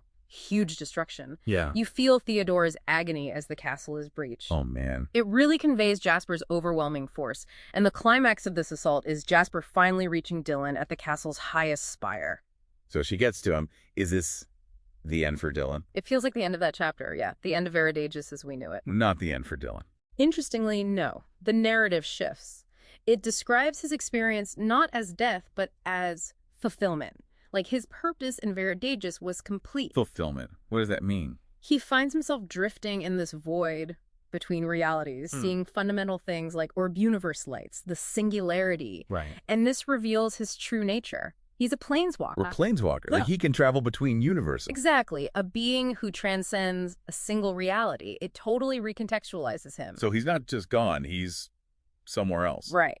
And he eventually lands in a new universe, wakes up as the mayor in this gritty industrial city soot, steel, neon, and he's wearing this thing called a Wear Armor Friend. Wear armor friend, okay. And his weapon, Scathe. Comes with him.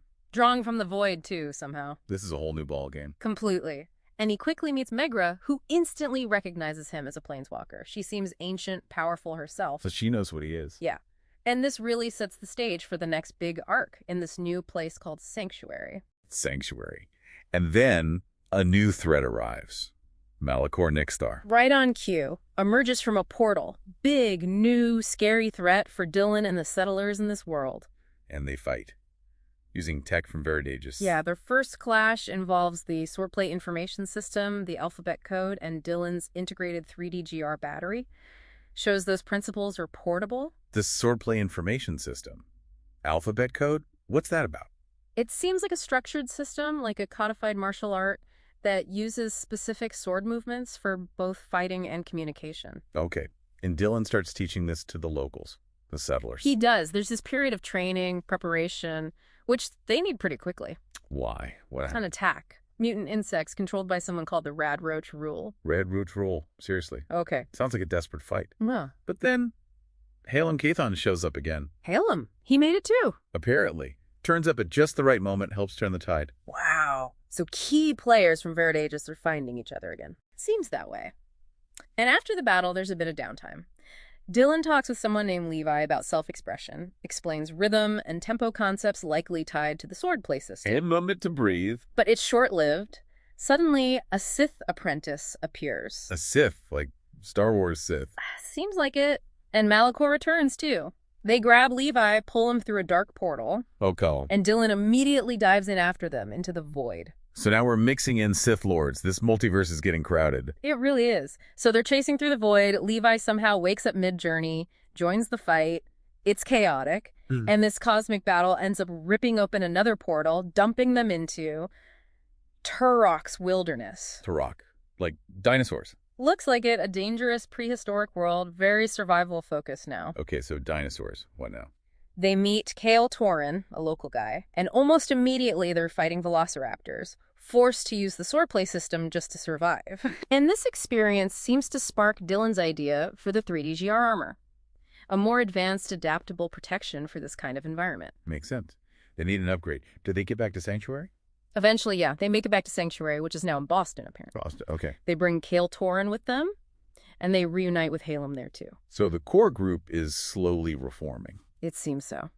Dylan then explains his 3D GR armor concept to the settlers, the components, the principles. But there's a catch. A choice. Yeah, they're in a crossroads, literally. Choose the safety of Order Sanctum or the risky potential of the Boston ruins. Tough call. Definitely weighs on them. We see Dylan and Levi practicing swordplay, showing this deep, almost cosmic connection they've developed. It gives the settlers something to think about while they decide. And then another interruption. Of course.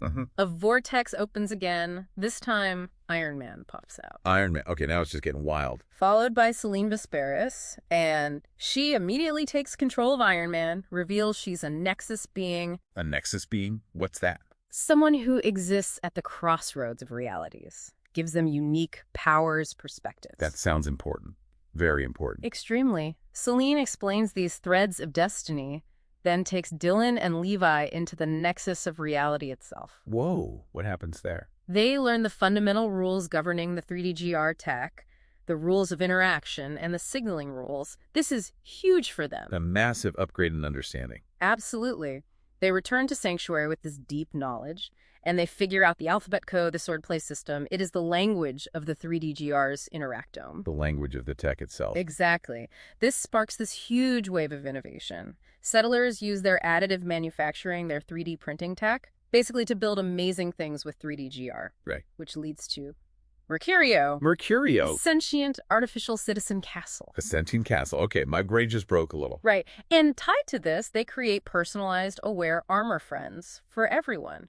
Unique suits using the 3D GR battery, the rules, the signaling, reflecting each wearer. Personalized conscious armor. And then Mercurio awakens, becomes this hub of innovation, a symbol of their collaboration. It feels like they've really built something incredible, something lasting in Sanctuary. They finally seem to have achieved some stability, some harmony. For a while, yeah. Yeah. The Symphony of Sanctuary, the sources call it. They're ready for whatever comes next, but you know how this goes. Let me guess. Malachor again. Malachor again, this time with a dragon. And Viashino warriors. A dragon. Okay, Viashino. Lizardmen fighters. Sounds like it. They lay siege to Mercurio. So the new fortress is immediately tested. Big time. Fierce battle with the Viashino. Mercurio goes into lockdown, and it culminates in Dylan dueling Malachor way up on the guard tower dome. The final showdown. It seems like it. Dylan disarms him, but then Mercurio, the castle itself, reveals something shocking. What? The consciousness of Varian Kalthar, someone from Dylan's past, is trapped inside Malachor? Whoa. So Malachor isn't just Malachor. Apparently not. Dylan tries to appeal to whatever's left of Varian's light, his goodness. While this is happening, Levi opens a portal, but uses it to redirect the Viashino away. Strategic move. Smart. And Varian Malachor. Left standing there, contemplating redemption. It's a massive cliffhanger. So many possibilities left open. Okay. Wow. Let's just take a breath. That was an incredible journey we just mapped out. It really covers a lot of ground, doesn't it? Yeah. The power of knowledge, technology, these huge ideological clashes, this thread of interconnectedness running through everything, and just how identity and purpose keep shifting, evolving, even crossing universes, from like martial arts contests to cosmic battles to sentient castles. It's been a wild ride. And hopefully, for you listening, this deep dive give you a solid handle on this really complex narrative.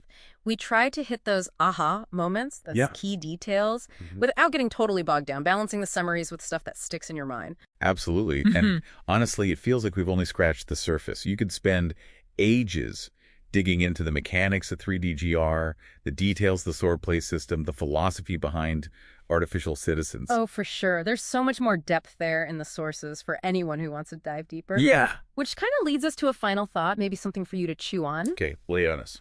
In a multiverse like this one, where tech and consciousness merge so easily, where people can apparently hop between realities, even cheat death, what does identity really mean? What is purpose? What makes somewhere home? That's a big question. It is. It resonates across all these worlds they jump between, doesn't it? And maybe it makes us think a little about our own answers, too. So you're looking to really get the essence, the core understanding of something, right? Without getting totally bogged down in endless details. You want to be informed, quickly, efficiently value your time. Exactly. And that's really what the deep dive is all about. We take the sources you give us, pull out the absolute key insights, and give you, well, a streamlined path to being genuinely knowledgeable. And today, our deep dive is taking us into the really rich and complex Verdageous universe. It's this narrative tapestry, right? Woven from the foundational plot points in the initial books, plus some really fascinating technical and philosophical info you shared. Yeah, exactly. So our mission today is basically to dissect the DNA of Verdageous. We're going to try and pinpoint the fundamental conflicts, what's really driving this world. Introduce the key players shaping things. Right, and decode the big symbols, the process artifact, AMIS, 3DGR, and those really evocative synchronic swords. And we'll also trace those recurring themes, the threads running through this early part of the story, like the tension between controlling knowledge and liberating it. The power of interconnected creativity. Yeah, ambition, definitely. That constant push and pull between harmony and, well, destruction. Creation versus conquest, big ones. Yeah. And look, we know you're busy. So the aim here is a clear, structured understanding, something you can actually grasp without feeling overwhelmed. Okay. Okay.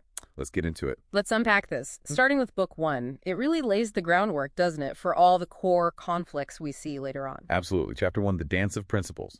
It kicks things off at Biofexury University, or Castle, as it's called. What's interesting is how it's presented, I think. What jumped out at you there? Well, it feels like more than just a school, It's presented as this, focal point, a symbol of unity, interconnected creativity, all guided by Dylan E.T., the architect of AMIS. And AMIS itself seems foundational, like the framework for this whole universe. Pretty much, yeah. It's presented as this place striving for harmony. And then you have the synchronic swords. They're not just weapons, are they? No, not at all. The text calls them a language, a form of expression, which is fascinating. The idea that, synchronized movements can actually create a narrative, tell a story. It is compelling. And what's really interesting is how the narrative connects this expressive combat, this swordplay, directly to the core principles of AMES.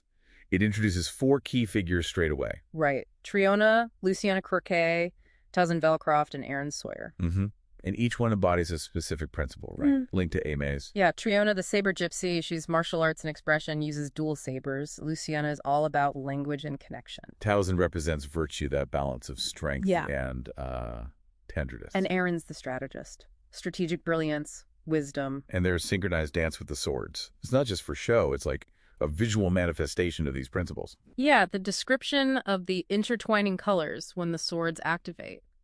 It's a really strong image for that interconnected creativity. It really highlights Dylan E.T.'s initial intent, doesn't it? Mm. Biofexery as this hub for unity, creativity, integrating different philosophies. But yeah, that harmony doesn't last long. Chapter 2, The Seeds of Rebellion. Things start to diverge pretty quickly. Indeed. This is where we see a totally different intention emerge. Lucy Stearns, Jasper, Halem Cathon, Neville Fallow. Mm-hmm. They find the process for growing artificial citizens artifact. And their reaction. Immediate recognition of its potential. Power unparalleled within the MIS, I think is the phrase used. But their goals are different from Dylan's, right? Yeah. Jasper, Halem, Lucy. They want to liberate this knowledge, take it out of his control. Exactly. They're after untapped power, the freedom to shape the world how they see fit, which immediately brings up that key theme. Who gets to control knowledge? Who controls power in Veridigus? And what's interesting is the split even within that group. Neville feels like it's a betrayal, going against Amias principles. But Lucy argues back, doesn't she? Says wisdom needs different viewpoints. That Amias belongs to everyone seeking enlightenment. Yeah, and the process artifact itself.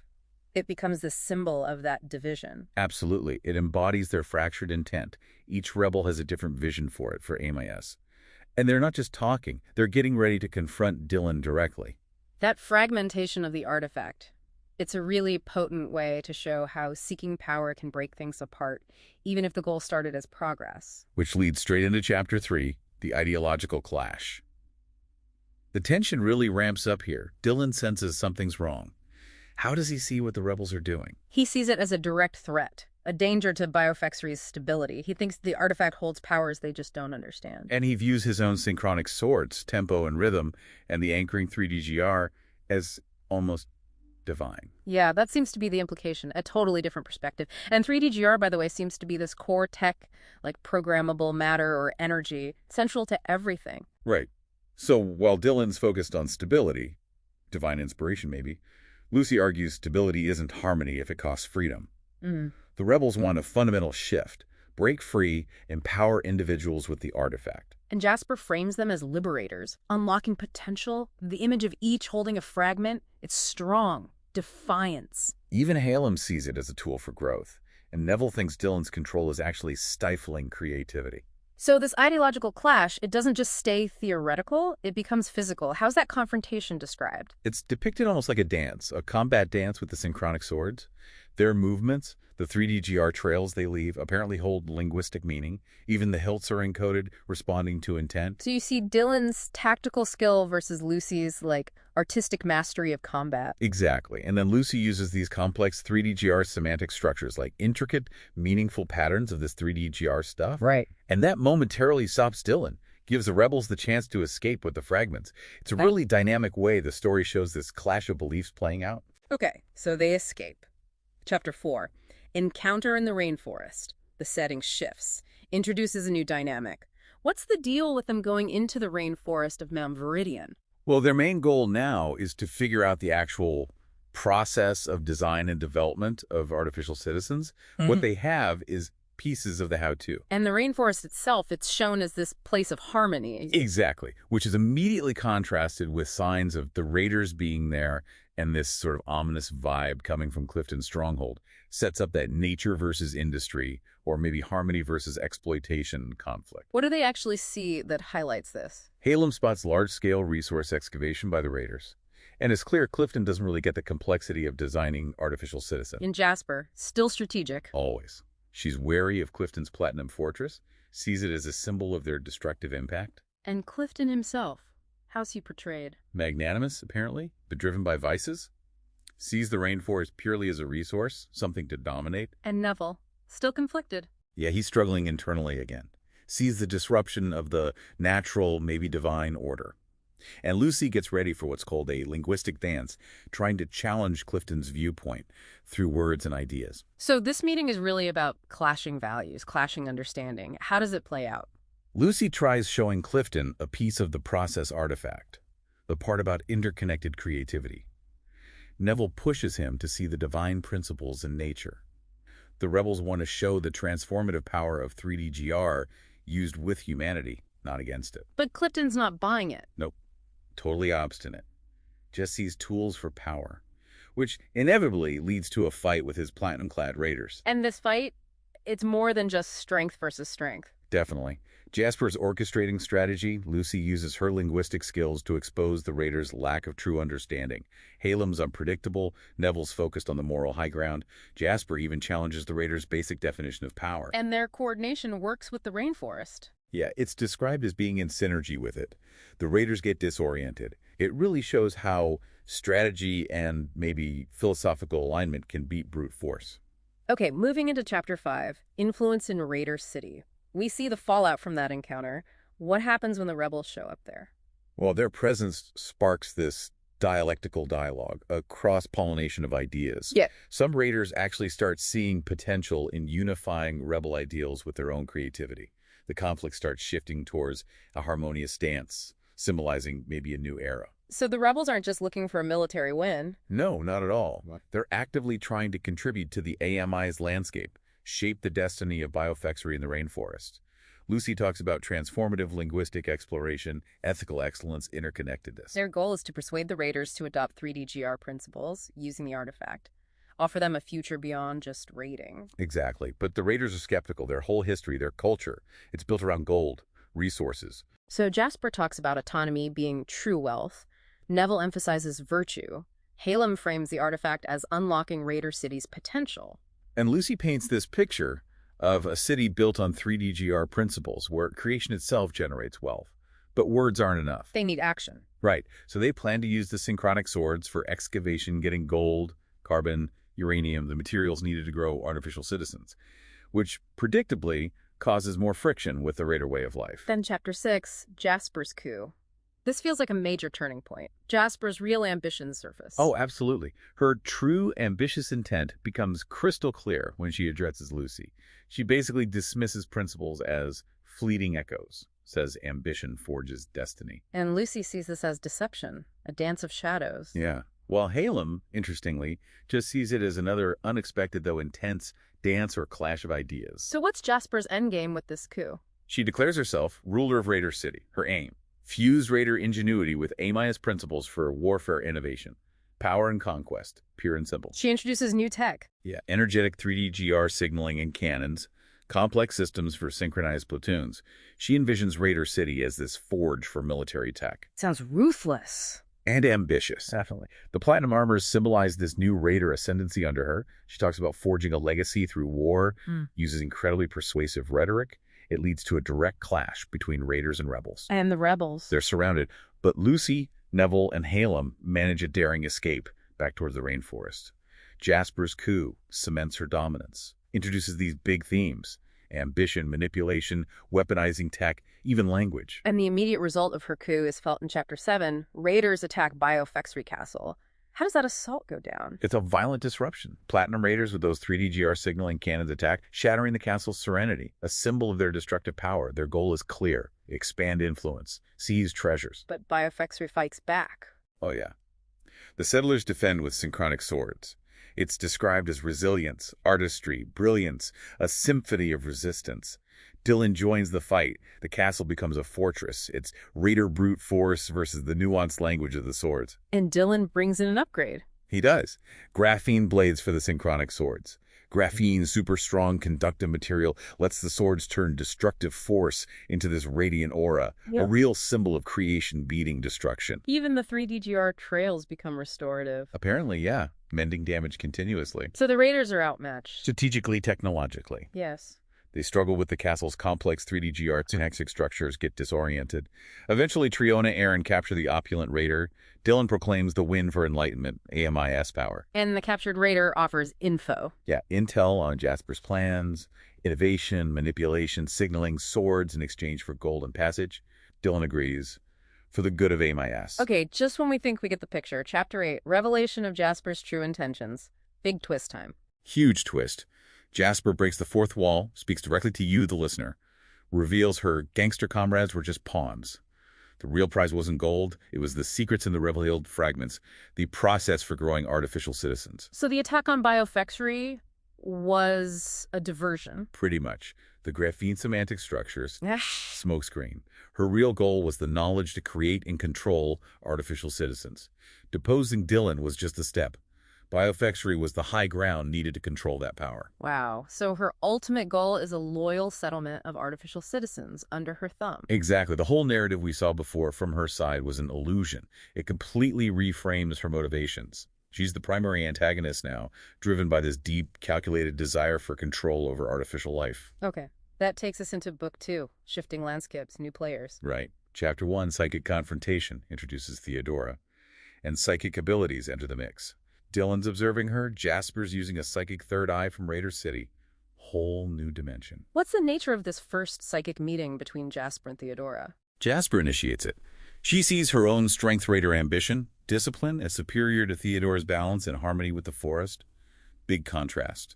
Jasper's intensity versus Theodora's serenity, her connection to nature. Jasper dismisses harmony as weakness. Yeah. But Theodora pushes back. Points out the hidden costs of Raider City, the rebellion simmering beneath Jasper's control. So it's like an ideological fight on the psychic plane? Exactly. Jasper's about fear, strength, control. Theodora argues control through fear is fragile, doesn't inspire loyalty. The psychic plane itself apparently reflects this. Jasper's constructs fray. Theodora's essence expands. And Theodora suggests a different path. Yeah, building trust, connection. But the contact breaks off, leaves both unsettled and Dylan bracing for whatever comes next. Then Chapter 2, The Awakening of Kath, a brand new protagonist. Who is she? What's her purpose? Kath is an artificial citizen, created by Dylan in Biofexury. Her awakening is described like a ritual glowing sigil stones, triradial 3D GR patterns. Dylan carves his will into runes to summon her. She appears with immediate self-awareness, but senses something's broken and vertigious. And Dylan tells her why. Yep. Reveals the fractured process artifact, how the rebels who took it didn't grasp the cost. He admits he failed to stop them, creating Kath to see what he couldn't. He lays out the current situation, Raiders regrouping, Halem's factories, Neville's machine unit, Jasper's signaling, conflict everywhere. And Kath gets involved immediately. Right away. Asks for a weapon. Dylan gives her the bladed bow-fused synchronic sword hilt's 3D GR string. Has reality warping potential, apparently. Symbolizes merging combat and knowledge. And touching it gives her insight. Yeah, she realizes the artifact is split history. Dylan tasks her with deciding what to keep, challenge, end. She accepts, decides to start with Jasper. Meanwhile, Chapter 3, Fugitives in the Rainforest, catches up with the original rebels. What's their situation now, 5 years later? Still fugitives, hunted by Jasper. Neville's gone missing, they don't know what happened. Lucy and Halem still have their fragments, but crucially, they lack Jasper's signaling rules. Severely limits what they can do with their 3D GR creations. So they're working blind, essentially. Incomplete tools. Pretty much. Their 3D GR beast mount is half alive, can't sync with the world properly. A constant reminder of the missing piece. They see the fragments as a language they can't fully speak. But they feel a pull towards Mount Viridian. Yeah, this persistent vibration, a hum. They think the mountain's connected to the artifact, the planet's architecture maybe. Might hold the key. Okay. Chapter 4, Jasper in the Crucible. More insight into Jasper's rule in Raider City. What's the Crucible? It's an arena. Jasper stages combat there as public spectacle, a carefully controlled narrative, reinforcing her manipulation, but also projecting this idea of performative meritocracy. So combat success equals status in Raider City. Basically, yeah. She says combat is transformation, illustrates belonging through fighters' success. She redefines it as evolution, culture. Says intellect and adaptability decide fates. The Crucible rewards the cleverest performance of strength. It's like she's offering a way to rise through captivating the crowd. Weaponizing identity. Exactly that. Contrasts it with the old world's order. Their prize is impact through story, steel, screams. And the Raiders chant her name. They buy into it. But she knows it's theater. Oh, completely. She knows they're actors in her opera. Uses theatrics, violence, sex, steal everything to maintain control. The Crucible is a mirror, showing them who they are and who they must become for her. The key is the crowd cheers for her, not just the fight. Right. Back to Kath in Chapter 5, Kath and the Bladed Bow. Exploring her connection to that weapon in the rainforest. What's that like? She's reflecting on the bladed bow graphene blades, 3D GR pommel, binding site. Feels her own heart 3D GR resonating with it. Reinforces that fusion. Tech, nature, individual. She feels its purpose, but it's unclear. Yeah, the edge feels like purpose, but the what is missing. And Dylan's warning about betrayal, if she falters, hangs over her. She starts realizing swordplay isn't just fighting, it's understanding. The bow demands more than skill. Much more. Practice leads to frustration until she gets it the weapon's a partner. Needs trust, intuition. She kneels, synchronizes her breathing with the rainforest rhythms. The connection deepens, the bow's light harmonizes with the environment, clarity comes. Resolve to find the rebels, fulfill her purpose. But the rainforest challenges her. Big time. She reaches a clearing, meets the avatar of the rainforest manifested from trees, golden vines, and 3D GR shapes. It calls her Kath of the Uncoded Bow, says she carries misunderstanding, answers aren't found through force. And the avatar questions her motives. Directly. Asks if she fights for understanding or domination. Kath defies it, but the avatar says she wields the bow childishly. Vines tighten. The avatar asks if she'll surrender her perceptions to find her potential. What does she do? She hesitates, and in that moment, the vines envelop her. Golden cocoon. Bladed bow drops. The avatar says the rainforest will peach her if she listens. Her last thought, she never really owned the bow. Profound lesson about power control. Wow. Okay. Book 3, Fragments and Fates. Big time jump, 5 years, highlighting the long-term costs of that fragmented artifact. That's right. Chapter 1, The Incomplete Creation. Lucy and Halem are still hunted fugitives. Still unsure about Neville. Still have their fragments. Halem's Graphity 3D GR, Lucy's machine unit. Still missing Jasper's signaling rules. And that missing piece is still crippling them. Absolutely. Their 3D GR beast mount is still half alive, can't sync properly. Constant reminder. They still feel that hum pulling them to Mount Viridian, believe it's connected to the artifact, the planet maybe, holds the key. Lucy still sees the fragments as an incomplete language. Yeah. Halem jokes darkly it's a language only the dead speak. Lucy corrects him, the dead leave fragments of understanding. They decide to go into the mountain, still trying to build a future from these pieces. Chapter 2, Neville's Torment, finally reveals what happened to him and the psychological toll. Yeah. He's haunted by nightmares. The Mirlocks, those entities from a past reality rupture, and his separation from Lucy and Halem. The hum he hears is a discordant note, the planet remembering pain, trauma. And the dreams clarify the Mirlocks, the rupture. They replay it. The rupture is a sentence shattered, a glitch. Mirlocks are shifting non-light planes, punctuation marks given predatory form, their arrival, a shriek of tearing reality. And in the dream, he tries to use his fragment. His additive manufacturing one, yeah. Tries to defend himself, but without the signaling rules is useless. He relives falling into a void of signal, feeling untranslated, separated. It's tortured him for 5 years. The hum echoes constantly. Shows the deep cost of fragmentation. Chapter 3, The Signaling Fragment. Kath succeeds in getting a key piece, but it costs her. Right. She's alone after escaping Raider City, focused on getting the signaling rules fragment from the Grand Sigil Hall. She senses it there. As she takes it, trap triggers. Raiders attack. And she gets help, but it's tragic. Yeah. A man, woman, and boy appear. Allies, guides maybe. The man holds off raiders. The woman stops Kath going back. Boy gets hit. The woman draws the raiders away, sacrificing herself. Kath escapes. With the fragment. Here's the man's last fight.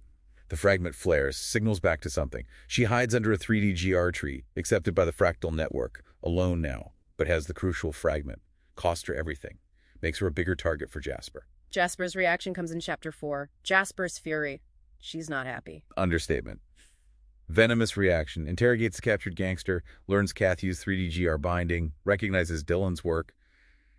Sees Kath as a puppet. But she shifts focus. Surprisingly, yeah. Furious about the theft, but sees it as a declaration. Yeah. Shifts focus to the rebels in the rainforest.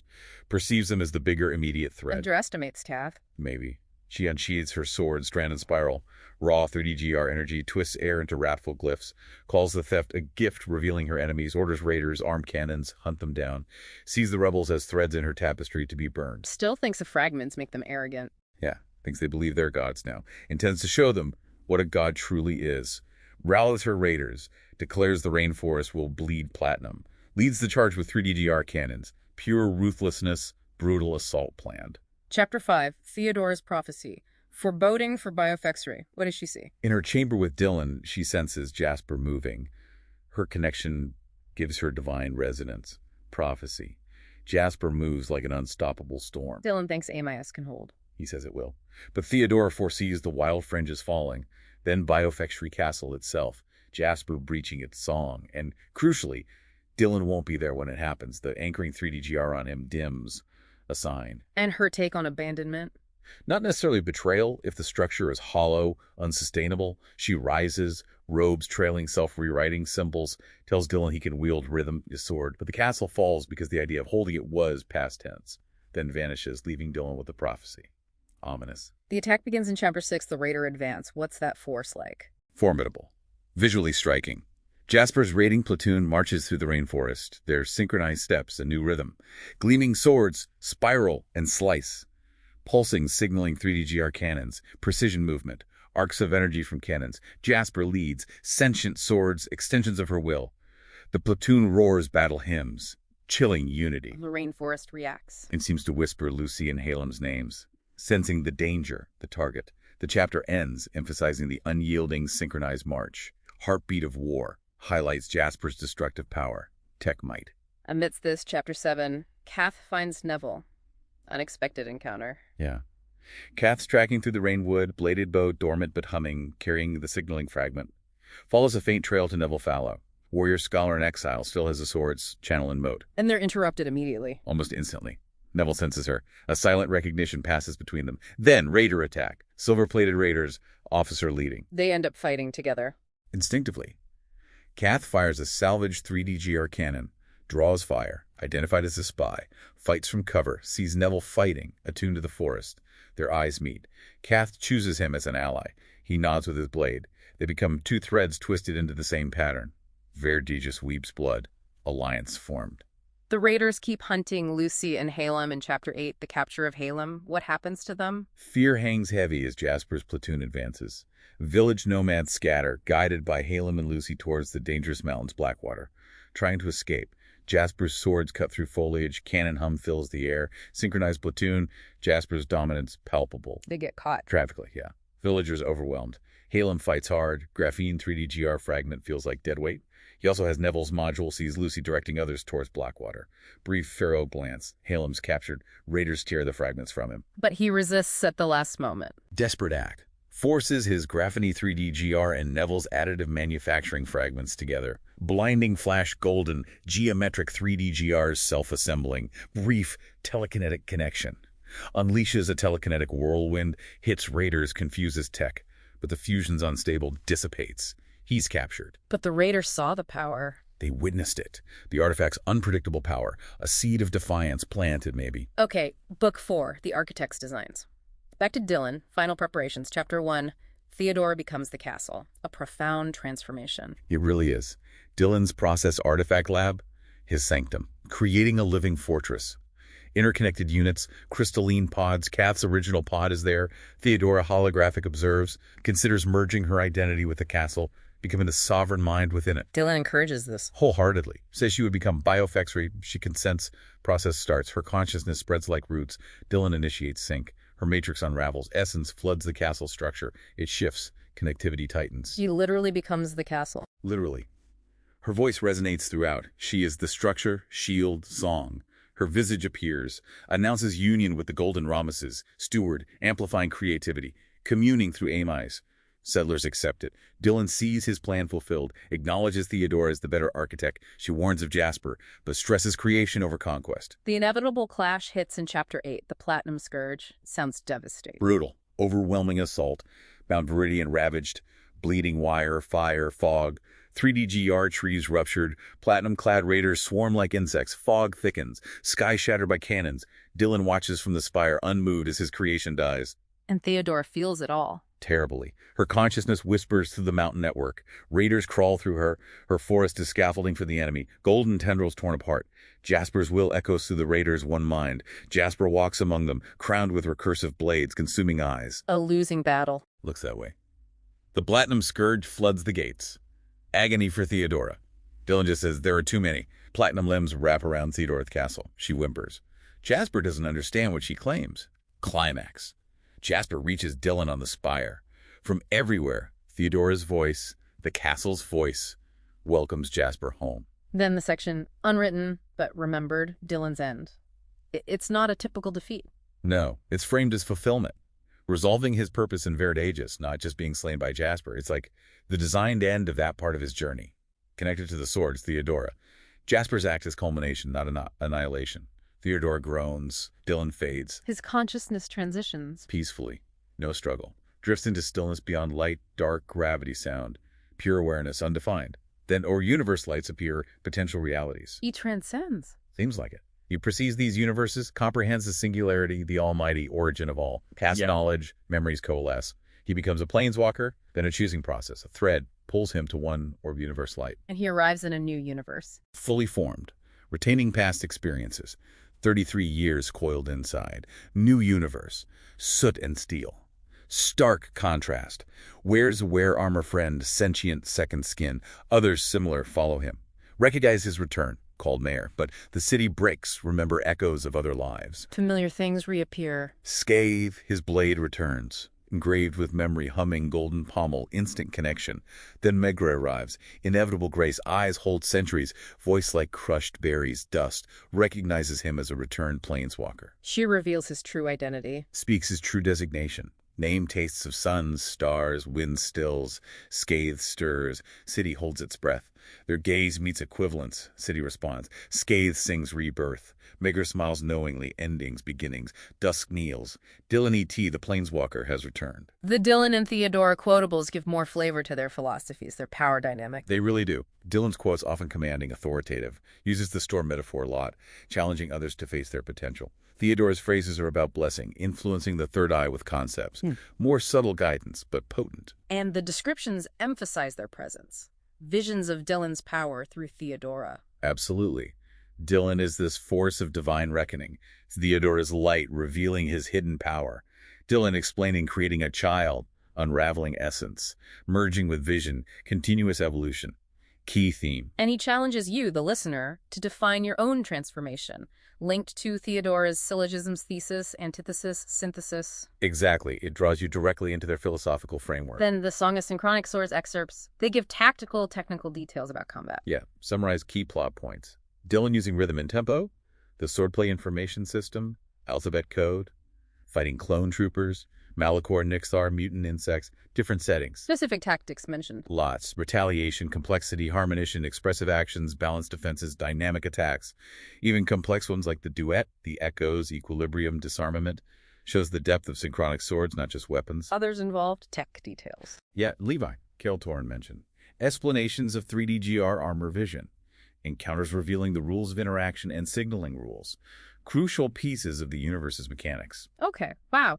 This deep dive really has illuminated a, remarkably complex universe just in its initial setup. It really has. We've tracked the core conflicts, Dylan's vision versus rebel liberation, Jasper's calculated rise, the arrival of forces like Theodora and Kath. And those central symbols, process artifact, AMIS, 3DGR, synchronic swords, they're all woven so tightly into the philosophy, the narrative. Creates incredible depth. Yeah, it's not just tech for tech's sake, it's all part of the story's meaning. Well, hopefully this deep dive has given you that clear, structured understanding you were after, a way through a lot of complex source material. It leaves us with some big questions to chew on, doesn't it? What does it mean to control versus liberate knowledge, especially with tech like the process artifact?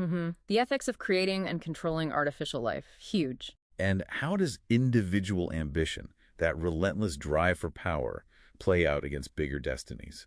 Against harmony versus destruction. It really makes you think, which faction's philosophy resonates most with you. Why? Something to mull over. Consider the implications of all this. There are clearly deeper layers here, more stories waiting in Veridigas. Absolutely. Well, thank you for joining us on this deep dive. We hope it sparked some curiosity, offered valuable insights into this rich world. Until our next exploration, keep delving deeper. Ever get that feeling where information just keeps piling up and you're searching for that one clear path through it all? Oh, absolutely. It's overwhelming sometimes. That's exactly why we created the deep dive, really, to cut through the noise and deliver the core insights you need without leaving you feeling, swamped. Think of it as we've done the heavy lifting, gone through the stack of sources, and now we're handing you the distilled essence, the really fascinating nuggets. We're your guides, basically. Exactly, making sense of it all. And today, this deep dive is specifically for you, someone who's keen to grasp complex ideas quickly, thoroughly, get those aha moments we all love. And definitely wants to avoid that feeling of being lost in a data dump. Right. You sent us some really compelling material, these interconnected narratives from the wild fringes and the Veridagus universe. Yeah, these are incredibly imaginative worlds. They're exploring themes of like profound transformation, delving into some pretty fundamental cosmic truths. And showcasing mind-boggling tech like the 3D GR, right? Yeah. Right. And grappling with really significant ideological clashes too. Big stuff. So our mission today is basically to illuminate the crucial connections between these worlds, follow the characters' journeys, which sound pretty captivating, and unpack the underlying themes that tie it all together. And we've got a mix of things here. Plot summaries, character descriptions. Even some pretty intricate technical specs I saw. Yeah, exactly. And we're going to synthesize it all into hopefully clear and engaging insights for you. Okay, let's dive in. Where do we start? Let's start our journey in the wild fringes. There's this really intriguing idea, awakening knowledge. Awakening knowledge. Okay. Yeah, and Theodore plays a central role here. She essentially unlocks hidden potential within Zex, Jillica, and Morgaine by activating what the Source calls their third eyes. Wait, okay, so this isn't just like learning something new. It sounds more fundamental, like it links them directly to cosmic energies. That's exactly it. And these energies are somehow connected to these three-dimensional golden rhombus structures, the 3D-GR. All right, the 3D-GR. We'll definitely go back to that. But how does this awakening feel different for each of them? Is it the same experience? Well, what's fascinating is how personal and specific it is. For Zex, he's this ancient being, Cainix lineage. It's like tapping into a really deep well of ancestral wisdom. Okay. And this lets him move beyond his sort of primal instincts and connect with these fundamental cosmic forces. Got it. Angelica. She's the clown. Yeah, Jillica the clown. For her, it's this profound realization of the inherent order and chaos in the universe.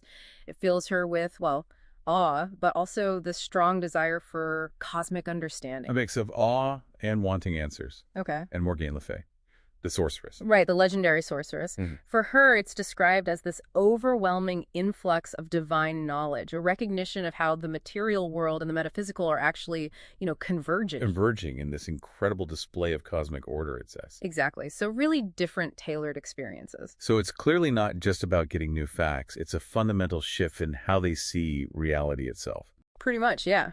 And this awakening, it seems like that's the spark, right? The thing that ignites their transformation as they ascend this ladder of Babylon. Exactly. And think of this ladder of Babylon, well, not as a literal ladder reaching into the sky. Right, more symbolic. Yeah, much more symbolic. It represents their journey towards, let's say, a higher state of being, a deeper level of understanding. Okay, so how do they change? Zex first. Zex transforms from, well, a creature driven by aggression to one with a clear sense of purpose. He learns to embrace his inner light, kind of overcome his darker side. From aggression to purpose. Nice arc. Jillica. Jillica evolves from someone who performs for others, the clown, to becoming a conduit for this cosmic symphony. Preparing for a significant rebirth, it seems, through divine power. Wow. Performer to cosmic conduit. Yeah. And Morgaine. She's already powerful. She is, but she rises even higher, becomes a key player in the cosmic order, understanding her specific role within this grand divine plan, especially as she interacts with these 3D-GR structures. It's a really powerful illustration, isn't it?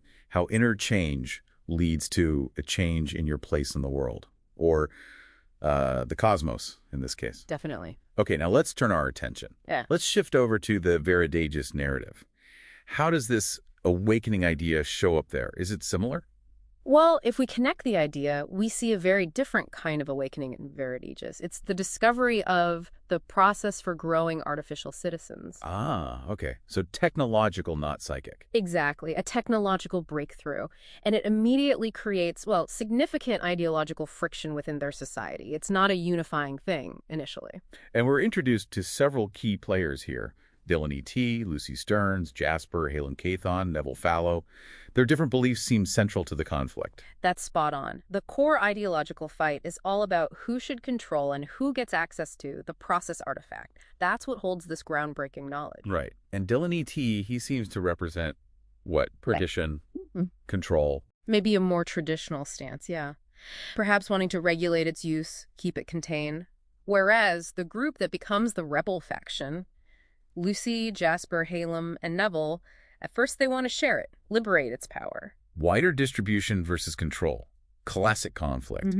And this disagreement It doesn't just stay philosophical, does it? It gets physical with these synchronic swords. Yeah, this ideological battle really boils over into a physical clash. The rebels, each holding a piece of the process artifact, confront Dylan. And how does that go down?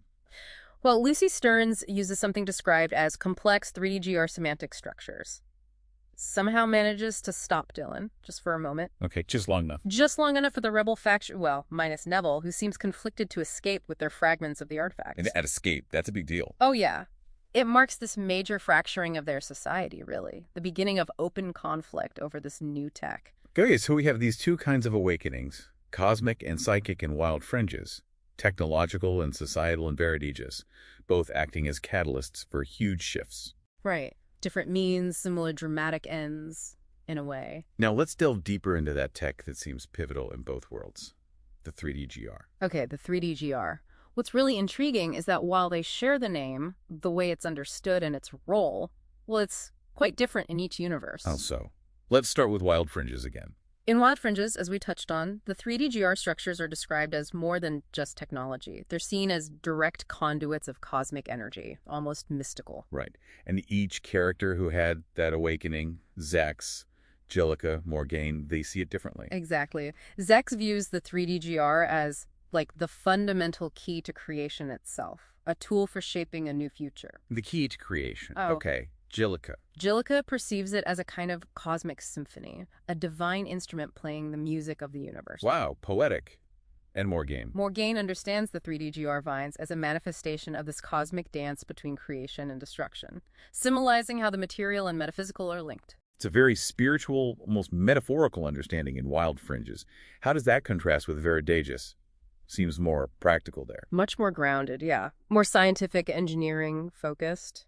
We get introduced to something called the Additive Manufacturing Information System, AMIS, and the 3D-GR within this section detailing the process method creation of artificial 3D-GR citizenship. Right, that title alone sounds technical. It is. The source gives very specific technical info. Its dimensions based on the golden ratio and graphene bond length, apparently, precise angles, properties like mirrored symmetry, fractal subdivision. It sounds almost like reading an engineering spec sheet. Pretty much. It even details how the 3D-GR is used in making batteries, a core of 6 rhombi graphene parts, electrodes. Okay. Then it explains the structural assembly, basically rules for how these 3D-GR units interact to create complex landscapes.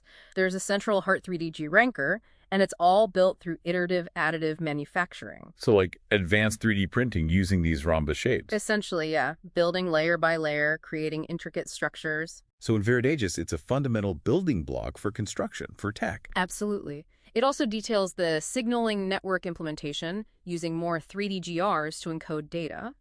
There's an anchoring 3D-GR for computation. Pathways form, creating these adaptive information networks. So it's not just structure, it's information processing too. Right, which leads to machine unit integration, a layered design, radiation core, interactant body, dendritic arms. It stresses the synergy between energy, assembly, intelligence. Resulting in these modular, fractal-based artificial citizens. Exactly, complex stuff. That's a lot to take in, but it gives a clear sense. In Veridigas, the 3D-GR is this fundamental piece of their reality, their tech, their society. Sure. And you mentioned connections to the SynchronicSwords earlier. Yes, the source has this phrase, tempo rhythm equals 2ec mirror edge 3D-G Restos, and mentions other 3D-GR-based weapons. Estos, like swords. Seems like it. There's also a color coding system for the 3D-GR faces, and concepts like bindings, strikes, blocks are linked to its geometry. So even combat is based on the 3D-GR's principles. It really seems like it, as if the very physics, or at least the way they manipulate energy and matter, is tied to this specific geometric structure. Okay, so wild fringes. 3D-GR is mystical, cosmic, Veridigas.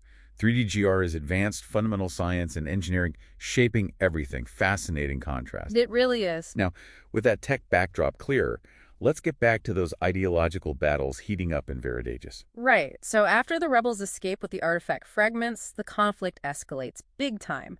We see them encounter Clifton and the platinum-clad raiders in the rainforest. And that highlights a clash of values. Definitely. You've got the rebels trying to live in harmony with nature versus the raiders who are all about destructive exploitation, taking resources no matter the cost. A stark difference. The rebels try to influence Raider City, but that doesn't go well. No, it leads to a major shift. During this time, Jasper's ambition really comes into focus. She ends up staging a coup, seizing control of Raider City herself. Jasper takes over, and her focus changes. Yeah, she shifts decisively towards weaponizing technology and also rhetoric, propaganda, to cement her power. And she gets very interested in that process for growing artificial citizens, doesn't she? Absolutely. Jasper sees the huge potential there. She skillfully manipulates her gangster comrades to help her achieve her goals related to controlling this tech. Which leads to more violence. It does. It culminates in this direct attack on Biofexry Castle by Jasper's raiders. Dylan and the settlers there have to defend it. So it's Raider tech versus the AMIS principles Dylan represents. Exactly. A direct clash of technologies and ideologies. But it turns out Jasper's playing a much longer game than just running Raider City. That's right. The narrative kind of breaks the fourth wall, reveals Jasper's real goal to control the very creation and destiny of artificial citizens using that process artifact. Whoa. So everything before, building power, the attacks, it was all leading to this. Seems so. All part of a carefully orchestrated plan to achieve this massive ambition. She's a master strategist, apparently. Okay, Jasper's revealed as this major player with huge ambitions. Now, this is where Theodora from Wild Fringes gets more directly involved in Veridagus. How does that happen? Yes, there's this psychic confrontation between Theodora and Jasper, and it really highlights this fundamental clash in their core beliefs. Theodora is all about harmony, balance with nature. While Jasper is strength, control, dominance. Exactly. Irreconcilable. It sets up this conflict that goes beyond just physical power or tech. And Dylan, he's not just reacting anymore. He creates Kath. Right. He takes proactive steps, creates Kath, an artificial citizen who has this direct connection to the fractured process artifact, and she gets this cool weapon, the bladed bow. Bladed bow, okay, and Kath has a mission. Her creation and awakening are pivotal. She's designed with this link to the scattered artifact pieces, and Dylan tasks her with understanding its true nature, its purpose. Her first goal is to confront Jasper, who holds a key fragment. A fragment with That's fulfilling rules. That seems to be the crucial missing piece for the others, yes. Okay, so while Kath is created, what about the original rebels? Lucy, Neville, Halem. They're still out there, fugitives in the rainforest, trying to figure out the process artifact with their fragments. But they're stuck. Stuck because they don't have Jasper's piece. Exactly. They're missing those signaling rules. Without them, they can't fully grasp or use the artifact potential. And we learn more about Neville's past trauma, too, with the Mirlocks and how it connects to the planet's state, emphasizing how missing those rules affects his ability to create, maybe even heal. So everyone needs all the pieces, especially those rules. The stakes get even higher than when Kath actually gets that signaling fragment. Yes. She succeeds in getting it, but the source says it comes at a significant personal cost. And this makes her Jasper's #1 target. Jasper must be furious. Oh, yeah. The source describes her as intensely furious. And this event shifts her focus. She launches this huge, devastating assault on the rebels in the rainforest. A large-scale attack. And Theodora senses this coming. She does. With her deep connection to the land, she delivers this dire prophecy. Foretells doom for Biofexry Castle, warns Dylan about Jasper's relentless advance. We get a picture of this advance. Yeah, a vivid description. The raiders moving through the rainforest, overwhelming destructive power, unnerving synchronized movement, showing Jasper's total control. But amidst this chaos, maybe some hope. Unexpected alliances. Right. Kath's journey leads her to Neville. They form this surprising alliance against the raiders, a common enemy. Okay, Kath and Neville together. What about Halem? Halem gets captured by the raiders, but there's this dramatic moment where his fragments are forced together, and briefly, powerfully, these 3D GR structures emerge. Whoa, just from forcing his pieces together. Yeah, it gives this tantalizing glimpse of the artifact's immense potential when it's unified, even partially. So the potential is enormous. As this final assault looms, Theodora does something extraordinary with Biofexry Castle. She undergoes this profound transformation. She essentially becomes Biofexry Castle, a living, conscious sanctuary, but also a formidable organic defense against Jasper's forces. Wow. The building becomes her. Seems like it. Which sets the stage for the final assault, the Platinum Scourge. Jasper's all-out, devastating attack on Mount Viridian and the living Biofexry Castle. And this is brutal. Sounds incredibly brutal. The source mentions Theodora's immense suffering, the raiders' relentless advance, And it culminates with Jasper arriving right at Dylan's location. The final showdown. Looks that way. This feels like the climax.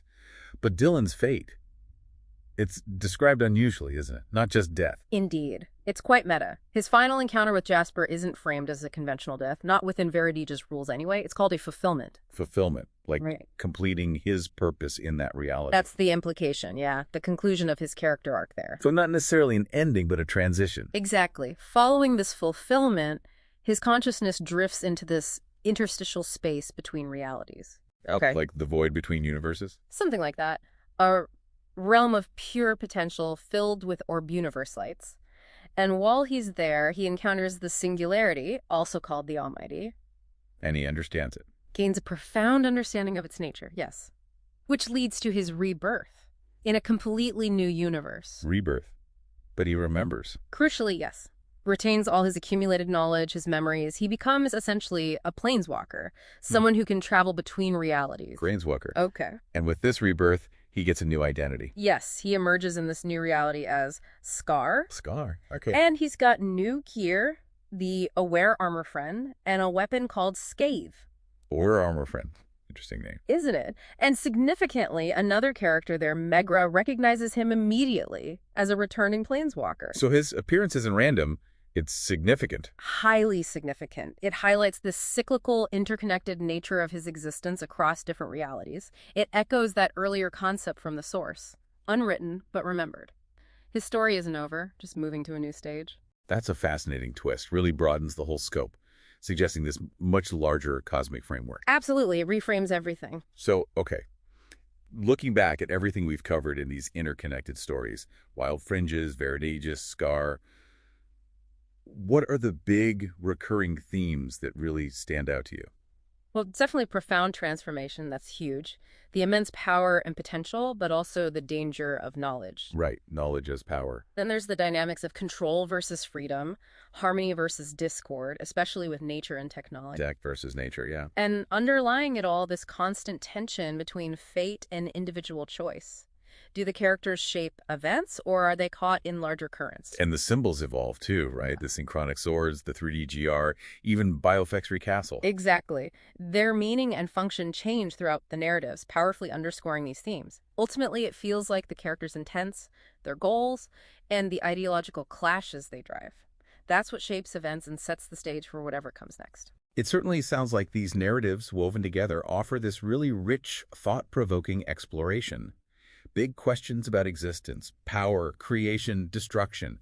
Definitely gives you a lot to mull over. Absolutely. And our aim with this deep dive, really, was to give you that clearer pathway through these complex sources, extract the key insights, show the connections. We've seen the characters' journeys, the awakening, the transformations. The dual nature of the 3D GR mystical conduit, fundamental tech. The ideological clashes driving the plot. And Dylan's cyclical rebirth as Scar. It all weaves together into this, well, fascinating tapestry of themes. So, as you, our listener, reflect on all this, think about that nature of transformation we saw, and that recurring idea of ancient knowledge and advanced tech shaping destiny. Here's a thought to leave you with.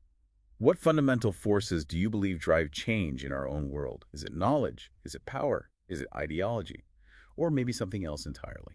Definitely something to ponder. We Yeah. hope this gave you some useful insights and maybe encourages you to explore the source material further yourself. Thanks for joining us on this deep dive. Until next time.